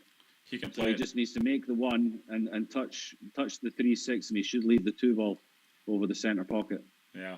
So the first time he's actually broke and left the 2 ball over the center pocket, it's the perfect timing for him. Where he's normally been leaving the 2, he wouldn't be able to play this shot. Great. There we go. Pretty And he's opened good. up the pocket. Yeah, he's opened up the pocket for the 3. So he's got to get from the 3 to the 4, and then the 4 to the 5 is not easy. But where he put the 6 ball, the 5 to the 6 shouldn't be too bad. So Lil Chris has the question: what are the odds for a VG10 3.0? Take away ball in hand and the dry legal breaks are allowed. No, I don't think we'll ever run an event where we take away the ball in hand. The ball in hand is a big equalizer between the people who break the best in the world and the people who just shoot well. If we take away the ball in hand after the break, then what we're doing is we're really making it heavily in favor of the people who break the best. And I think that that's just not fair, and I think we're going to lose some players that, you know, I don't want to say any names that say that they don't break Top Gear, but I think it's just important to try to strike a balance between the best breakers in the world and the players who don't rely on their break nearly as much or quite as much. And Jim, I don't know, you can tell me if you agree or not. Yeah, I pretty much agree with that. I mean, it's a ghost pool tournament, and ghost pool is break the ball and take ball in hand. And if you run, you get your point. If you don't, your ghost gets the point. And that basically is what ghost pool is. Like Nate said, I think there's a lot of players who, they wouldn't be prepared to put up a $500 entry fee when they know that the best breakers are going to have such a big advantage. No, good shot. He's playing well, isn't he? Very good. Yes, he is. I will update this. I did not update from Marc's run out. We went into sudden death, and I guess I forgot to update the scoreboard. Nicely done here. This is fantastic right here. So we're going to go to a second sudden death. Well, let's just make sure he keeps his head down. Doesn't do anything silly. But I will say, I've had this discussion with a couple of players who would like to see this change. If there's any sort of change that would be made when it comes to this format, it would be to make it a 9-ball, but take the ball in hand away. That would be the only change I think we would make, is to do a 9-ball with no break and run. Or sorry, no ball in hand after the break. But even still, I still think that favors the best breakers too much. Even though 9-ball's a little bit of an equalizer there. All right, so back over for a second round of sudden death, and we're gonna have to go to this view, I guess. His top view is lagging on one of his phones, so we're gonna have to go to this one. All right, and now this one's caught up. Okay.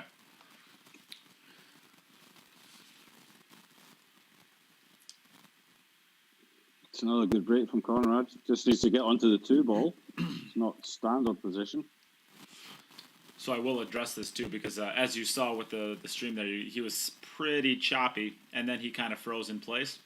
Because I was able to look at the Zoom meeting and actually see that his break happened, we don't have to run into any issues with the break. I actually saw the break happen, even though he was frozen the whole time. And for whatever reason, that front-on view is lagging quite a bit, so we're going to stick with this one for a little while. Yeah, I like the idea of that too, Chris, but the templates speed up the match as far as it's very easy to set the balls, and we don't want to sit here and watch somebody spend 15 minutes trying to rack the balls because they can't get them tight, and it doesn't feel right saying that you have a 1 minute long or 20-second long limit on how long you can try to rack the balls. For a $500 entry fee to these tournaments, the players are going to try to get every single rack exactly perfect how they want it with the template anyways. And I think that just takes away from the viewing experience if we just sit there and watch them rack for 6 times as long.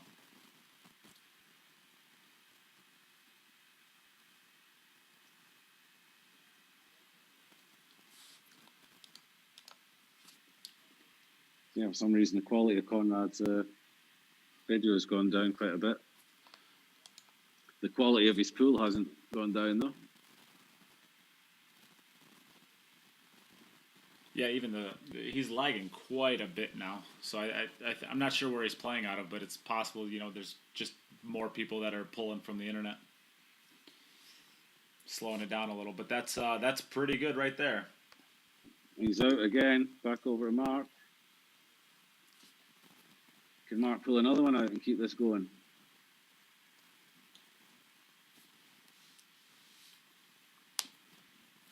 So, of course, we are in sudden death right now. If you're just tuning in recently, we are in sudden death. So the first person to break and run uniquely from their opponent is going to be the winner of this match. Both players had 6 out of 8 break and runs. Is that draw? 2-ball is horrible. No, the 2-ball is horrible, but the 1-ball is sat right over the middle pocket beside it. Yeah, the 1-ball's right next to it. So he's going to have the opportunity to break it out. This is where a lot can be learned about the game of pool, watching a professional player play these shots. He will not be breaking this very hard, and he will be breaking, by the end of this, he will break this very controlled. He'll pick the exact spot he wants to hit on the 10-ball to open up his 2-ball, and just push the 2-ball down the rail a little bit. I see a lot of amateurs that like to really just crack into this and, hit it really hard and just hope for the best. And they end up leaving the 2-ball on the short rail here. Yeah, or they just hit it even harder than that, have no idea where their cue ball or the 2-ball is going to end up. And he's going to take a lot of time here. He's going to really think about where exactly he wants to hit on the 10-ball so that he can know exactly how it's going to push the 2. Oh, that's no good. He has a bank. He has a bank. It's, yeah. He's got to hit it hard, though. He's going to have to really straighten this out. So he's going to have to hit this really hard to really bend that rail in quite a bit so that it pushes out really hard and straightens the bank out. These rails are just like the rails are just hit like it hard. Hit it hard, hit it low, and with a lot of right-hand side, and you might straighten out enough. Yeah, so these rails are just like a spring in your car. The harder you compress them, the harder they're going to push back. You need something good to happen, and when it's not going to. So, and we have a group winner. It's Konrad. That's a tough one for that's a real tough one for Marc. He played really, really well. Marc, great performance, both players. Great performance, Marc. Well played, mate. Konrad was just that little bit stronger. But wow, what a fight you put up. Brilliant pool. Well done. Well played. Yeah, I think in most matches, a 6 out of 8 is going to win probably 95% of matches in this format. And I mean, Konrad is playing a top tier in his game today, and it's been a pleasure to get to watch you and the performance that you put on. So I really appreciate the performance you just gave us there. Thanks. And Konrad, congratulations! This brings you to a 3-0 record, and this guarantees you into the playoffs. Perfecto. Yeah. Thank you. Well done, Konrad. Well played. Yep. And Marc, we're going to get to see you play again. You will have the last match of the day against Stefano. So, not done. Still get to put a great performance on for us, hopefully. Guys, I want to say something. Yep, go ahead. Share, donate. Jim, he's taking your... He said share, donate. He's taking your... Yes, Konrad. Yes, Konrad. You know the score. Share, donate. Cheers, pal. All right, so there's Albin. Hi, Albin. How's it going? That is a preliminary for he is going to be our next match. It is going to be a matchup between Albin Ouschan and Stefano. So we'll be back in just a few seconds. Use this as an opportunity to get your donations into the stream if you would like. Lots of great prizes you can win. A signed cue ball from Earl Strickland, Simona 7-foot cloth. If you donate high enough, you can get yourself a poison jump break cue for free. $250 cue. And also all of those entries go into a $1,500 Jacoby custom cue drawing as well. So lots of great prizes that can be won. We'll be back in just a few moments. We're going to take a couple advertisements. We got to pay the bills over here somehow. So, all right. Hang out for just a second. We'll be right back. Share, donate.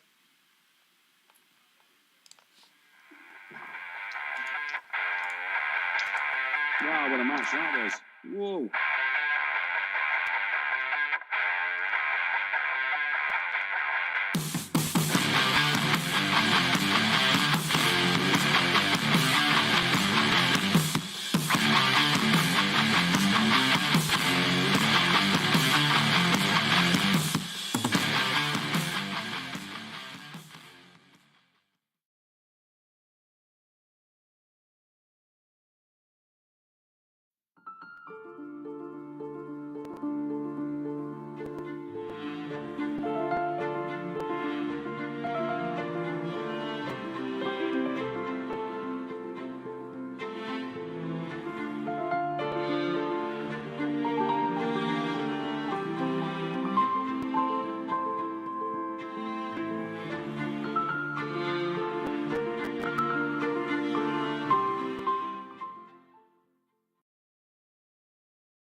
When I was a child, it only took one shot to change my life.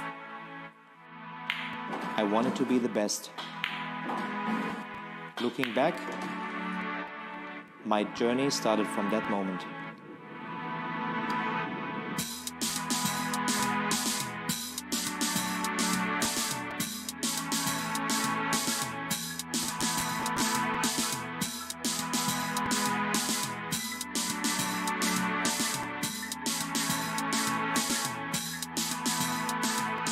Realizing your true potential requires total devotion.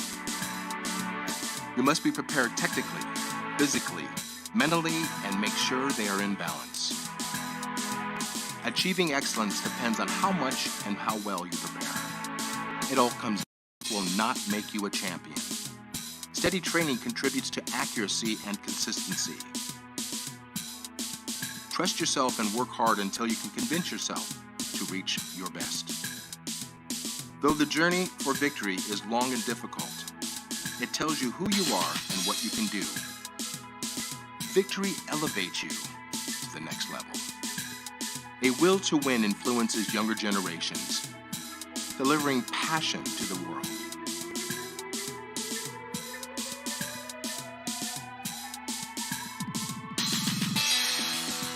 Believe in the potential of your intuition. Give your dreams free rein and feel the emotion flow through you. Stay true to yourself to find stillness within. Sharpen your senses. Put all of your intention into the moment of impact. Do not hold back. Just let go. Can you see? Your journey begins here. Quest for excellence.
All right, we are back for the second to last match of the day.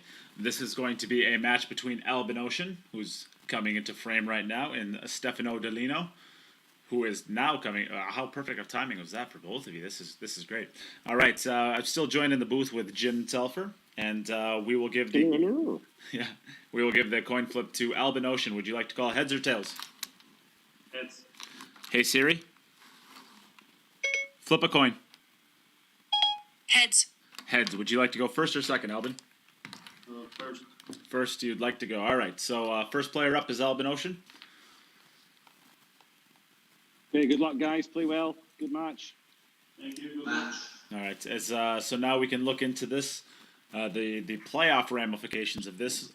We already have Konrad through with a 3-0 record. He will be blocked into the first place spot for this pool. And both of these players are still alive for the second seed. There's actually a way where if Stefano wins this match right here, and then Marc Vidal beats Stefano in the last match, there's actually a way where all three of these players could have a 1-2 record.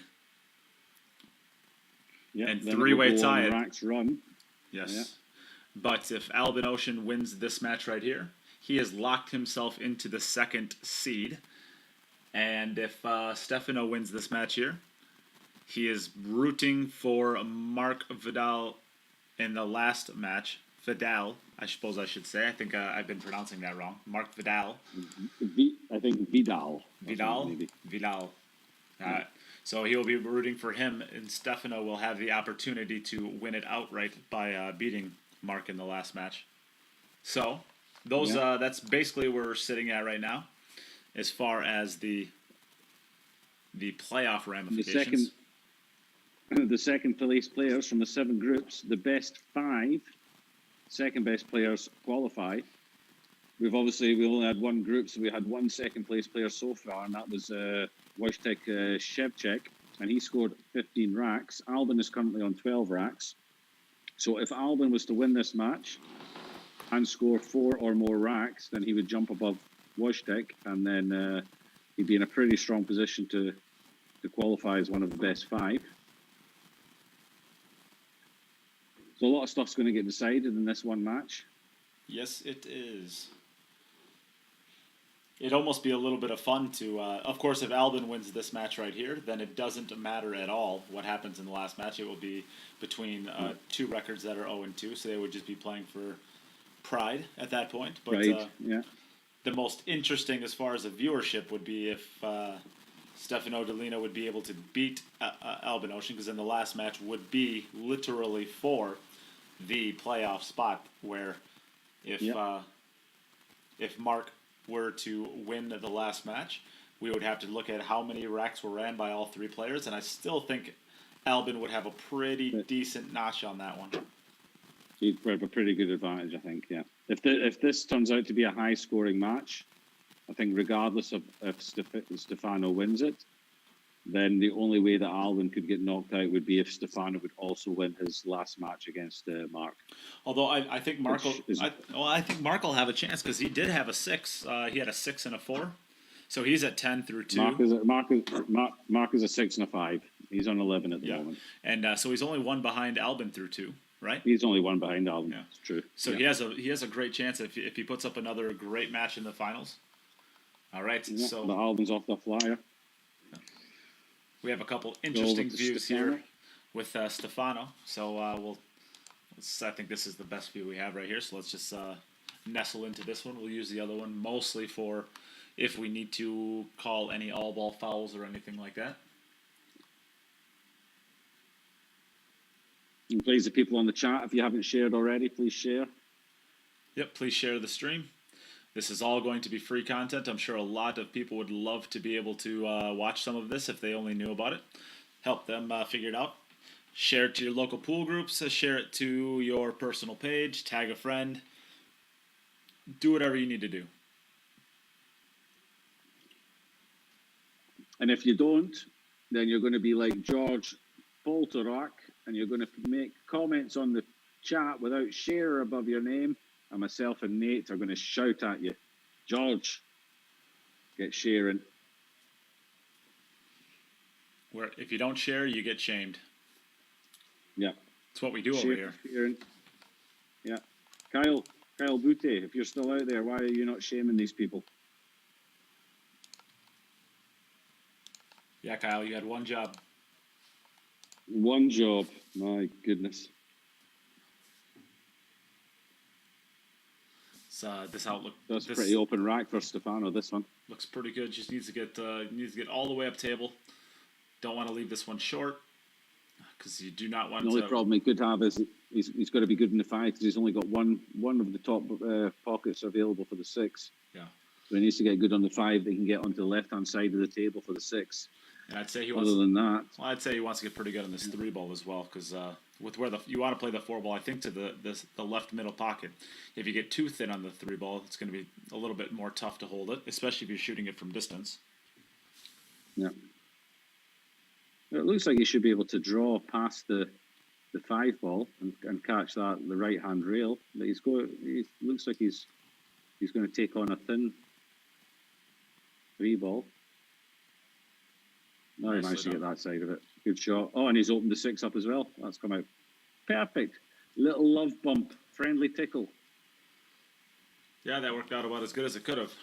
The 5 to the 6 was going to be a little bit difficult. Now it's going to be about as elementary as it gets. Yeah. So the only way it goes wrong here is if he gets on the wrong side of this 4 ball, which seems pretty difficult to do from where he's at. There isn't really a wrong side, is there? Actually, this is a great this is a great view for this shot now.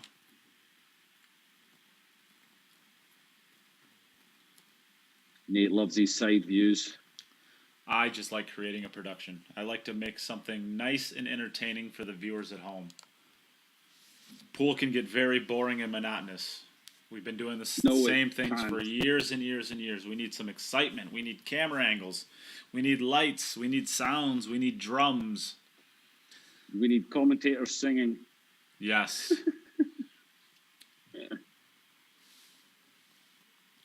Kyle said, did somebody sneak past the radar? Good catch, guys. I didn't see it either. I'm not sure who you're referring to. But I just went with it. Yeah, perfect angle now.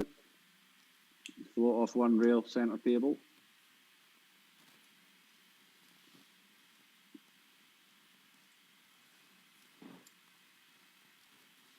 Nicely done this.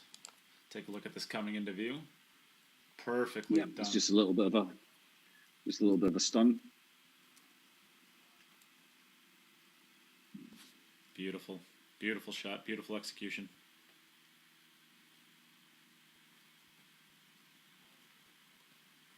Good shot. They're tied at 1-1 after one rack each. Again, these guys just keep running racks. It's been a high quality group. This one, the lowest score we've had so far has been a 4. Wow. So everybody's shooting 50% or above, you know, and that's the 4 that was scored had 2 dry breaks. So, you know, these guys are playing top quality pool.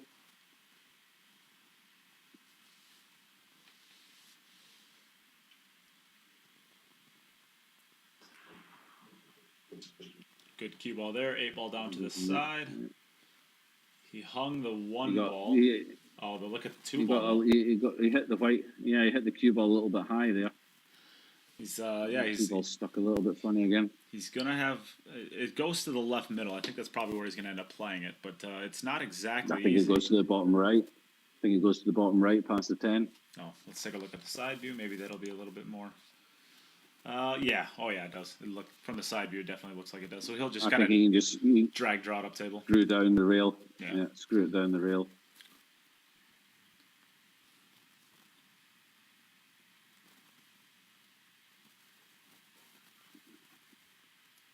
Anyway, around the middle pocket, or maybe just a little bit past the middle pocket, we're fine.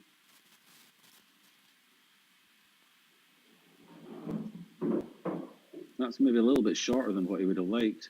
With where the 3 ball is, it's okay.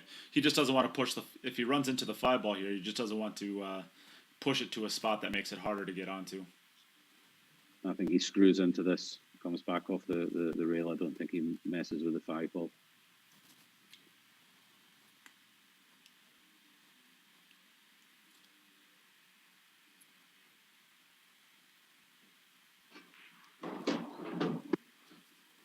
Doesn't want to get jacked up over the 5. It's okay. Yeah, he's got plenty of room for his cue. Yeah.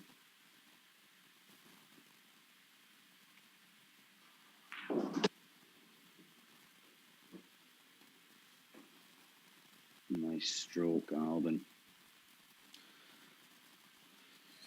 He's hitting him pretty good right now. Yeah. It's a nice high inside stroke here, going off 2 rails. Once hit right about where his chalk is on that second rail, I think. I don't know. I think he'll just use 1 rail. Yeah. Yeah. Nicely done. I like coming 2 rails into the shot, but I'm also not a world champion, so what do I know? It depends on it depends a little bit on the angle he had. He didn't want to come high on the 5 ball. He wanted to have it be this side of the 5 ball, and if the angle is a bit too shallow to go forward, then you take the risk that you come wrong side playing it that way. Then he could always come across the line. Just doesn't want to get perfectly straight on the 9 ball. He wants to have enough angle to get off the rail. And he's going to leave himself a tester on the 10, but I think he's got a little bit of a back angle. I think he can get off 2 inches or so. He doesn't need to get off far to take the difficulty out of the 10 ball. 2 inches off the rail would be fine. I don't think he's going to be off the rail here. Yeah, he's fine. You'd like to be 2 or 3 inches off, but 1.5 is. It's okay. Nicely done there. Pretty good, Albin. Pretty good showing out of both these players thus far. Here comes Stefano, ready to break the second rack. It's crazy the quality of pool we're getting out of all of these players today. Yeah, really good.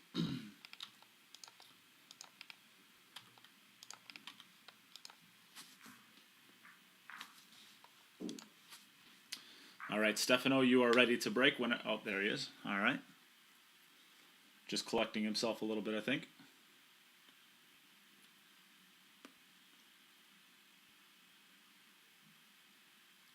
Oh, that's a real 8 soft ball's going to break. go in. Really soft Yeah. break.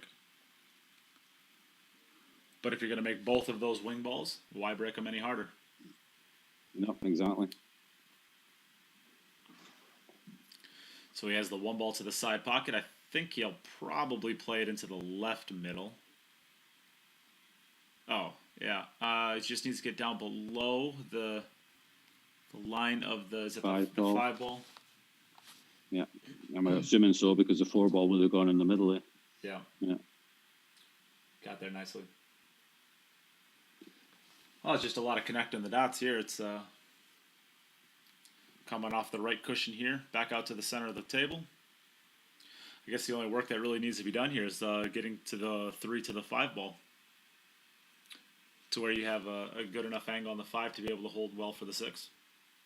Can't really see anything else going wrong on this rack.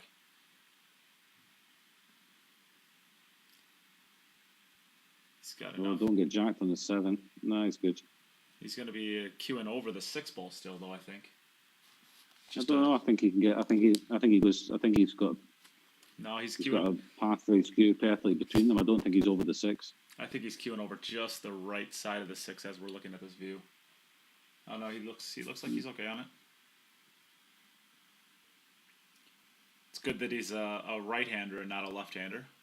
Being able to put your left hand down on the table as opposed to your right there helps. So just he's a little bit further away from the 5 than he would have wanted to be. Yeah. Yeah, just a little bit of a tester here. He's going to have to get all the way over to that left cushion and back out. I don't think he wants to try to stun this and hold the cue ball. So he'll probably put a good stroke on it, go over to the left cushion and back out.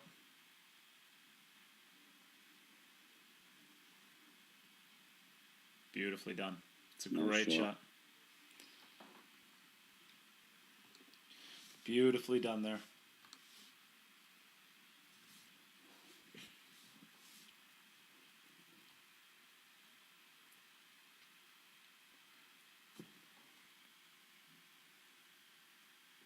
Needs to get off that rail just a little bit. All right. No problem there. Should be fine.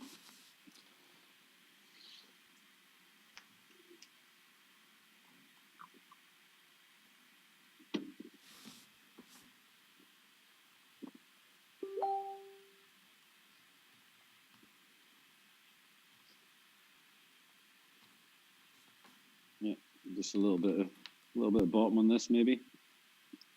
The 10 in the same pocket. Maybe he's just a little bit too straight on it. Yeah, I think he's okay. I think even if he gets over, floats across. Yeah. I think if he punches it, he floats across. Yeah. 4 inches is all you need. Anything over that is just a bonus. So he hit that really good. 4 racks played, 4 racks ran. Pretty good performance out of these two players. Back Not over too to bad, is it? Albin. Checking the rack one more time, making sure nothing moved around.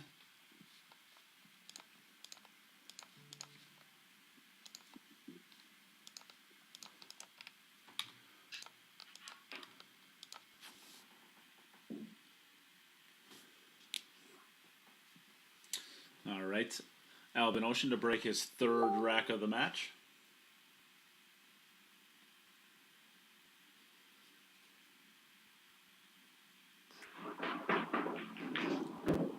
One's getting kicked all over the place. It's like a pin.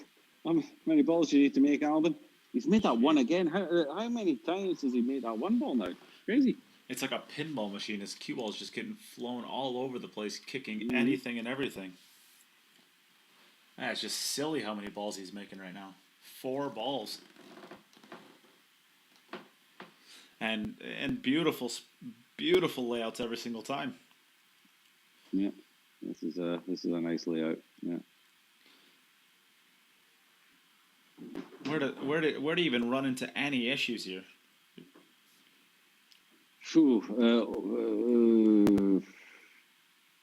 Maybe overplay the 6 ball and end up on that left hand rail. I don't know. Oh, he'll never. So I assume he'll play the 7. He's going to drag this. I think he just rolls. I think he drags this round a couple of rails and plays the 7 in the same pocket. No, it's just coming in and out. Yeah.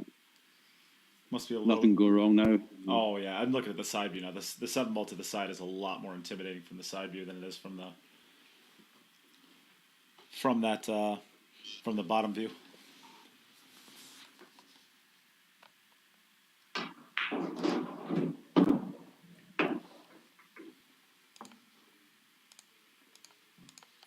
Another one for Albin. 5 racks played between these two. 5 runouts. Over you, Stefano. Follow that. Again. Yeah.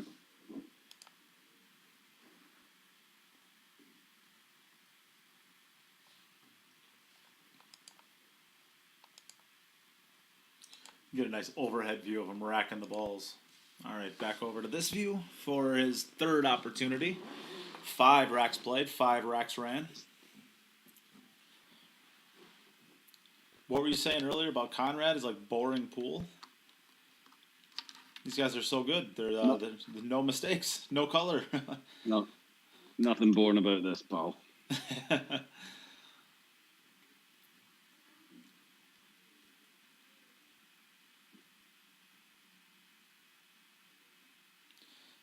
Four ball looks like it's going. Balls in again. Oh, the 4 ball didn't quite make it. 5 ball gets past the line of the 2 ball. It could have been a little bit more tricky if that 5 ball hung around the 2 ball. Or maybe it's the 4 ball. No, it's the 5 ball. So, 1, 2 beside each other, 3 up in the normal position that he seems to get at most racks. 4 over the pocket, 5 waiting, 6. Yeah, again. 7 ball Join the looks. dots. 7 ball looks to be the only ball that's even remotely close to being tricky, just because it looks like it's frozen to the rail, but it's so close to the pocket that I don't see a situation where it becomes an issue, especially with how close the 6 ball is to the side pocket. The only thing that could possibly really go wrong is if he gets straight on the 7 ball and can't get back down for the 9. But yeah, you're gonna be pretty unlucky to get there.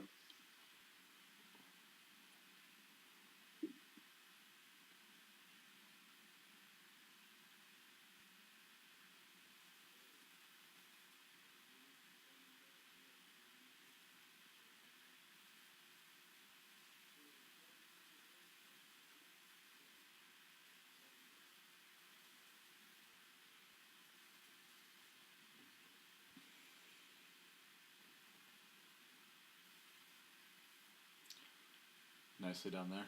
Good speed. Fine. Starting to get a little late for you, pal. For me? Yeah. It's Yeah, I'm a little bit tired. I did a night shift last night. I haven't slept today, and yeah.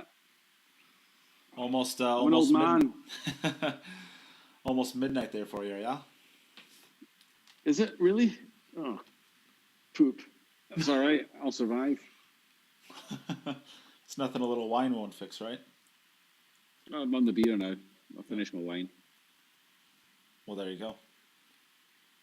Ooh, that's okay. He can still play it. You can play it into the corner. He's going to be close to the rail, but with the 5 to the 6, I mean, you can get anywhere over to that right cushion and be okay for the 6 ball. Or he's looking at following it forward. I suppose following it forward, it's not a bad option. I don't know, is he dead straight on it, or has he got a little bit of an angle? He might end up hitting the nipple here. I think, well, if I look at the distance that the cue ball is off the cushion compared to the distance that the 4 ball is off the cushion, he's on a bit of an angle. I think he can even cut it to the side pocket and get to the 5 ball, but you wouldn't want to do that because you'd have to hit it like almost perfect. I think he's speed, I think he's worried about the jaws of the middle pocket. Yeah, I think this is a better option. Just shoot the ball into the corner and maybe go forward just a little bit so you can cue over the center of the pocket. Makes it a little easier to cue. Cut it in and go behind the 9 and the 10. Oh, he's going to do that. Yeah, that's how it works as well. That's a good shot. That's a good shot. Just needs to get anywhere over on the side cushion, probably somewhere around the 3rd diamond, maybe. On the right long rail. He wants to maintain the angle on the 6 ball to be able to go up towards the 7 ball. Doesn't want to get straight in. Just go forward with a little bit of perfect. A little bit of inside. Yeah. This is good. Just don't come straight on the 7. I think he's got options for the 9 ball. I think it maybe passes the 10 into the bottom right-hand corner as well. So anything with a bit of angle on the 7, and he can come anywhere he wants, I think. I like going forward with this. You don't have to worry about getting straight in if you go forward.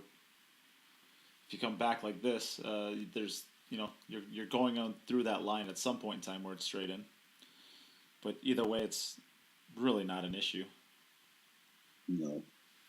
You should know, playing on your own table, you should know how to find every rail and then just give it a little bit more. That's why you see players will generally always take maybe one rail more than the amateur players will take. Because it's easier to judge your speed and to judge your distance from a rail if you hit that rail. Bingo. Because you know which speed you should be using to get to the rail. Yep, I agree with that completely. 100%. So use that, give it a little bit more, and you'll never land straight. There we go. Great standard. 6 racks played, 6 racks ran. What a match of pool we have between these two.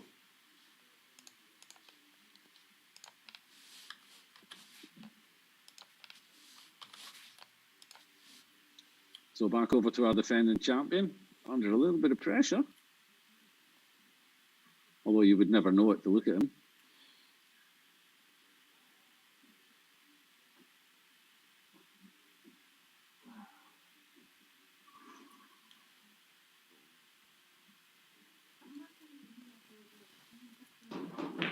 Where's his cue ball? He's okay. Ooh. He's okay. And the 3 balls opening up nicely. The Everything's 4 open balls again. down. He's just wants to get as close to straight in on the 2 ball as he can. And then I think the stop shot on the 2 ball gives him the perfect angle on the 3 to be able to pot that and drift just to the right for the 5 ball. He just doesn't want to get his angle on the 3 ball going away from the 5 ball towards the 7. He'd rather have it go towards the 5 ball. I think other than that, the rack looks pretty simple. Don't look to be too much wrong with it, though.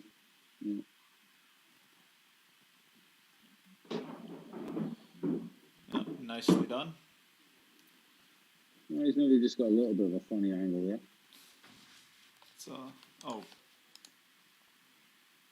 I didn't switch cameras. Oops. Don't yell at me.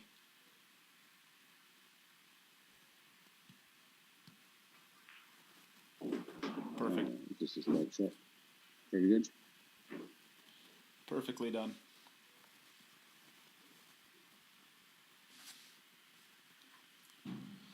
Perfectly done.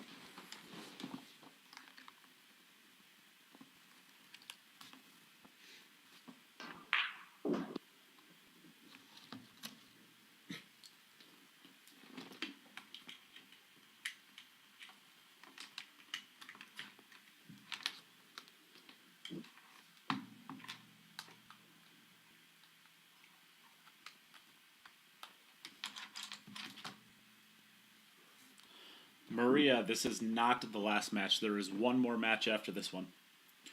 There's this match, and then the last match of the day will be Stefano Dellino versus Marc Vidal.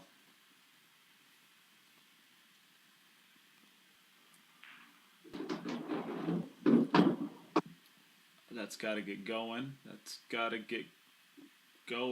think he can force it around 2 or 3 rails. Yeah, he's okay. He got just to the point where he wouldn't want to. He can get. Sorry, yeah.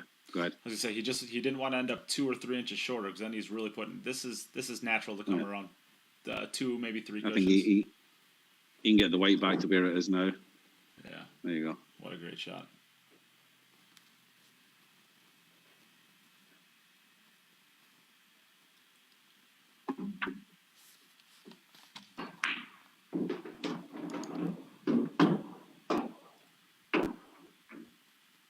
This is going to be 4 out of 4 for Albin. Stefano's on 3 out of 3 for a match.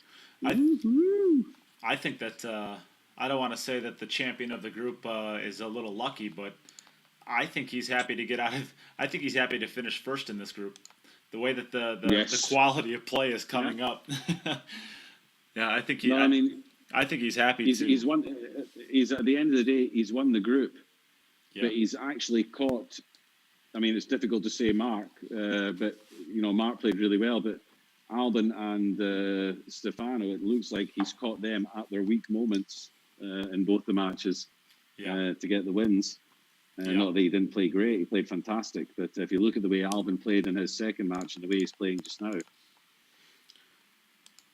and the way Stefano's playing compared to that's a scratch. That's unfortunate. The way Stefano's playing just now compared to his first match, different player. Okay, that's a scratch. That's going to be 0 for Stefano, unfortunately. So Maria sending me the text message. Yes, Konrad won all 3 of his matches. He is the champion for today. Though there's a pretty good chance that even though he is the champion, that Albin will actually run more racks than him. Yep. Because I believe Albin is going to be pretty close to just shy of 20, about 18 or 19, I think, by the end of this. So looking like. He's at 16 currently. Well, he's on 16 now, yeah. And I can tell you that for 17. Konrad's score on balls made is above Naoki, so Konrad is currently our #1 seed for the players that have qualified so far on balls potted. And you said Konrad had 18 racks, Ryan? 17. 17 racks, and so did Naoki. Yeah. Yeah, so Albin is looking at, this is looking pretty good. The 5 ball's a little tricky at the top of the table. It goes to the top left, but it's not easy to play positioning to there. Although the 3 ball's in a favorable spot to be able to get it to that point. So I think he'll probably... Can we see on the side camera if it passes a 7? It does not pass the 7. It does not pass a 7, no. Okay. Yeah. So he's going to have to play it to... what is now the bottom left, switching cameras to Second this diamond. one. So now the top left. Middle diamond on that top right-hand rail. Should be good.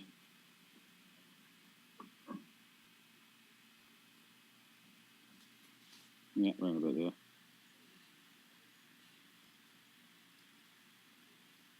He doesn't have much else, really.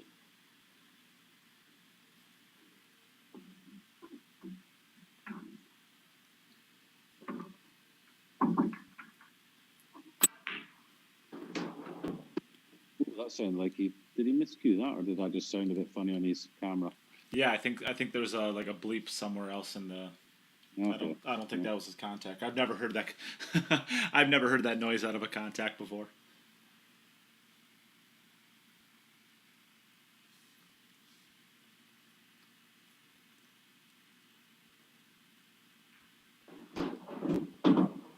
It's pretty good speed here. You could have gotten closer, but you start getting a little flirty with the 7 ball if you run too much further. Take a look at the side. I think he's got to come in and out. Yeah. Is he got to come all the way down? Yeah. Oh, yeah, for sure. I think. Yeah. It's now I'm taking a look at the side view. He came up a lot shorter, I think, than he wanted to. So he's okay. He's got a shot at it, but the side view tells a better story that he's quite a bit short on this.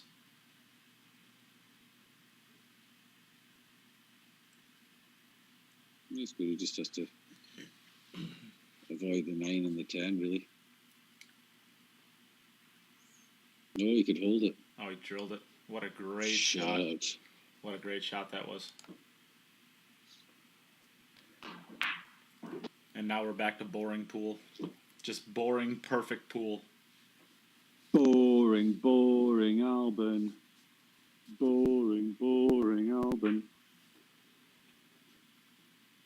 Oh, he overran it a little bit. He's overrun that one a little bit. So now we're going to get to see a stroke.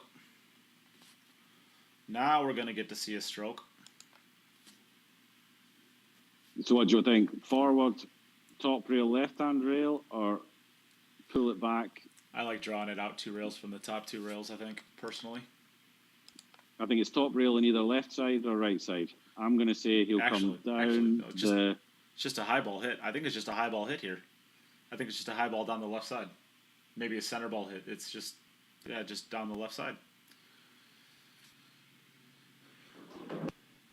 Yeah. You overran this one too. See, that's why I would always take this the second cushion above the middle pocket. I don't. You know what I mean? I don't think so. I like the shot It's that hard, he hit. it's hard for me to it's hard for me to argue with Albin, but if you take that second rail, you're coming towards the 10. Well, you're coming to the top side of the 10. I think that. No, not necessarily. I like his shot. I mean, we're saying this. I mean, he's still a huge favorite to make the shot. I think, especially with how he's been playing today. But it's a lot tougher than it had to be.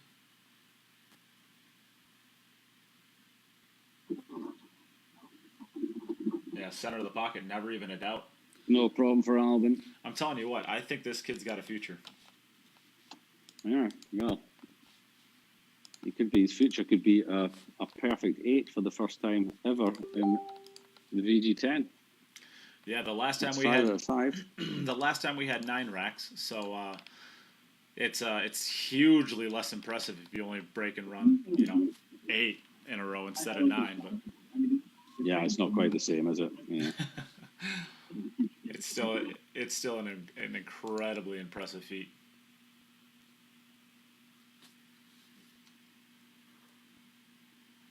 Four balls going down there. Stefano's 8 balls made down. the 4 and the 8. Go watch out the cue ball. No, he's fine. Held up this time. He's fine. Take a good look at the side view here. What little bit of a side view we do have.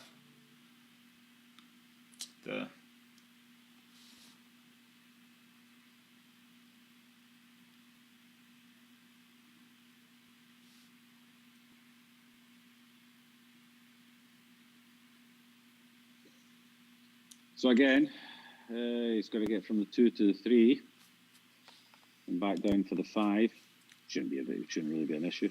No, I think he has the ability to go to the left of the stack there, the 5, 6, 10, 9 ball. Just kind of, ooh. He's over. Okay, no, he's okay. Fine. He's okay. He can either take a second rail, zigzag it, or he can just, just a little bit of a slow draw kind of thing. Yeah. The only thing just float up center table. The only thing is you want to take a second rail, I think. You want to decide if you want to be below the 7 or above the 7. You do not want to run it just down table blindly, because then you could bring that. No, you have to go under. You always got to be below the 7. Yeah. Or well, I mean, I guess on the top side of it, but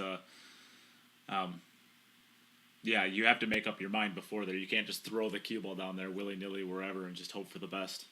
That happens a lot. I see with amateur players. Is they just they know that they need to get the cue ball up table, so they put the cue ball up table, and next thing you know, you're hooked on that 7. Yeah. It's good speed here. Great speed here. It's almost a little bit silly that there's going to be at the way this is looking, there's probably going to be 2 matches in a row where a player scores 6 out of 8 and and loses the match. It's almost silly that has to happen. Yeah. Mm-hmm. Yeah.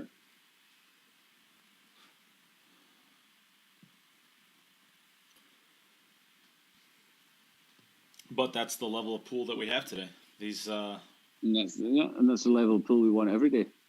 Absolutely. As a great man once said, we just hope that a pool or a match is decided based off of a missed ball and not a dry break or a scratch. Exactly. That's a nice shot there. That's a really good shot there. That if you run into that 7 ball there, you can start running into a lot of issues. He knew exactly where he needed to be to stay to the right of that and hit it beautifully. Excellently done.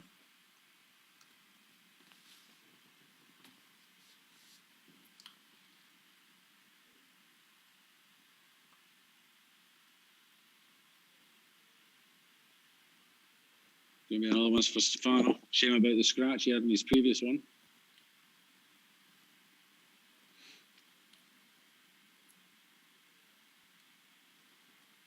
Nicely done. All right, so this is going to make it 5-4 in favor of Albin through 4 racks. Or 5 racks, I should say, sorry. Mm-hmm. Very good. Well done, Stefano. Back over to our defending champion.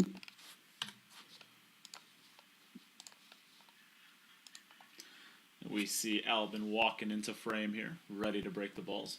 He's just been absolutely crushing the racks to the point. His break has been insane. Yeah. Yeah, to the point where his bounces have actually taken him back all the way to like the second or the fifth diamond on the long rail, all the way back down table, and then it gets kicked a couple times. Yeah. Once it scratched on him. That's beautiful. Oh, no, he's okay. Shall I tell you something? If I say no, you're going to tell me anyways? Has ran 12 out of his last 13 racks. That's stupid. And the one he didn't was a dry break. That's just stupid. He hasn't missed a ball since rack 5 of his first match. 1, 2, 3, 4, 5, 6, 7, 8, 9, 10, 11, 12, 13, 14, 15, 16 racks. He's ran 14. He's had 1 scratch and 1 dry break. And he's not going to win the group. Oh my gosh. But he's going to have the most table runs in the group. Yep, 16 racks ago he missed his last ball. Good luck to the player who decides that they're going to dethrone him from getting the number 1 seeds of the 2 seeds. I think. Yeah, no, that's it. That's it. Somebody's going to win their group, and their reward is going to be playing against Albin in the knockout stages. Yeah, that's the lowest number 4 seed is, or the lowest number 1 seed is going to end up probably. Well, I assume. I mean, there's no reason somebody can't beat Albin's score by the end of this. I think he's at 17 racks right now, with 3 racks to play. He's at 17 just now. Yeah, it's going to be tough for a second placer to score 17. It's going to be tough for a first placer. It's going to be tough for a first placer to beat 17. If you scored 17, you'd expect to win the group. But I mean, I remember it happened. It happened in the first one. I came second in my group, and my score was actually number 4 out of everybody. I had the 4th best score out of everybody, but I finished second in my group because I lost one of my matches. So yeah, it happens, you know. Yeah, you've got to Wojtek, right? You got to win. Yeah, to Wojtek. Yeah. Well, at least he lost to a better player. I lost to 2 players better than me. I lost to Albin as well.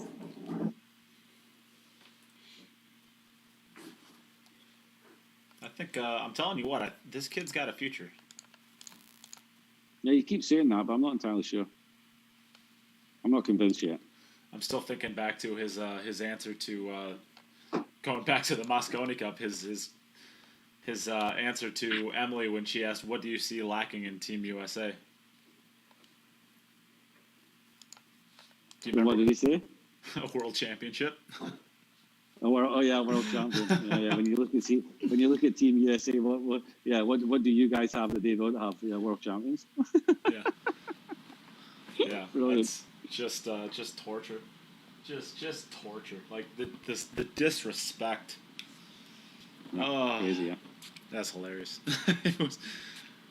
As an American, I took a lot of offense to it once I got done laughing. So, the score is 6-4 to Albin. Albin has had one break more than Stefano, so he can bring it back to 6-5. No. His A-ball got there. His specialty soft break again. Yep, side pocket. 4-ball or the 8-ball goes. He's been making his 8-ball rather consistently. He usually makes the 4-ball every other break as well. And usually can get one more ball somewhere in, so he's been averaging about 2. Albin has been averaging, what are we're playing 10-ball, right? I think he's been averaging 12 balls per break. Yeah, he's not been having to work very hard to get out after his break. No. Yeah. I think he actually had to work for 1 rack, I would say, and that's when he had to get onto the 5-ball, and that's, most of that rack that he had to work for was self-inflicted by going a little bit long on a couple shots.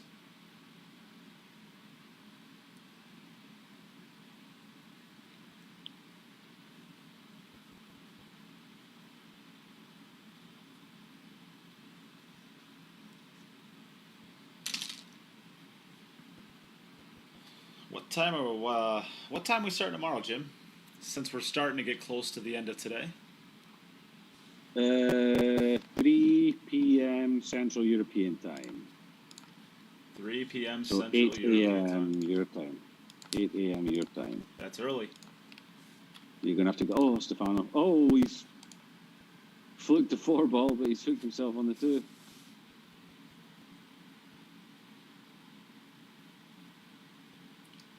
Huh. Wow.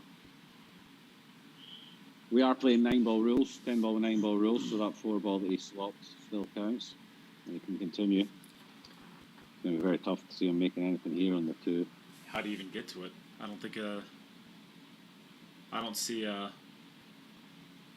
he's almost got to masse this. Masse and spin it in.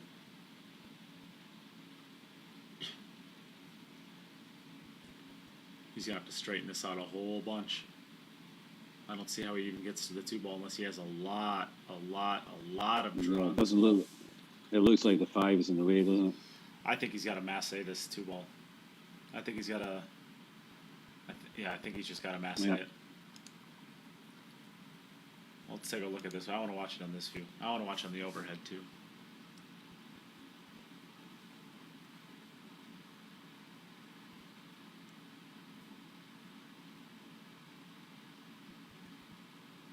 Yeah, it just caught the 9 ball on his way in. That was always going to be tough. All right, back over to Albin Ouschan, who is 1 rack away from winning this match and locking himself into a number 2 seed. So Albin has 2 chances to be able to get out of this pool, and if he does, that is going to be it. The last match will still be played, of course, between Marc Vidal and Stefano Dellino, but it will not be for anything but for pride.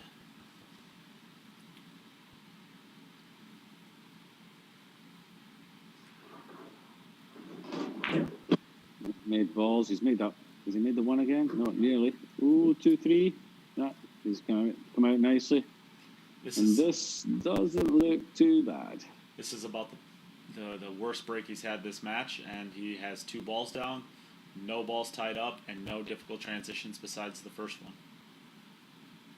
This is not even the first one's difficult. No, it's the closest thing, and that's just because, well, you don't want to be on the left side of the 2 ball, to where you're running into the 3 ball. You want to be having your cue ball go away from the 3. That's about it. It's just a lit. No, he's okay. You can draw back above the 3 ball now. Draw back above it, yeah.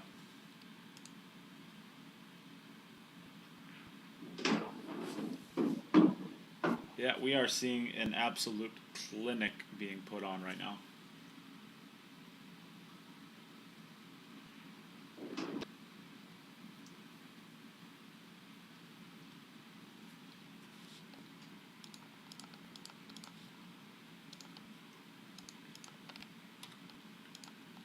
So we will get to see, it looks like we're going to get to see a player go for the first ever perfect rack. We've never even seen a perfect match. Yeah. I don't think we've ever even seen a player get an opportunity at it.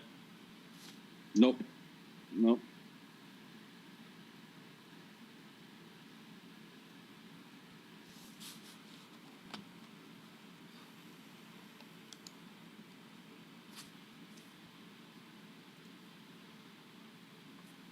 It's like I said yesterday, I wonder, players of this standard that have played in all the big tournaments, and like the Albin's played in the World Pool Masters and the Moscone Cup, World Championship finals. Do you think they get nervous at the thought of scoring a perfect 8 in a VG10 virtual tournament? Do you think they feel it a little bit or not? Do you think it's in his mind? Well, maybe because you just said it, and he usually listens to the commentary when he plays. I would say it's in his mind. I'm just wondering if it's in the mind, because they're competitive people. So even though it's just a VG10, to be the first and only one to have done it, it's still a little bit like, I think the proper response. I'm the man. I'm the best. I think the proper response to that is to ask us how much the 147 is, but instead of 147, it's the 8. And if it's only worth 10,000, he'll probably miss a shot on purpose. or play a pink instead Okay, of. so Albin, we will be seeing Albin in the second stages. Well, not necessarily, but probably. Yes, we will. Well, He's won this match. yes, but theoretically speaking, every single player could beat his number 2, and he would be. Oh yeah, okay, yes. Theoretically Yes, speaking, yes, I mean correct. he's yeah, I mean, Theoretically. yeah, Oh, is Stefano gone dry there? yeah, Or scratched? dry. Theoretically speaking, 5 more players could beat him. They'd have. Yes, I mean, correct. And to that, I would say, I wish them a hearty good luck. Good luck. Yes. I wish them a hearty Okay, good this luck. is it. This is it. Albin has the chance to give us our first ever perfect set in the VG10. It didn't happen last year. Or last year. Well, it was last year, I guess. Didn't happen in the first edition. See if he can do it. Albin going for a perfect set. Oh, I can see his back arm. He's shaking quite a bit. I think he is nervous. I think he's pooing himself. Yeah, he's not scratched. He's made in balls. And it showed the up in one's his. Going in. It showed up in his break. Look at that. That's. Oh, yeah. I think we might see one. That's 5 to the 6th. That's by far the worst break we've seen out of him. Poor effort. Rubbish, eh? 2 to the 3 to the 5. We're not even wrong either. It's this is the first he's had one bracket where he really has had to work for it, and he's gonna have to work. The 2 to the 3 is a little tough. The 5 to the 6 is a little tough. He's got to make 2 shots here. That's crazy. It's gonna be real tough for him. Do you think he has it in him?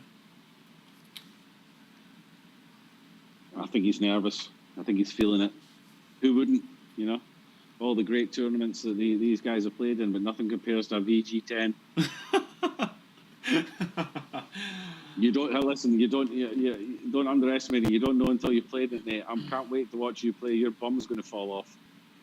I got a feeling. I'm still trying to get rid of my spot. Oh, Maria, perfect timing. She says poor effort and laughs at it. If I'm playing, Maria, I'm playing at your house, so you better get that table in tip-top shape for me. You better go get some new cloth and fix it all up pretty for me.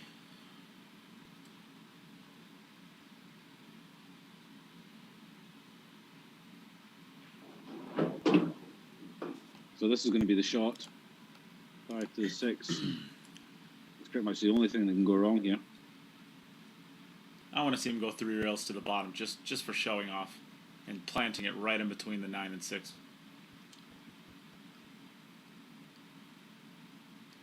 Maybe he heard me, and now he's going to look at it.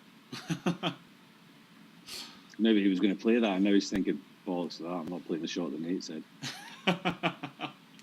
all the best players do that. Oh, he almost touched it. Ooh. I thought he was going to clip it.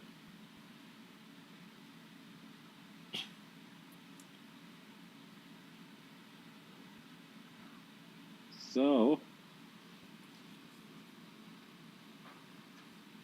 I'm going to ask him. I'm going to ask him how, was it in his mind? Did he feel a little bit of... Well, I'm sure if you would all love to do it, I guess. I think they would all want to do it just for the one-upmanship, to say, they did it. Maybe. I'm sure at the end of the day, he lives and breathes his successes in the VG10.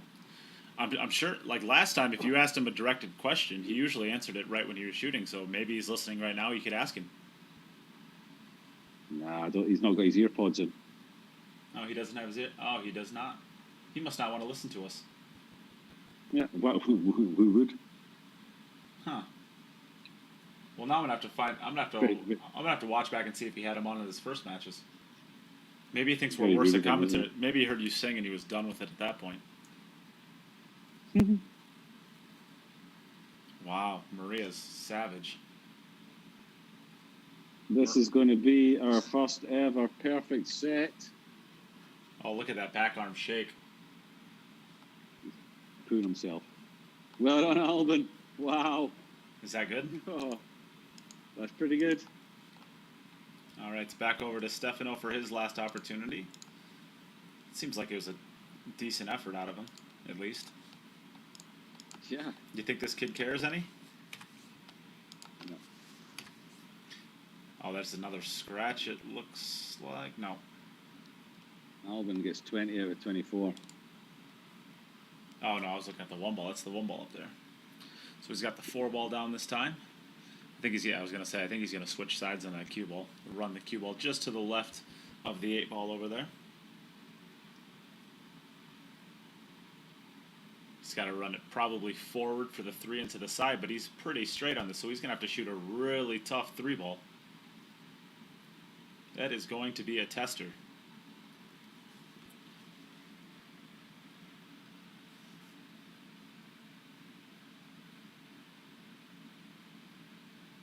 Cheated the pocket quite a bit there and got his cue ball over to the right quite a ways. That's a great shot. Take a look at this view for this one. He's got to get it forward for that, at least forward to at least a 3rd diamond to be able to get the 4 ball to the side comfortably. Anything more than that is a bonus.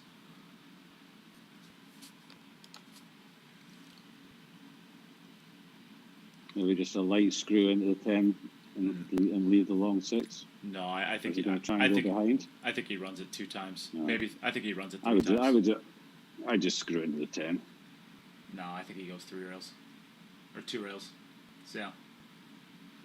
I didn't see that one though. I thought he'd work the left rail. It's a little bit tough here. He's really tough here. He's gonna have to stay underneath the 7 ball maybe now. No, okay. Nicely played. Just draw back to the left of the 10 ball now. Oh wow. Oops. He shot that really fast. I mean, of course, it doesn't mean anything as far as the overall. All right. Well, that brings the conclusion of this match together. Would you like to ask Albin? Yeah, Albin. Can you hear us, Albin? Sure. Wow, what a set. Yep. Perfect set. I got a question for you. You've played 2 World Championship finals. Is that right? Mosconi Cup, World Pool Masters. Do you get, when you're on 7 and you know that you could be the first person to make a perfect set, do you feel any different when you're playing the last thing? Oh, I could be the first one. Is there still that competitive thing to think, nobody else has done it? It would be cool to do it. Of course, it's a nice thing, but if there would be like a special prize or something, then I think I would feel it more. But to be honest, I wouldn't say very nervous or something, but I can feel it throughout the whole tournament, every game, every match. So of course, because it's something different, we never had something like that before, and now it's quite tough without any tournaments. And the last VG10 ball is I wouldn't say a long time ago, but a couple of months already. Mm-hmm. So it's hard to get into that rhythm again, and but it feels nice to be back. What are you talking about, Albin? Well, you played amazing. There is too a special prize for it. You get a Cue It Up T-shirt now. That's a great special prize, right? Thank you very much. You made my day now. Order a small. They're very big T-shirts. Order a small. We'll get you a nice medium setup. Fantastic. No, that's Brilliant album. That's great. Great play. It was a fantastic ability to watch you. It's kind of crazy that you he ended up with 20 racks, right? Is that right, Jim? 20 out of 24. 20 out of 24, and lost a match because Konrad just played phenomenal in that set. It's wild. How many racks did Konrad make? 18. 17. Or 17, yeah. 17. Yeah. Okay. So, 5 second players, all the second place players for the rest of the tournament have to score more than 20 racks for you to be eliminated. So I find that difficult to believe it's going to happen. So I think it's safe to say we're going to see you in the second phases, and we'll be in touch to let you know when you have to play. Yeah. So yeah, okay. And if all 5 of them beat you, Jim will pay you $1,000 out of his own pocket for lying to you. Okay. That's a good deal. Stop making promises for me. You're making promises for him. All right, and Stefano, you played extremely well. Again, it would have been crazy that you had matched rack for the first 3, and then you come up with a dry break or scratch, sorry, and then from there it's just like, how do you feel at that point? It's just you're matching them rack for rack, and one simple mistake, and at that point in time, does it feel like that you lost the match just because of that scratch? Oh, you're muted. Sorry. If you're muted. You have to turn your.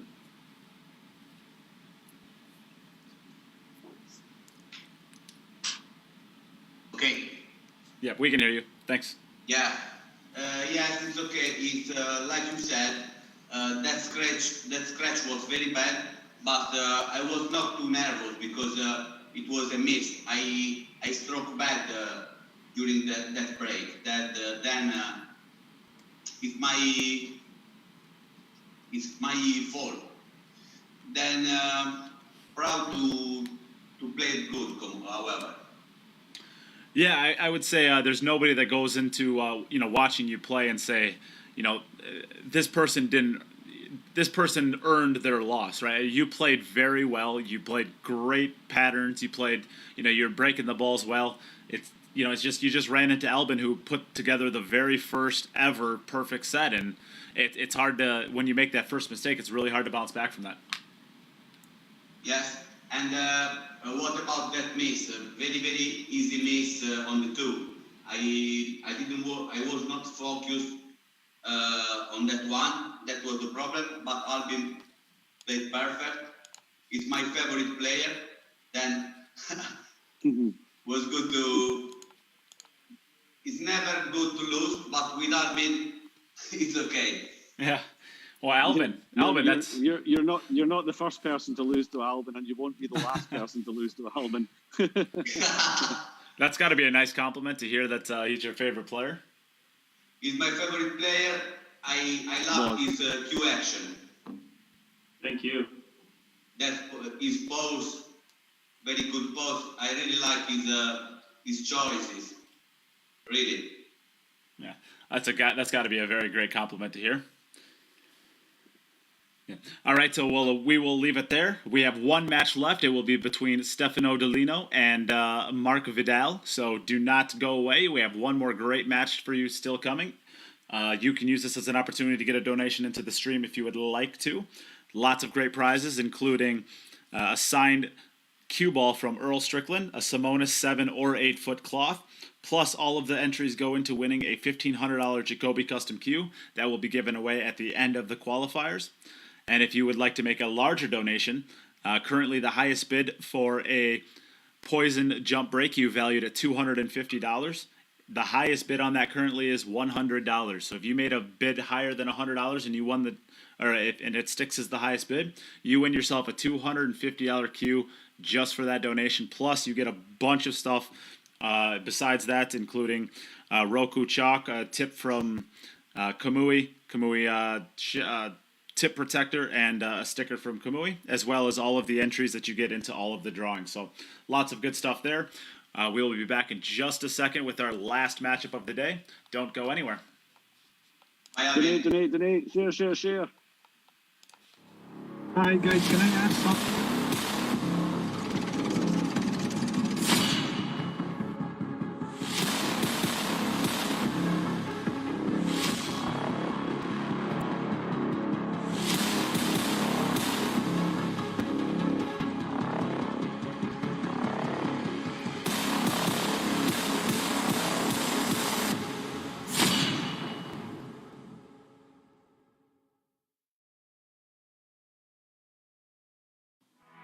When I was a child, it only took one shot to change my life. I wanted to be the best.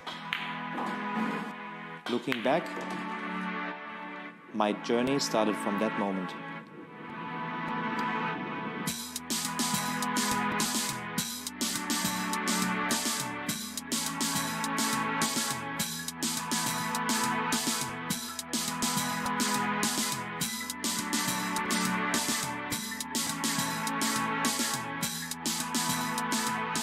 Realizing your true potential requires total devotion.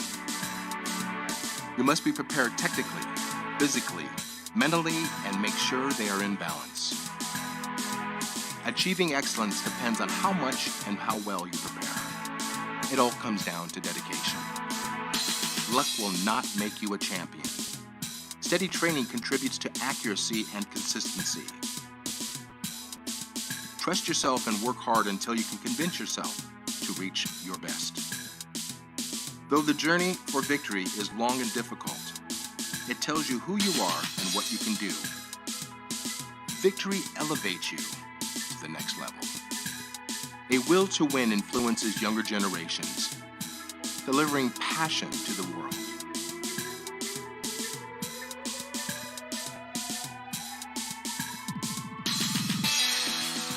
Believe in the potential of your intuition. Give your dreams free rein and feel the emotion flow through you. Stay true to yourself to find stillness within. Sharpen your senses. Put all of your intention into the moment of impact. Do not hold back. Just let go. Can you see? Your journey begins here. Quest for excellence.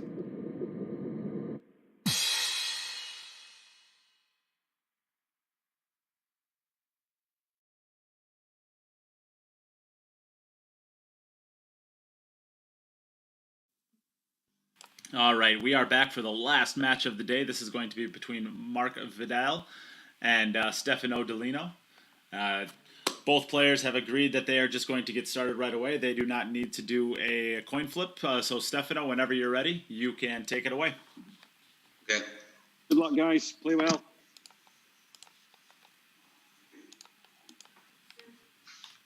Last match of the day. The group is decided. Well, the two qualifiers. Konrad Juszczyszyn is the winner of the group, and we'll see him in the next stages. Albin is waiting to see if he makes it as one of the best second place finishers. I think with a score of 20 out of 24 racks, I think he's not guaranteed, but he's got a pretty chance. Close to being guaranteed. He's got a fair chance of being. Yeah, he's got a chance. I think we'll see him in stage 2. I think we'll see him in stage 2. I'm not willing to go that far yet, but I think he's got a real chance.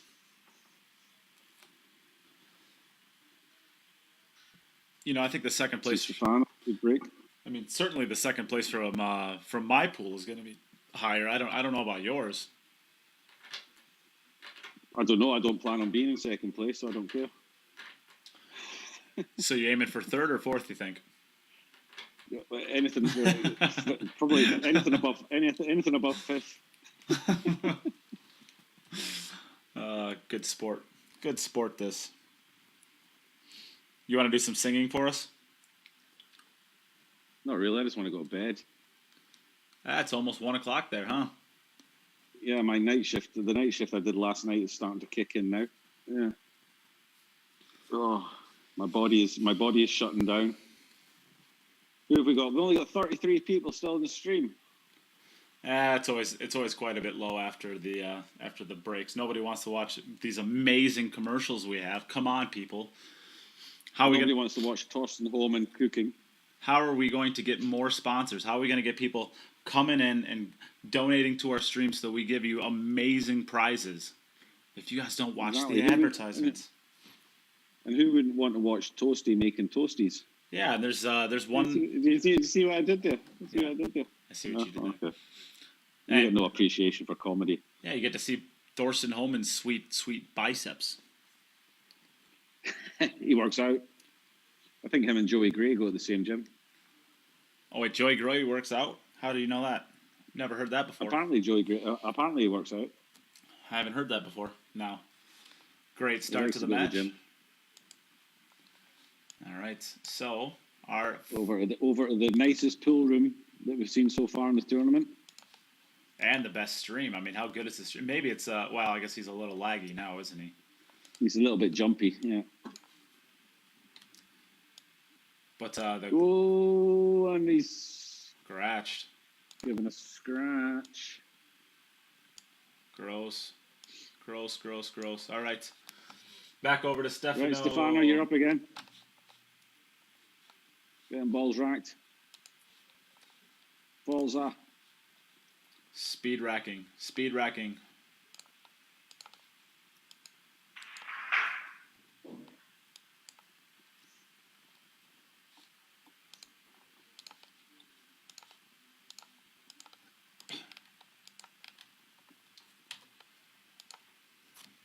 Well, I guess we got a little time. Why don't we just plug the raffles? But I was quick on that, so why don't we chat a little bit about that? There's lots of great prizes. This is the Kamui Day. This is the day where you can really, anytime you have the Kamui Day, you're going to have a lot of opportunities at some really, really great prizes. So on today, even if you donate $100, you're probably going to make over more than, right now, a $105 bid actually gets you, what does it get you? It gets you, currently, it gets you a $250 jump break you. It gets you a piece of Roku chalk. It also gets you a Kamui tip. And it gets you a Kamui tip protector. And it gets you a Kamui sticker. As well as 20 entries into winning a Simonis 7-foot or 8-foot cloth, your choice. And a signed cue ball from Earl Strickland. Plus, all of those entries also get put in for a drawing for a $1,500 Jacoby custom cue. I need to make this crazy. Switch. There are lots of good stuff in there. There's lots of good things to win.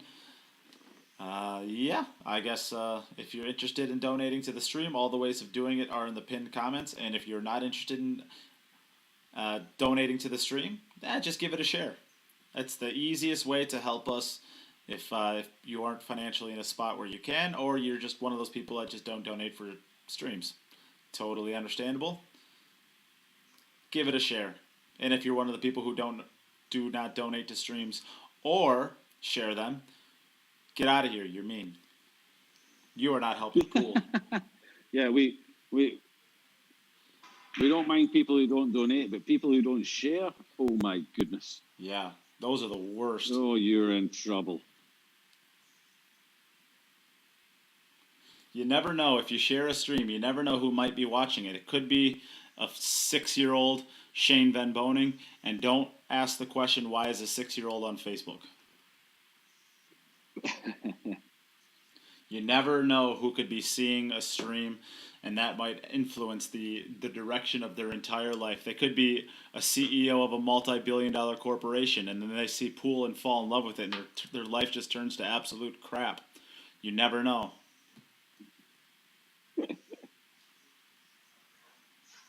Did you like that line? That was pretty good, right? Pretty negative, to be honest. Well, pool is a negative sport. No, pool's not a negative sport. Just full of negative people. It's a beautiful game played by ugly people. Mm-hmm.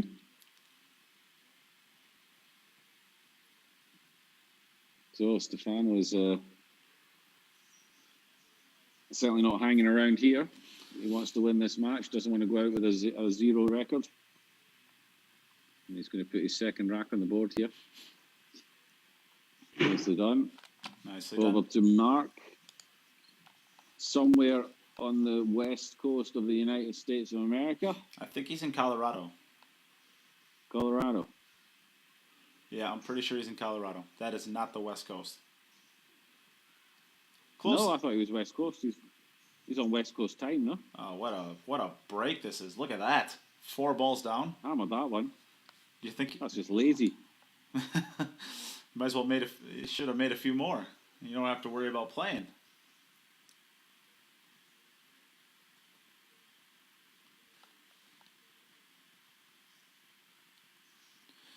Getting to see a little bit of speed pool out of him now.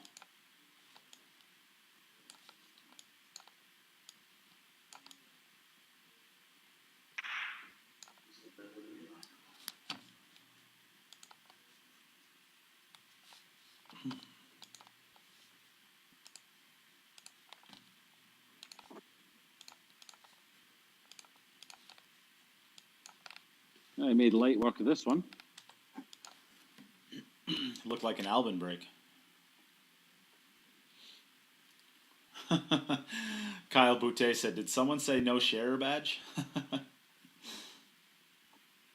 Here comes our muscle. Yeah. Our shaming muscle. Quickly down there. What a great break and run out that one was. Stefano's still ranking.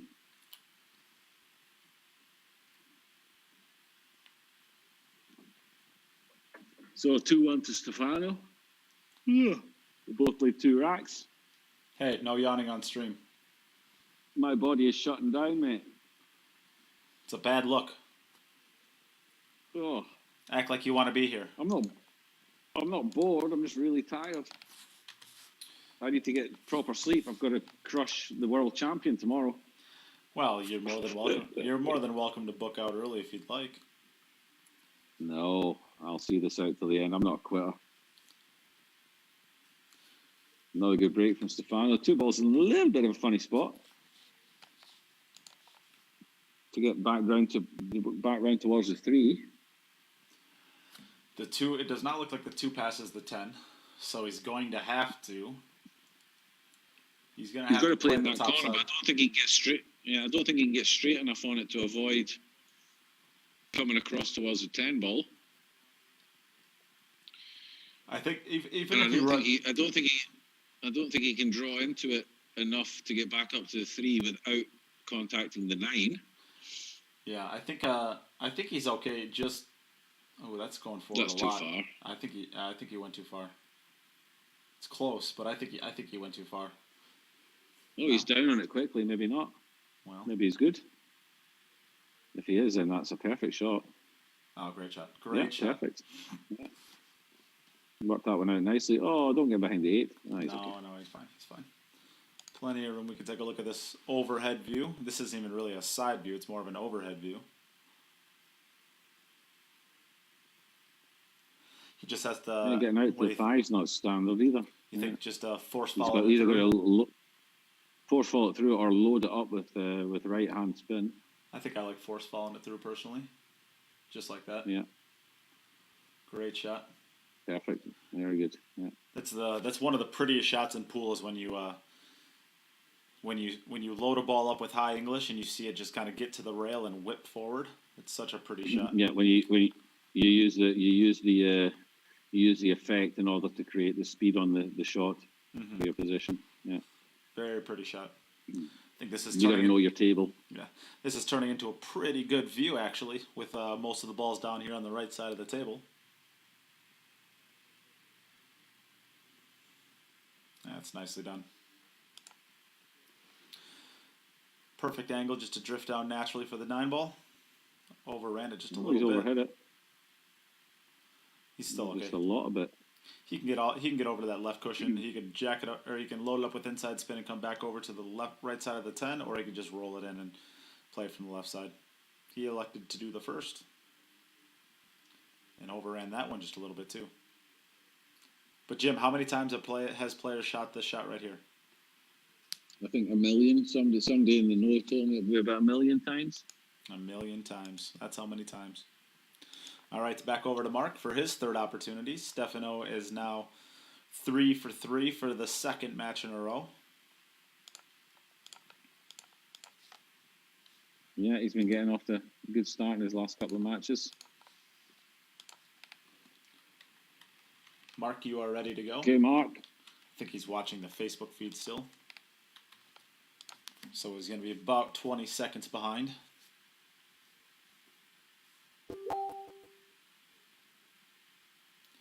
And I'm guessing 3, 2, 1. Here he comes. Ha!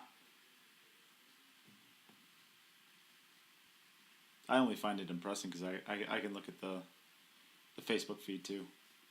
Yeah, it's not nearly as impressive as you tried to make out. Yeah, well, I at least sold myself out. Another great break, wow. Kyle Boutte, have another beer, Jim, and I'll share, drink a Bailey's and coffee with you. Kyle, I'm on my beer. I've got a beer here. Drinking away. I should grab a beer.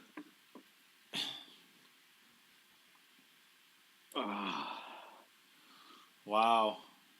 Lil Chris just said, I am on my way to APA League. Oh man, that sounds terrible. Doesn't that just sound horrible? Hope he's got his face mask on. Oh, ouchie. Oh. Ouchie, ouchie, ouchie. All right, back over to Stefano. He's perfecting his rack right now. That was always going to be a tough shot on the 2-ball from where he left it. I think he'd like to say he's a favorite to make it. I would think he's a favorite to make it, but you don't have to make those. No, they're missable. Kyle says cheers. Speed. Cheers, Kyle. Cheers, Muscle. Kyle Muscle Boutte. Yeah. The funny part about Kyle is he's actually like a pretty huge guy in real life too. He's about, for our American fans, he's about 5'2" and about 125 pounds. Check this breakout. Wow. How good did he hit those? He must have hit them completely square because he banked both balls into the top corner. He made both balls into the middle pocket. The 9 and the 2 have come out pretty much adjacent to each other, and the 3 and the 7.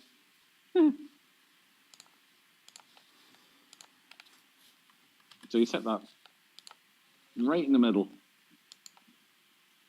Very symmetrical break.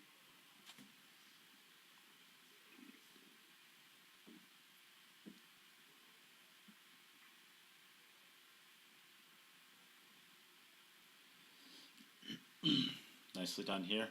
I think that it looks like the 9-ball does not pass the 10-ball to the bottom right, so he will. I'm going to say that it doesn't, yeah. So he can either hit this with a bunch of outside spin or a low spin, one of the two, or he can be fun and go 4 rails. Oh, he hung it. Ooh. That was going to be tough, though. That really was actually going to be a tough shot. Those are hard shots to. Those are hard shots to execute well. All right, so back over to Mark. Here he comes right now. I'm not totally sure if, yeah, so we're good to go. Oh, he crushed that rack. He's really thrown his arm in. His arm showed a lot, and he got no rewards. Zero. Try.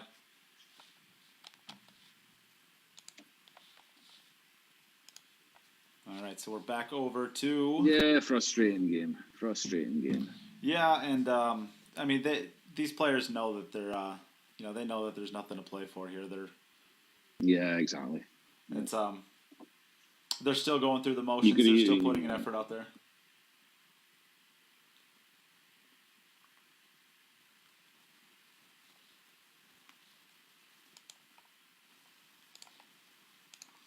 So halfway through this last match, 4 racks apiece left for each player.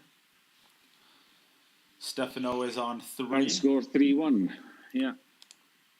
3-1, and Stefano Dellino has 7 points, 37, and I believe that Marc has 13. 14. 14. So Stefano, you are up, waiting for you. If you're able to hear us, it is your turn. Bullseye.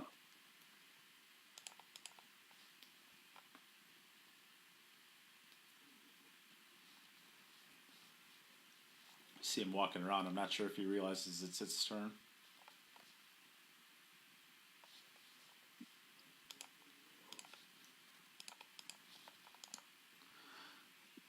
Stefano, your turn, pal. You're up, you're up, you're up. Yes, you're up. Yes, you are up. Yeah, play. Smack him. Your turn, Stefano. Is my turn? Yes, it's your turn. Yes. Here he comes to break the balls. Do, do, do, do, do, do, do, do. He's singing for us again. Bit of Pavarotti for Stefano. A tough one here. Yep. He's going to have... ball. I think you can get enough of the 4 ball to make in the top left-hand corner. I don't think the 7 is covering it fully.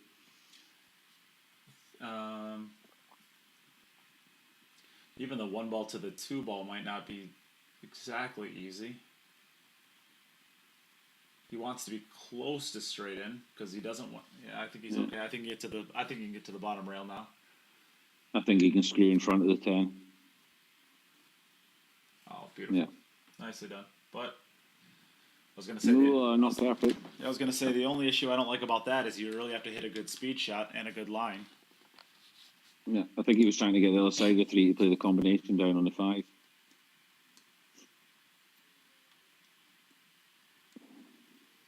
think he'll play the 5 ball to the 3 ball to the bottom right though. Leads naturally all the way around table. You might have to play the 4-5 combination after this, but the 5 ball's in a good spot for it. Oh, he made it all the way around. What a great shot! If the 4 ball goes. Oh, has he just come a little bit too far on it? No, he's down on it.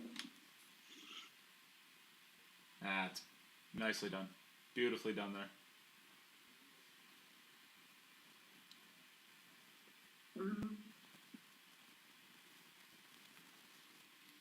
That's nice. Little bit thin on this 6 ball, but doesn't have a lot of work to do to get to the 7 ball. Just kind of roll it in with a touch of outside spin. Oh, he put inside on it. Inside.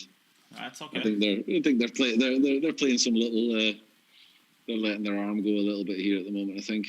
Yeah, I don't think that. I think he'd hit that ball with outside if he wasn't trying to stroke it up and have a little fun with it. No.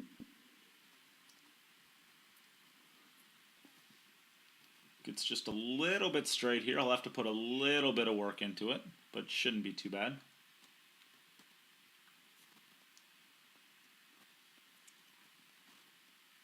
Oh, he's banking it. He's banking it. He's having a bit of fun. Whoa! Yes. Nicely done there. Nicely done. So it's 4-1. Over to Marc. Oh, he's breaking the balls quickly. Crushed. Oh, what a break! Balls flying in everywhere. Oh man, if he broke the balls like this all day long, he'd be. But again, Wow. that 2 ball's in the same spot. It doesn't matter how hard he hits them. That 2 ball just seems to get stuck down there. Yeah, it does, doesn't it? That's gonna be. It means he's hitting them consistently. Yeah. Yeah. Yeah. And to hit them consistently when you hit them at that speed, that's not easy to do. To have that kind of consistency when you hit them that hard. Here's another big He's stroke. having a little bit of fun with the white as well. Yeah.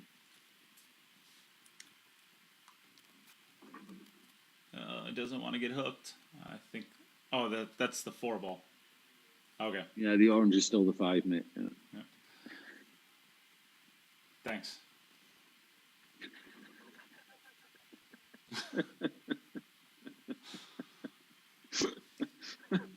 Shouldn't you be Anytime I asleep? can help you out. Anytime I can help. Yes, I should be. Anytime I can help you out, mate, just let me know. Shouldn't you be asleep? A long Nice. time ago. Nicely done there. All Back right. over to Stefano. Nice one, Marc. Back over to Stefano. Here he comes. Getting his little cloth patch there to protect his cloth. What did I tell you about yawning on stream? Oh, shut up. We'll have none of that. Oh, shut up.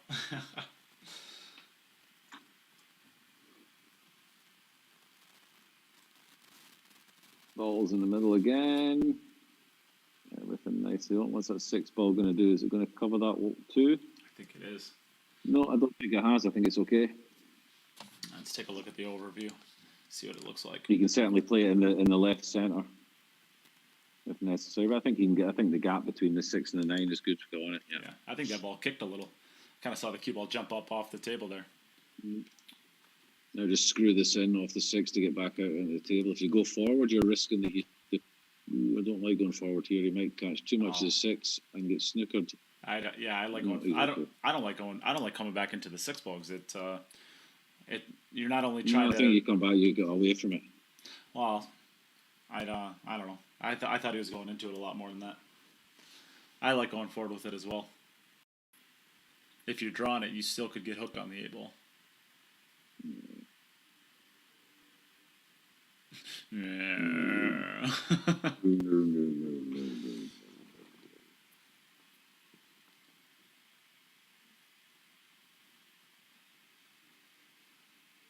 Nicely done there. Gonna have to hit this one still really well. Either draw this to the right of the 8-ball, or he's gonna have to go forward 3 rails. I think he can draw it in between the 8 and the rail. Yep, nicely done.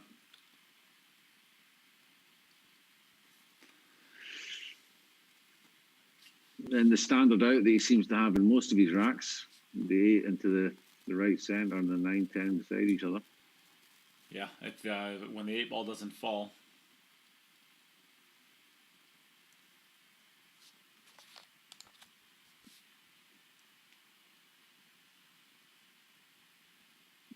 Nicely done, Stefano.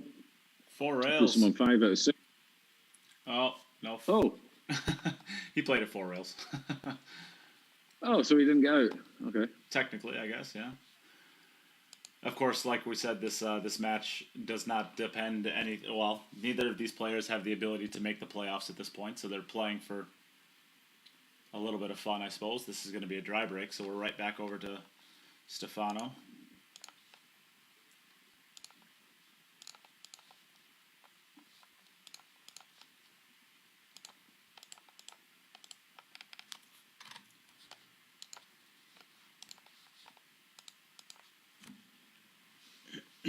So, and he must be able to hear us. He's sprinting around the table as fast as he can. Normally puts quite a bit of work into his rack, making sure that everything's perfect, but so he knows that he knows now that he's probably has his audio on. He's able to hear. 8-ball to his normal spot. So, we'll have the same exact pattern. It looks like again. The 6-ball, similar. The 6-ball is going to be removed, or is that the 6-ball? The 2-ball is going to be removed. Yeah. Got the 1-ball right in the center of the table, like he always does. Gonna come off the right cushion, probably above the 5-ball. I don't think he'll try to get between the 5 and 8, just above the 5-ball.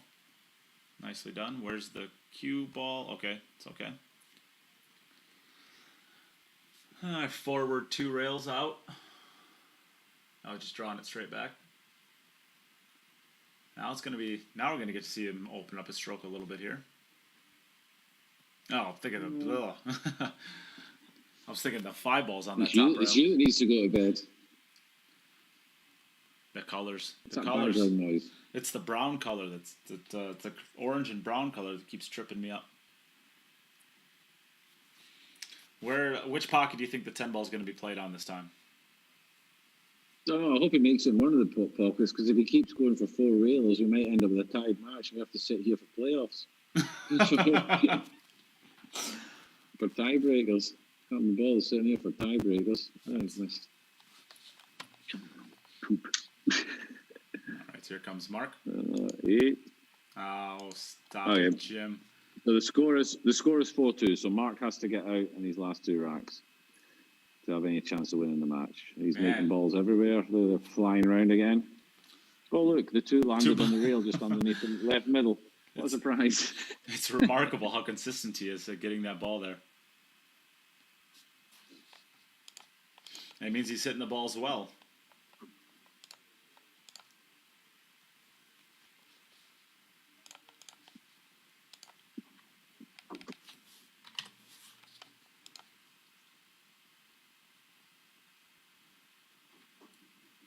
Quick work on this rack, looks like. Not going to take too long.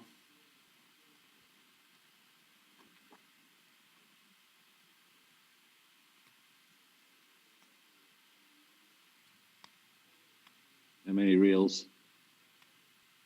Just 2. All right.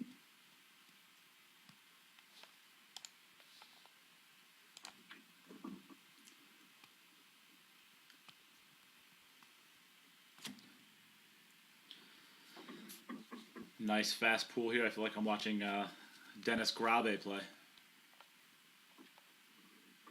All right, so back over to Stefano for his last opportunity. Yeah, they both have one rack left each, and it's 4-3 to Stefano.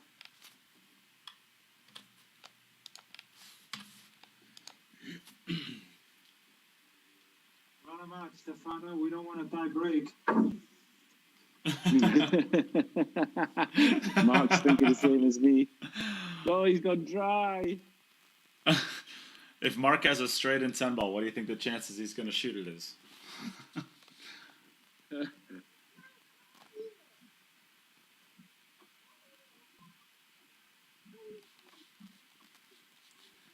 All right, so we're back over to Marc.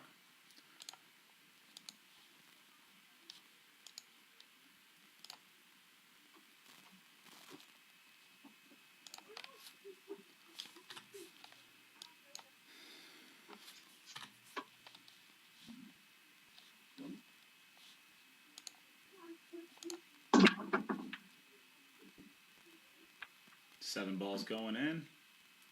Two balls is in customary spot. Never a doubt there. Right inside it. Never a doubt there.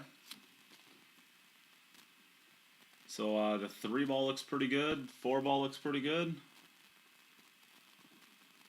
Doesn't look too bad here.